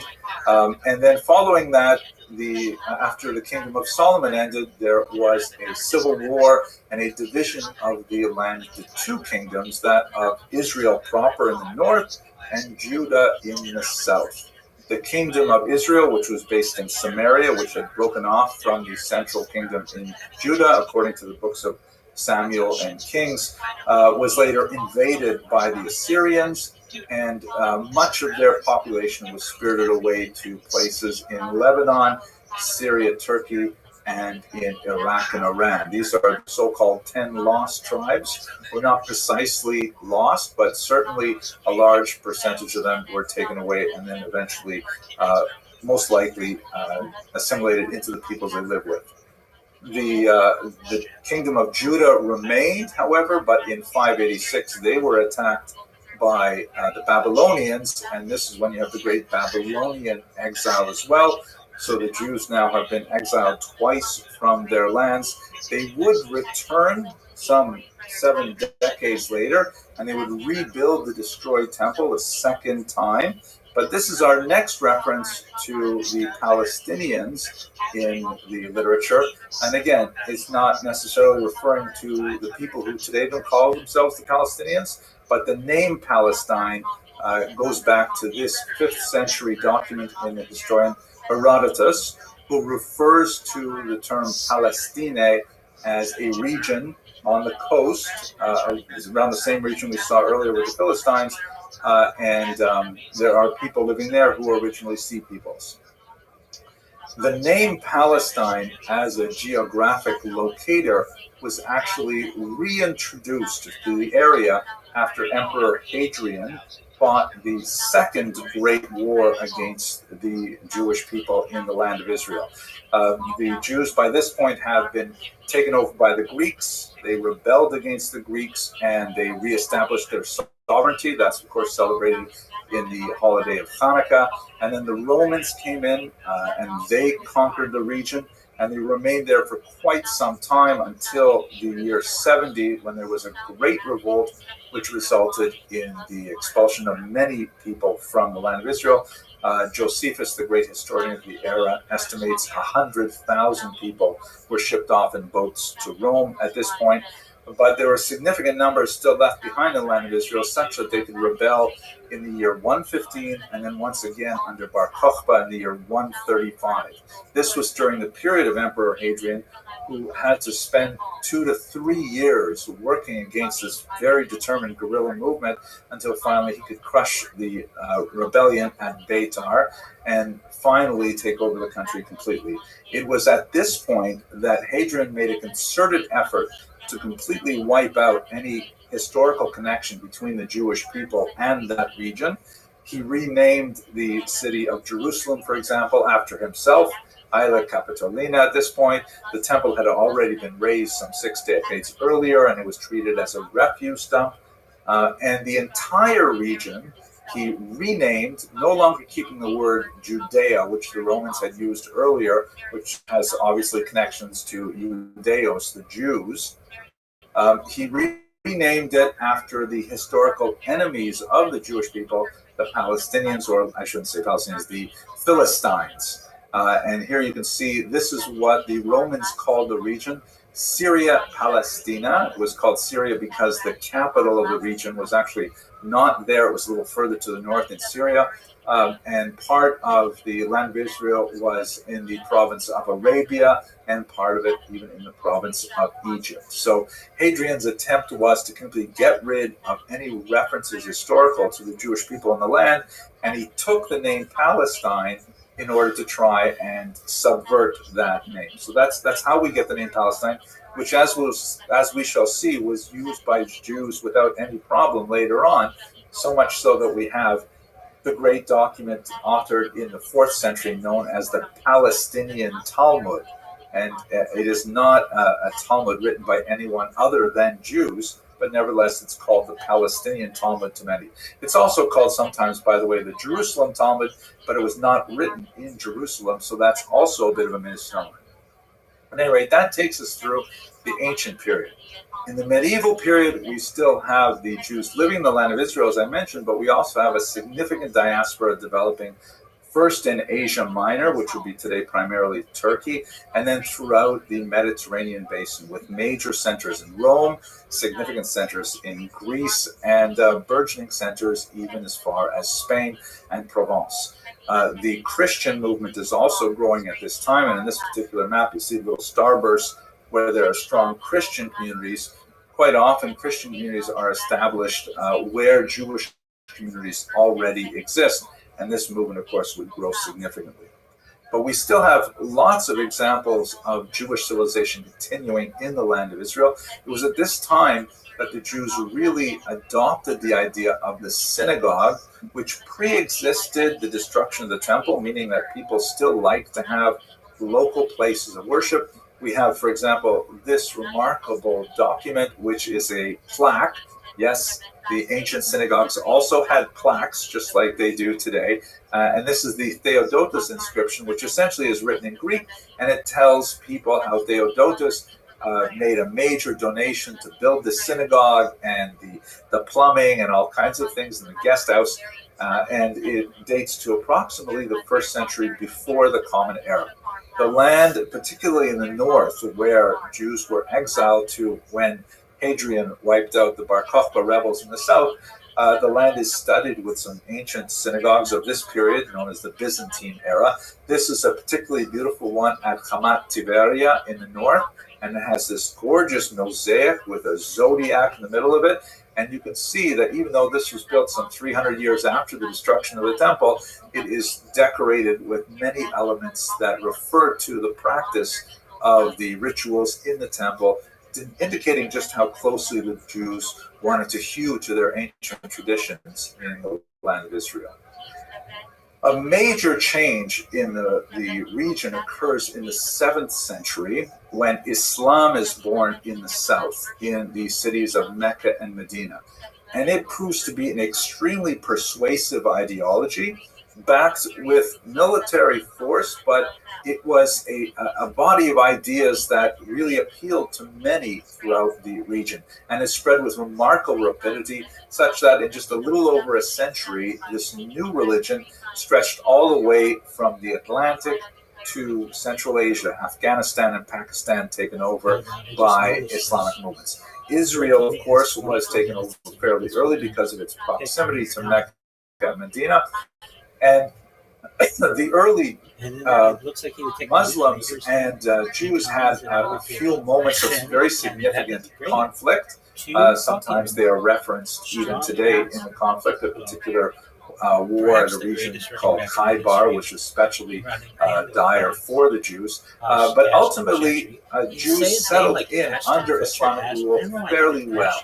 The reason for this are several. First is that Judaism and Islam are actually fairly similar in terms of their structure, their ideas. In fact, Judaism is actually closer to Islam than it is to Christianity in terms of its, common cultural vocabulary. Kashrut is not the same as halal, but the idea of a dietary regimen, of certain kinds of restrictions on how animals are slaughtered and so on, that is something they share. the value of tzniut, of modesty. They may approach it to different degrees and have slightly different definitions, but they both have the notion that such a thing exists. In general, Islam, like Judaism, is more of a practice-based religion, meaning you are measured by what you do. Whereas Christianity, well, of course, that's important to Christianity as well, is much more measured by what you believe. By contrast, Judaism and Islam do not have the same amount of emphasis on belief vis-a-vis practice. And in this way, although they were not identical, they could at least speak the same language. Halakha and Sharia are both all-encompassing law systems that govern all aspects of life: civil, religious, ritual, criminal. Something you don't have the same in Christian world. So where we see that coming to a pragmatic implementation is that Islam, through a document known as the Pact of Umar, which claims to be somewhat earlier, but is probably from the 9th century, was essentially a document that laid out what are Jewish privileges and responsibilities as a minority in Muslim society. Jews were to be the status of dhimmi, meaning a protected people, which also means essentially a second-class people because they did not have the same rights as Muslims. And they suffered a list of disabilities, which were mainly symbolic in nature, like not bearing arms, not riding horses, things like that, riding donkeys instead, sometimes assigning colors. The idea of the Jewish badge actually originated in Muslim culture. And sometimes there were economic penalties as well. Jews could not build new synagogues, but they could repair old ones and so on. And on the one hand, for a 21st century approach, this is obviously intolerable. It's a second-class status, it's discriminatory. But within a medieval culture, it was actually something that the Jews valued. Tiny minority, often in a very hostile cultural environment, the Jews need to know that whatever the laws are, even if they are mildly discriminatory, as long as they are enforced, then they are safe. They know they can rely on the government to enforce the rules of the Pact of Umar. No one is allowed to run rampage. There's no pogroms, things like that. Those are the kinds of things that Jews are especially concerned about. We can speak more about this if you like in the question session, but one of the great high points of the Muslim-Jewish, coexistence, which can be somewhat exaggerated. There were definitely moments of persecution. There was definitely punctuations of violence. There were even some forced conversions, something like the Inquisition, and a few expulsions as well. But compared to Christian Europe, it was a far, far better place to live in general. We're talking about a massive place to live all the way from Spain to Afghanistan. But the high point is sometimes called la coexistence, which means literally the coexistence, which is a period of about 100 or 200 years in medieval Spain, where Jews reached phenomenal heights in their activities and were granted tremendous privileges and exercised significant power. One case in point, Shmuel ibn Nagrela, a Jewish man, served as the general of the Muslim army of Granada for 16 years. A practicing Jew, a learned Jew, actually serving as a Muslim general, that simply doesn't happen anymore. So that takes us basically up. I have one more thing to say. Sorry. I should mention, by the way, that this Pact of Umar and this kind of ideal Jews living as a protected minority, that's kind of like what you hear in the rhetoric today in some of the protests that, if Israel were to, God forbid, disappear from the map, then the Jews who live there would be accepted as dhimmi, and this is kind of like an ISIS model or a modern caliphate and how Jews would fit into it. Not sure how comfortable it would be.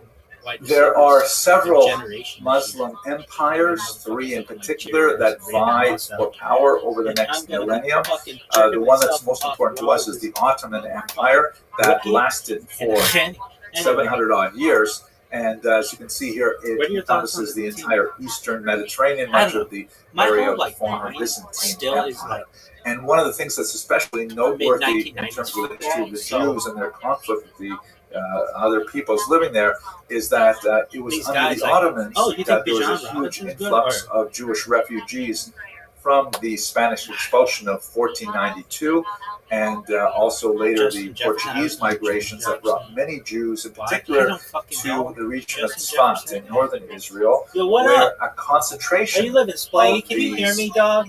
post-exile talk with you Jews, for which in days. many ways were kind of like I'm doing a video. Lahavdil, a post-Holocaust generation. This is a First and fantasy second football generation draft. I mean, people who either remembered themselves or remembered their parents having come out of Spain after living there with such success for hundreds of years, and they established a phenomenal center of mystical activity.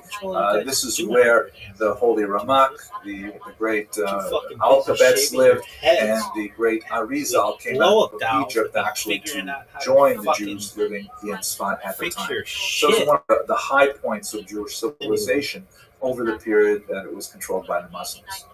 And now we are at the eve of modernity, and this is where the story gets much more complicated and much more relevant for us today. 17 minutes, 20 seconds. We go to, let's say, the year 1850.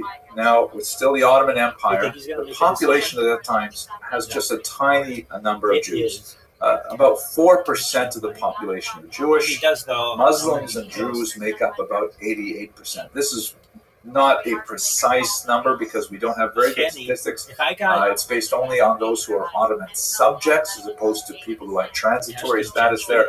But nevertheless, it gives you a sense that there's just a tiny sliver of Jews in the overall demographic pie.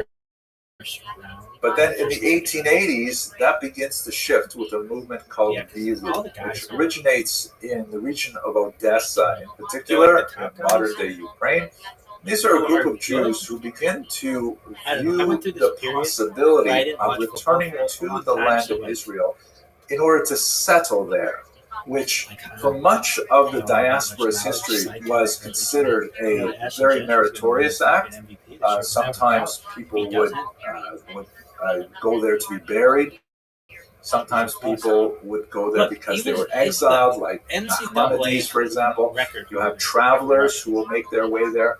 But you don't have, with a few minor exceptions, like a group of about 300 Jews from the region of France in the time of Tosfot, you don't have very many large organized groups of Jews heading down there. Another major Ashkenazi movement in the 1700s, but it really gets serious in the 1880s. When Bilu, influenced by many of the other national movements that are growing at the time, begin to say, wait a minute, why don't we go there? Why don't we resurrect the land? Why don't we begin farming there? And with the backing of some wealthy Jews like the Rothschild, they actually begin to set up some of these farming communities in the land of Israel, Petah Tikva and elsewhere, with varying degrees of success. But at this point, the immigration of Jews who are now, after 2,000 years of exile, are beginning to trickle back. It's not making a huge demographic dent. It would change significantly, however. If you look at this graph, this shows the relative proportions of Muslims, Jews, Christians, and others in the land of Israel in the first half of the 20th century. And as you can see, Jews remain a minority, but a significantly increasing minority over this period of time. And Muslims also increase. And this is because, just like we have in the 7th century, a major influx of Arabs to the region with the growth of Islam, with the improved economics occurring in the first half of the 20th century, as a large part due to the presence of the British and of Jewish finance coming into the region to build up the area. You have a lot more employment possibilities, and you have a significant number of Arabs and Muslims from around the region moving into the land of Israel. This complicates the story as well, as we shall see. But this is the era when, just to give you another example of how the term Palestine has been so transvalued. This is a Jewish National Fund promotional poster saying, hey, help him, obviously a Jewish farmer, because it has written the same thing in Yiddish underneath, help him build Palestine. This was the kind of heroic era of early settlers of the land of Israel, thinking that they would be able to enter the land without much difficulty. It would not turn out to be so. So now let's move to the history of Zionism in Israel, and then I'm going to take a step back and look at Palestinian nationalism, which also fits in chronologically. I'd like to begin, here's an example of another Jewish National Fund poster, which has kind of like that heroic, muscular look to it, of this idea of a nation reborn, like a different kind of Jew coming to the land, rolling up his sleeves, muscular, and farming the land, as opposed to necessarily being, the stereotype of the ghetto Jew, living, very pale and lots of books and texts, but no familiarity with the traditional art of agriculture. The increasing presence of Jews in the region began to alarm some of the Arab notables. The term notables are used for the intelligentsia, the intellectual aristocracy of Palestinians, who were not using that term at the beginning of the 20th century, although the region was called in Arabic Philistin. And there was a newspaper that was started about that time as well. But they began to view with some alarm the direction of Jewish migration that could significantly shift the demographics of the region, and in fact could change the political and social status quo. So one man, Yusuf Dia al-Din Pasha al-Khalidi, who was actually, by the way, the grandfather of Professor Khalidi at Columbia University, a noted expert in the region, he decided to write to Theodor Herzl, shown in the center of this image, who was the father of modern political Zionism. Theodor Herzl, I'm sure many of you are familiar with his story, is an Austrian journalist, fairly assimilated, but he covered the infamous Dreyfus trial in France and was astounded with the level of anti-Semitism in France, which was the first country to fully emancipate its Jews in 1790 and 1791. And he, seeing the anti-Semitism unleashed against Captain Dreyfus, said that, this is impossible. The Jews must have a land for their refuge. Jews must have a place where they can live.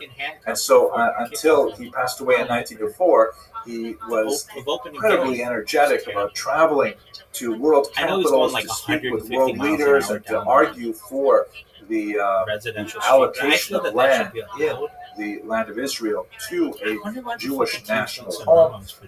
And so he was the face of political Zionism. Unlike the Bilu movement, he was not religious. In fact, at one point, he even thought that perhaps conversion might be a solution for the problem of anti-Semitism. He abandoned that idea very early. But at any rate, al-Khalidi said, I'm going to write directly to Herzl and say this is a dangerous thing. And he wrote a very beautiful and polite letter in French, which was the diplomatic language of the era, sending it to the chief rabbi of France, Rabbi Tzadok Khan. And he wrote to him, here I'll look at one section, the idea of Zionism is totally natural, beautiful, and just. Who can contest the rights of the Jews to Palestine? My God, historically, it's certainly your country. An oft-quoted passage from this particular letter. Nevertheless, the letter goes on to say, but although this would be a wonderful thing for Jews and for humanity, the truth is it would cause such unrest in the land of Israel. Well, of course, he didn't call it that. It would cause such unrest, and it really should not happen. You would have to take other steps. You have to find other solutions for this. Herzl responded, also very politely, and I won't go into great detail here, but he somehow missed the basic thrust of al-Khalidi's message, which suggested that it was all about status quo and about the mindset of the Muslim peoples living in the region who would not take well to the idea of Jewish sovereignty within a traditional Muslim land. And Herzl understood it more in economic terms. He wrote, searching Who would through think to all the remove them? Meaning, ESPN do you think we're trying to fantasy kick out the teams local and population? the Not at all. games. It is their own Some like well-being, 25 their own individual bucks. wealth that we will But then went to improve the by sleeper app bringing because our that's what own. the In app other words, news. Hertz will say, And "Oh, don't for worry. this league, The and standard of living will there's rise 24 as there will be more foreign investment, there will be and more jobs, there will be 24 more champions. industry, and And wow, Muslims living there will Hill, have tremendous peace and prosperity. It'll be fine, even under Jewish sovereignty, no problem." And they're kind of like speaking at different levels. And ultimately, it turned out it was Al-Khalidi who was the most, prescient and prophetic about what would ultimately come to pass. The history of how that came to be so involves the British, of course. Last I saw, The Ottoman Empire was teetering in the very last days of its existence, and all of the great powers were poring over maps with rulers and drawing borders and saying, "I'm going to take a piece of this and you're going to take a piece of that." And England decided to back the Zionist movement for many reasons and promise the land of Israel to Jewish settlement. This is the document known as the Balfour Declaration, named for Lord Balfour, who wrote it to Lord Rothschild. And you can see the inset paragraph. It says, "His Majesty's government, imagine if you had the 100 British government, teams view that were with just favor the contracted. establishment in Then you could pay Palestine attention to just of a the national leaders home for the Jewish and people have and will use AI their best endeavors manage to all the other facilitate the teams. achievement And then of this object." you At this point, Jews were just wild with excitement. Finally, it's going to come to pass. The 2,000-year-old exile will end. But they didn't read the next part of the paragraph, which says, "It being clearly understood that nothing shall be done which may prejudice the civil and religious rights of existing non-Jewish communities in Palestine." So in other words, we're going to do this for the Jews, but we also do not want to offend the local Muslims as well. And this is typical for much of the Mandate period, where the British would promise one thing to the Jews, another thing to the Arabs, and it was impossible to maintain. But nevertheless, politically, militarily, they took over the region at the end of World War I, and they were able to pass the United Nations for a mandate, which means the United Nations, or the League of Nations as it was called then, said to the British, "Okay, you will control the region until we work out a solution for how this is all going to work out with the various peoples who are laying claim to the land." And then the violence began. The cycle of violence, which continues to this day, it is something which is absolutely horrific, and the entire land is soaked with the blood of people who died needlessly in these horrific eruptions of communal violence. We could easily spend far more than the time we have today cataloging these events, and we could spend a lot of time assessing who did what first and what was considered an escalation and what was considered retaliation, and I don't want to spend our energy that way.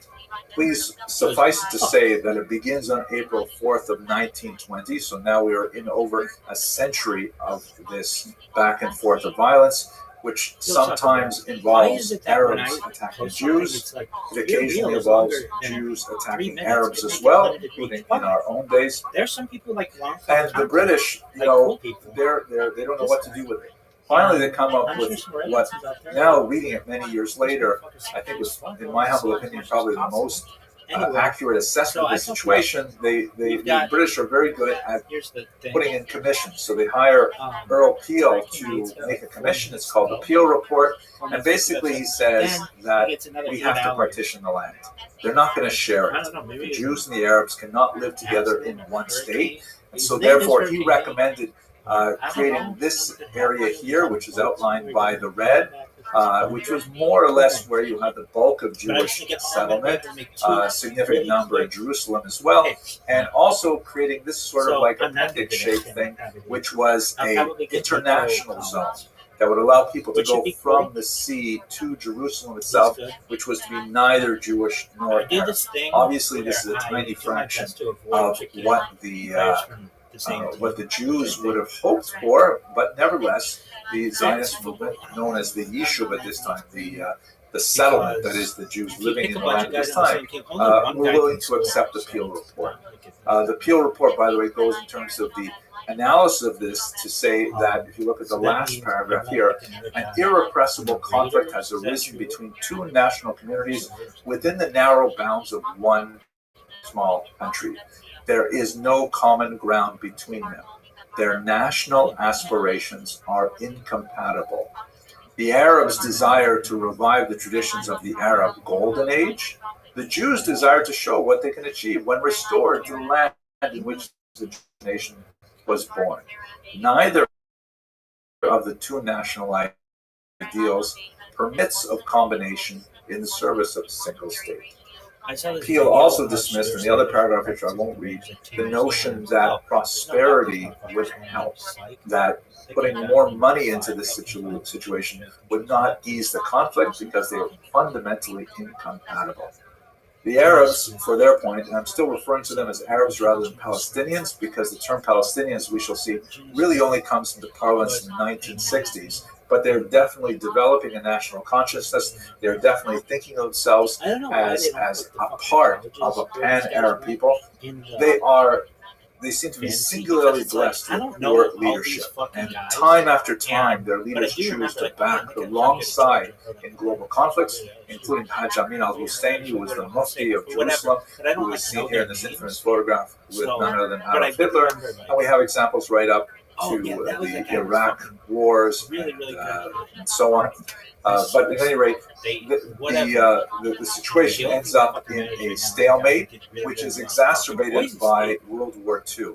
A white paper was issued in 1939 by yet another commission, which said that the only way to solve this is by severely limiting Jewish migration to the land of Israel to 75,000, which was a tiny number over 5 years. And of course, this was during the period of the post-Holocaust era, when there are literally hundreds of thousands, perhaps millions of Jews who are seeking to come to the land of Israel, and they'll do it legally or illegally. It would be like ultimately, there's a tremendous amount of conflict, three-way conflict between the Arabs, the Jews, and the British, and ultimately the British say, okay, that's it.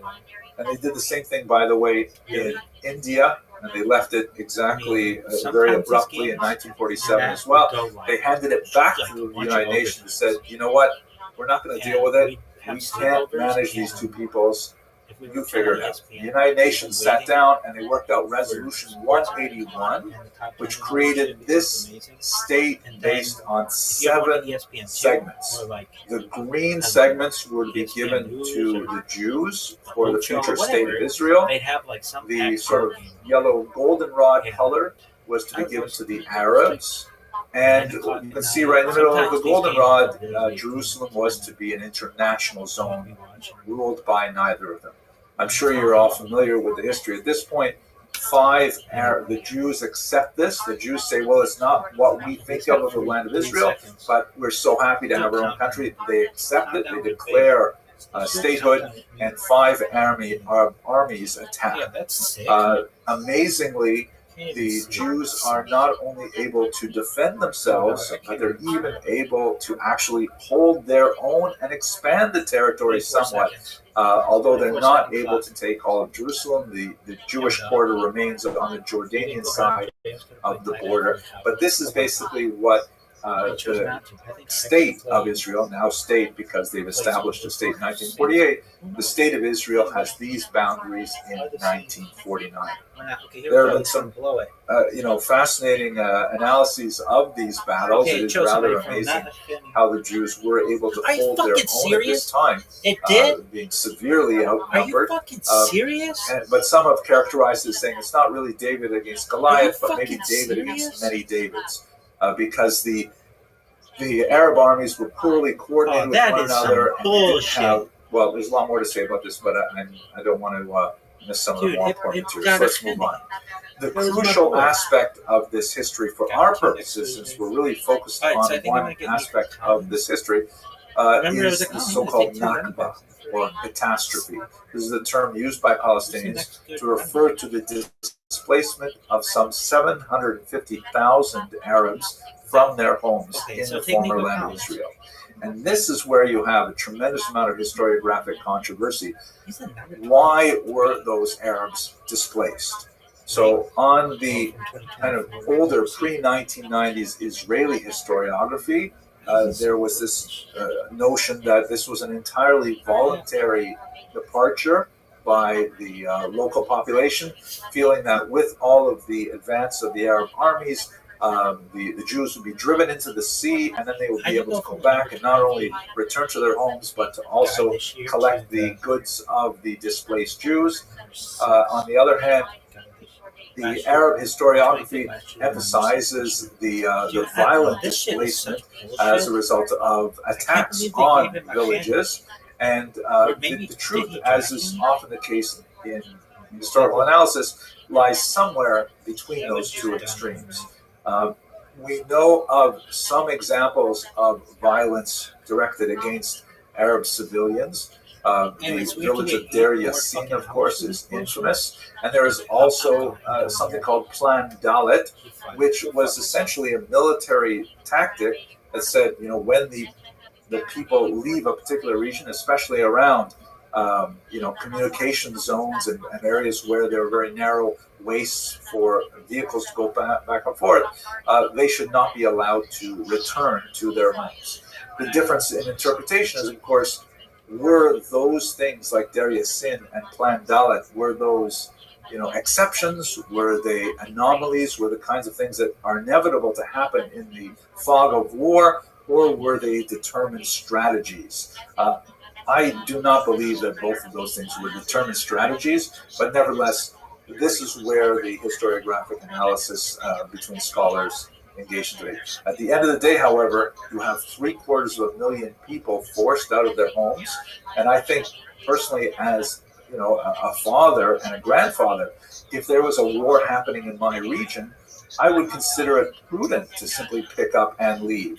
That would make me a refugee, but it would also make me something of, I consciously chose this because I felt it would be safer. There's so much more to say about this, but we have very little time. We should also remember that there was a second Nakba, to use that term, a displacement of, ironically, about the same number of Jews from Arab lands that would take place in coming years, as Jews experienced tremendous degrees of anti-Semitism in countries where many of them had lived for hundreds, even thousands of years. So this is something we'll have to explore a little bit more next week. But let us now go to Palestinian nationalism, because here is when the Palestinians begin to get organized. Their leader, without doubt, is Yasser Arafat, who was the head of the Palestine Liberation Organization.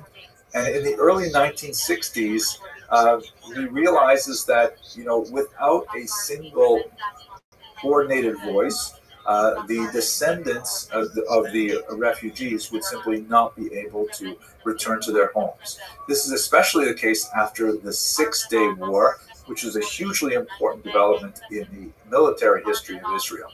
And by the way, with this short period of time, I'm not going to go through all of the wars that Israel and her neighbors fought over the course of the last 75 years, but I will focus on this one in particular because it has lasting significance. On the left, you see what Israel looked like after 1949, after the armistice. Not a peace treaty, but an armistice, a ceasefire. And on the right, you see what happened after the literal Six-Day War. It took 6 days. Israel was threatened by troops from Egypt and Syria in particular, and elected to launch a preemptive strike before they could roll their tanks over the border. Nasser in Egypt had ordered the United Nations to remove their peacekeeping forces, and that was a signal to Israel that Egypt definitely intended to attack. And so therefore, using its largely superior air power, the Israelis were able to destroy their enemy air forces on the ground and take advantage of air superiority to not only defend themselves, but to advance the borders significantly. And what did they do with these areas? Well, the feeling was at the time that, wow, now that they've conquered such big chunks of territory, the Arab nations would say, well, this is futile, Israel is here to stay, and they would pick up the phone and they would argue for peace. and they would say, okay, let's go back to the 1949 boundaries and we'll have a peace treaty. Those phone calls did not come for over a decade. Yes, just a little bit over a decade. But they did get one from Egypt, as we shall see. So what, in the meantime, Israel decided to do with the territories is as follows. They annexed the Golan Heights and East Jerusalem. That is, the Golan Heights in the north, which have a significant military advantage because it overlooks Damascus, or if you're standing on there, you can turn around and overlook the Galil region. So they decided to simply take that sparsely populated and so on. Jerusalem, because of its incredible spiritual and historical significance for the Jewish people, was annexed. And they said, this is our capital forever. They reunited the city, which had been divided since 1949. But these regions, the Sinai Desert, and especially the West Bank, they occupied. And this is where we get this term apartheid, which, although it has somewhat offensive connotations and especially association with South Africa, there we have to take that term seriously, because in the West Bank in particular, and also in the Gaza Strip, which was that tiny piece that extends from the Sinai, there were well over 1 million Arabs, Palestinians. And if the regions were to be annexed, meaning made part of Israel proper and forever by right of conquest, then those people would have to be given citizenship. There are approximately 20% of Israel's population of the 1949 boundaries are not Jewish. There are Arabs, a little over 1 million Arabs living in Israel with full rights as citizens, and Israel could not extend those same rights to the. Just a second, did something happen to my Zoom? Looks like it's still working, right? Did we lose the Zoom for a second there? No. Oh, good. Okay, my computer just coughed a little bit. If the Israelis were to extend citizenship to the Arabs living in the West Bank and Gaza, that would seriously reduce the Jewish majority and imperil it in the future because of the very high birth rate of Arabs in these regions. And let us not forget that there's something really crucial about Israel. It tries to do two things at once, and it's very difficult to do both of them. On the one hand, as per Herzl that we saw earlier, Israel needs to be a Jewish state. It has to be a refuge for Jews fleeing anti-Semitism. It has to have a Jewish character, a Jewish calendar. It has to have that Jewish element to it. Otherwise, what's the point? It could be anywhere. It could be America, Canada, Uganda, anywhere. And secondly, it wants so desperately to be a democratic state. It is fundamentally founded on Western democratic values, which means one person, one vote. It is impossible to extend citizenship to these people and keep the state Jewish.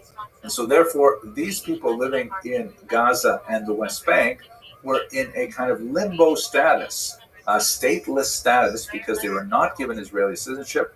And we are now coming into, since 1967, 60, 70 odd years since that event. The United Nations treated it by issuing Resolution 242, which essentially called for Israel to withdraw from the current boundaries back to 1967, and also called for the neighboring countries to stop attacking Israel. And those two things, neither of them could happen unless they both happen, and they have not happened. One state, however, was able to make a deal with Israel. On the left, you see Anwar Sadat, the three very happy men. Anwar Sadat on the left, Jimmy Carter, the American president. Anwar Sadat, the president of Egypt. And on the right, the great Prime Minister of Israel, Menachem Begin. Anwar Sadat, after another war with Israel in 1973, he calls up Menachem Begin and says, maybe we can renegotiate the Sinai. And Begin, although he was remarkably hawkish in most of his policies, he agreed to the idea, and they signed a peace treaty between Egypt and Israel that is not a warm relationship, but nevertheless has maintained itself to the present day. And in exchange, Sadat received all of the Sinai Peninsula, with one exception. He did not want to take over the Gaza Strip. The Gaza Strip, highly populated, he said, you can deal with that headache, but he took back Gaza. He took back the Sinai. For his troubles, he was later assassinated by the Muslim Brotherhood at a public event. The Muslim Brotherhood is the parent organization of Hamas. A new and significant surge of terrorism followed.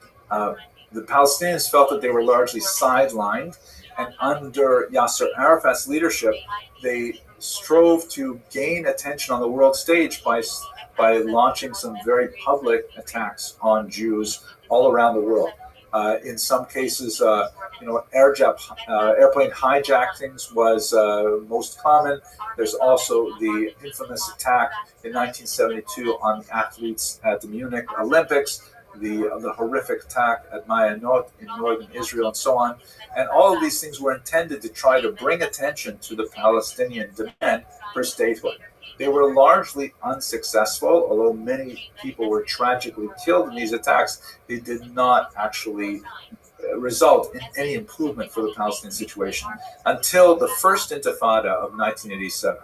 The term Intifada means shaking off and is invariably associated with the idea of uprising leading to revolution. In 1987, you had the beginnings of a movement which was not associated so much with Yasser Arafat, but with the Palestinians living in the West Bank in particular. And they were exceptionally good at capturing the mood of the world and conveying it through the media. This iconic photograph of a young boy throwing a rock at a heavily armored Israeli tank gives the idea of how the David-Goliath picture has been turned upside down. In order to deal with this first Intifada, which was largely civil disobedience and lower-key violence, the Israelis imposed all kinds of things like checkpoints, where the huge number of Palestinians who work in the land of Israel had to go through security before they could cross the border between the West Bank and Israel proper. Very humiliating, time-consuming, and so on. And also at the same time, we have the growth of significant numbers of settlements because, and I know this is no surprise for most of the people on this call, and by the way, I can see from the clock that to conclude this properly, I will need to go over time very slightly. I will save 4 questions, and I apologize for the extent, but I want to explain this properly, even within such a truncated time. We should recall, of course, that Israel is a very vigorous democracy with a wide range of political viewpoints. There are those Jews who were waiting for the phone calls to be able to trade land for peace, as the argument went, just like they did with Egypt and the Sinai. They were willing to work with Jordan to give them the West Bank. But at the same time, there are many Israelis who said, no, it's not going to happen. We should simply demonstrate facts on the ground and establish settlements in these territories to keep them for Israeli sovereignty, and despite the challenge of the large Arab populations living there. And so you can see here a very significant number of Israeli settlements are established, and the degree to which these are tolerated or not tolerated was very much related to the political mood of the country and the leadership that it democratically elected at the time. This obviously would be a challenge for the so-called two-state solution, which was essentially what the Americans had largely been arguing for. A major turning point happened after the fall of the Soviet Union, which was a principal backer of the Palestine Liberation Organization. And so Yitzhak Rabin, the Israeli PM shown here on the left, reaches out to Yasser Arafat, the known terrorist leader, but nevertheless, he felt that if he did not make peace with one enemy, he would later have to make peace with 1,000 enemies, because Arafat's organization was definitely on the decline, and the Rabin felt that it would be best at this point to make peace with them while he is weak. President Bill Clinton, of course, was overjoyed to participate in the famous signing of the Accords. And for his efforts, just like Anwar Sadat before him, Yitzhak Rabin was assassinated, this time by a Jewish extremist who felt betrayed by Rabin's agreement to possibly cede territory to the Palestinians in exchange for peace.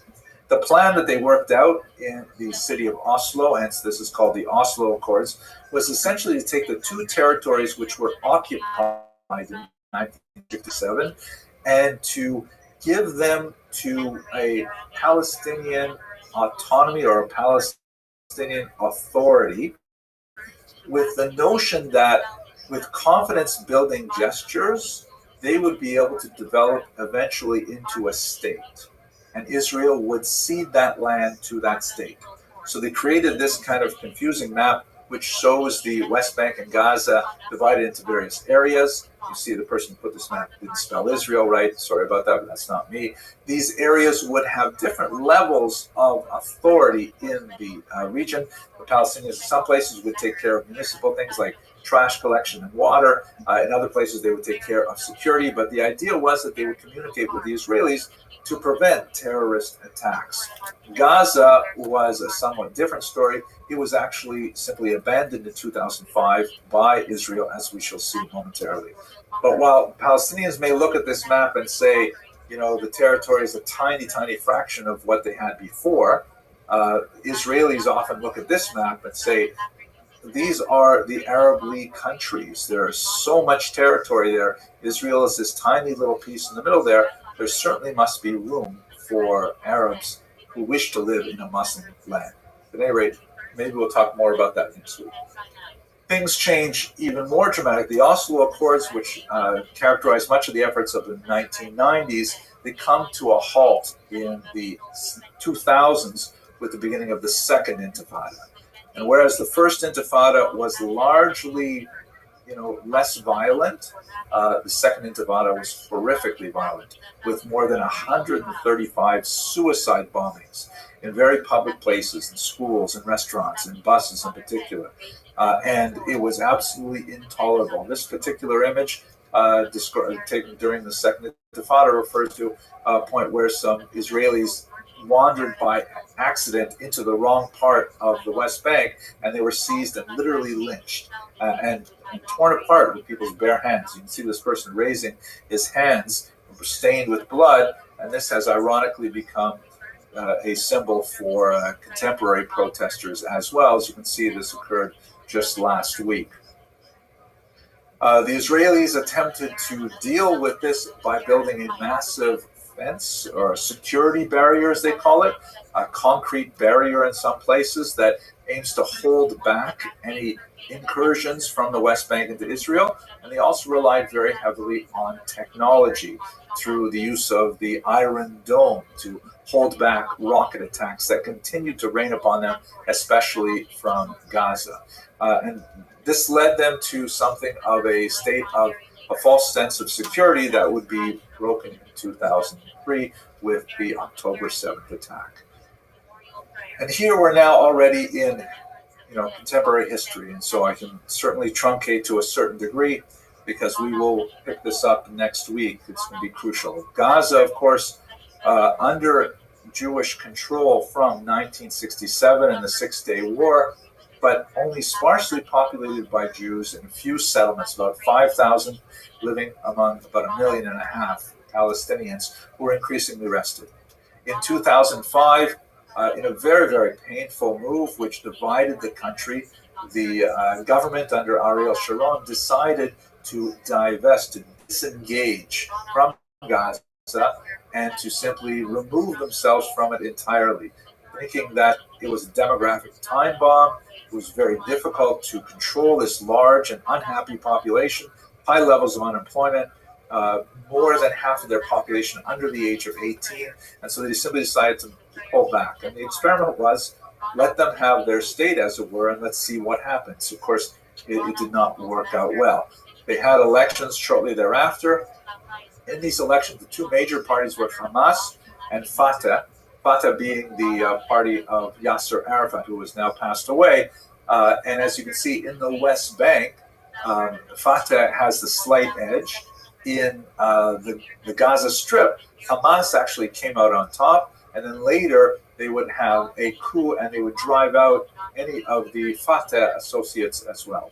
So basically, Gaza since then has been ruled by Hamas, and it's been blockaded by Israel because there's constant rocket attacks and there was concerns about import of munitions. And we'll have to return to these very complicated issues at the beginning of next week's session.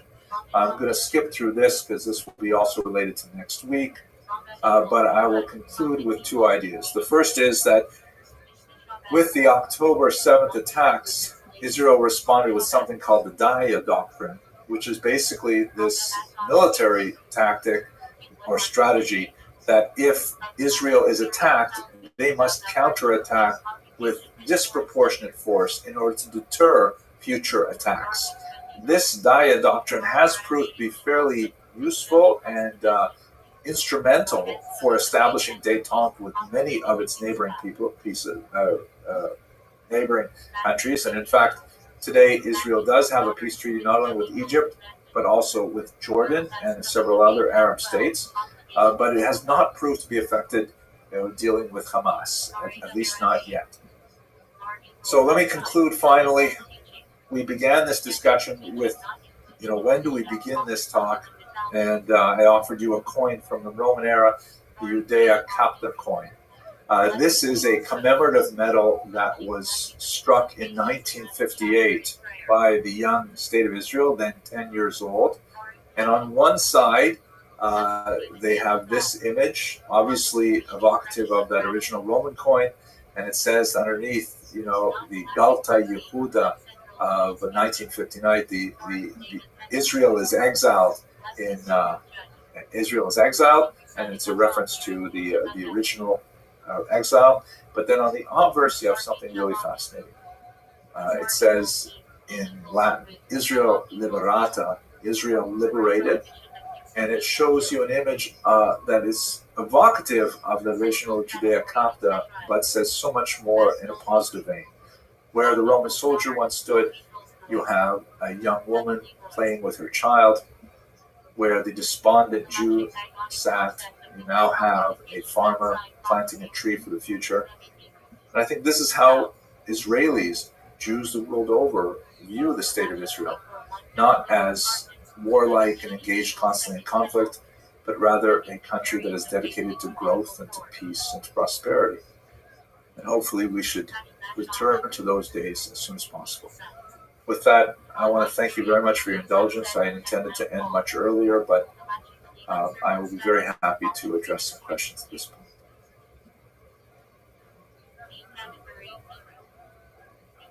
I thank you so much for joining us again. This material is very difficult, very challenging, and will be controversial for many. But it is obviously the issue of the day for Jews and anyone who cares about Israel in our times. My goal, unlike last week, is to stay within the 1 hour parameter that we've set for this discussion. There is a Q&A button at the bottom of your screen. I encourage you to please click that and type in your questions, and we'll try to address at least some of them after the presentation is done. But I will try to stay within the allotted hour.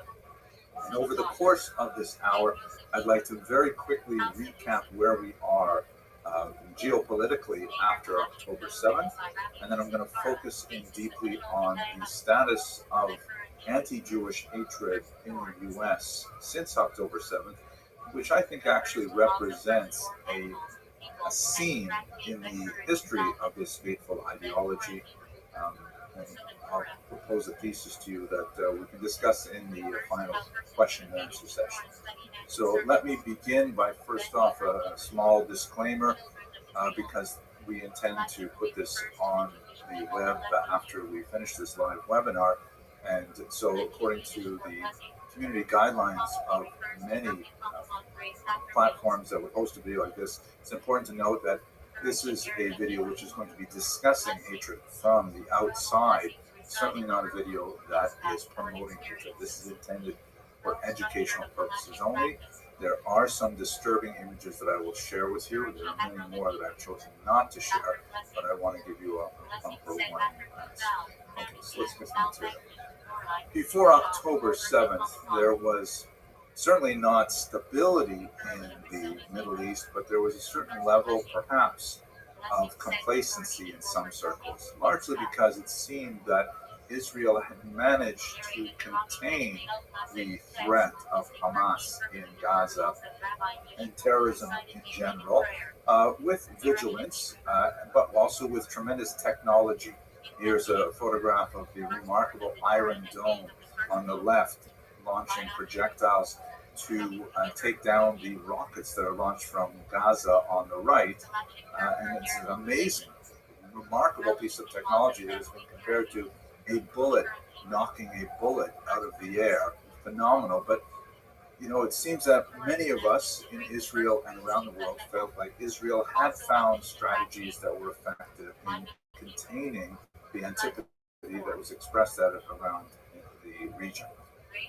Just to quickly look at the political nature of the region, let's just a very simple recap for people who may not be as familiar with the geography and the political geography in particular. Here's a map of Israel. In the shaded area, you have the region which is commonly known in English as the West Bank, also the region known as Judea and Samaria to many Israelis. And the political disposition of this region, which is on the other side of the 1967 border after the Six-Day War, is that since the Oslo Accords, this region was to be ruled jointly by Israel and the Palestinian Authority or the Palestinian Autonomy. It has not been a successful relationship. They have not been able to manage the territory properly. Effectively, it is under Israeli control. And you have a large population, well over 1 million people, who are not Israeli citizens living in this region. Theoretically, they are legally subject to the Palestinian Authority.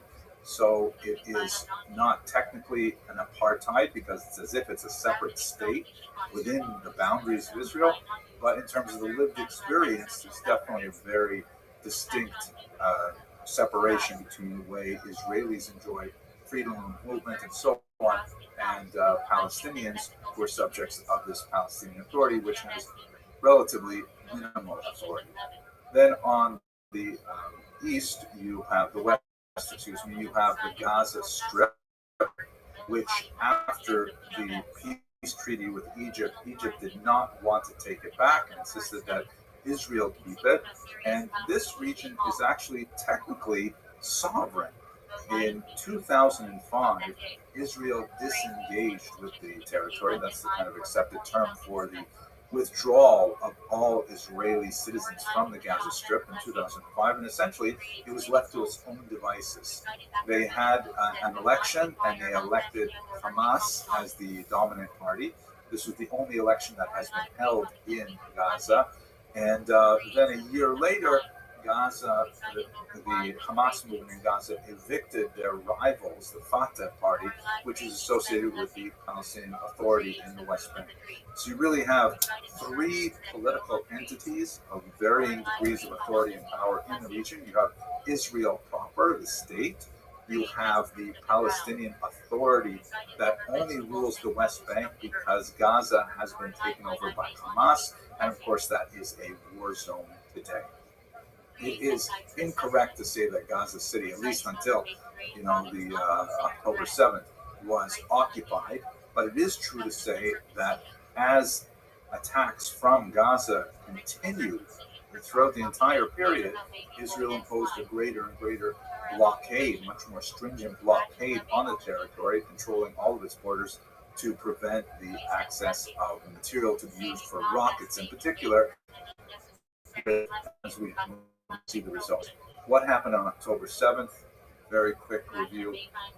One of the methods that Israel used to contain the violence from Gaza is to build this massive fence with a very deep underground concrete barrier surrounded by observation towers and a lot of high-tech kind of monitoring. Uh, Hamas was able to overcome this with essentially low-tech devices like bulldozers and so on, and using drones to explode the observation posts and things like that. And then they invaded Israel's territory and created a degree of violence that, the term pogrom doesn't even come close to describing. The horrific murders and cruel things like beheadings, and killing of children, and sexual violence was rife. And of course, there are the Chatufim, the kidnapped Israelis, some 250 of them originally. Now there's over 130 of them. We don't know how many of them are unfortunately no longer alive, but their bodies are still kept in Gaza as hostages, as leverage for Hamas in their ideal negotiations for exchange. That basically brings us up to where we are today. Now, in terms of the history of anti-Semitism, I mentioned last week, I believe, that we had a very, very brief honeymoon period where there was kind of world sympathy for the state of Israel, that it suffered this horrific attack on October 7th, but it didn't last terribly long. Days after that attack, we begin to see the first statements that emerged from some of the elite institutions of higher education in this country, including this statement, which was signed by over 30 student groups in Harvard, that begin the statement with the phrase, "We, the undersigned student organizations, hold the Israeli regime entirely responsible for all unfolding violence," and referring to the conditions of siege, essentially, that Gaza was under while Israel was controlling its borders. They refer to Gaza as an open-air prison, and therefore there's an implication that October 7th violence was somehow justified as some kind of retaliation, or as we shall see, a resistance. These are euphemisms for broad and unacceptable violence altogether. And the euphemism becomes the order of the day. Here's another one that I found especially difficult from the Columbia School of Social Work that refers to October 7th as a Palestinian counter-offensive. And as you can see, Richie Torres has some very choice words for this. How ironic, coming out of the School of Social Work, after all.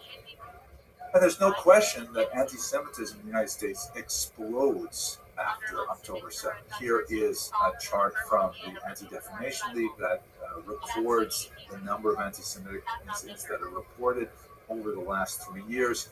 And these are all, of course, concentrated in the period after October 7th, which is one of those, I think, in many ways, psychologically very bizarre things that, when the Jews are attacked, it's as if that provides impetus for others to attack them as well. But anyway, you can see the chart here clearly indicates the explosion of violence. But it's somewhat misleading to look at this period here. A very talented young doctoral candidate at Université Laval in Canada sent me this really interesting chart. His name is Jose Manuel Rodriguez Caballero, and this is based on reported incidents of anti-Semitic attacks in Canada.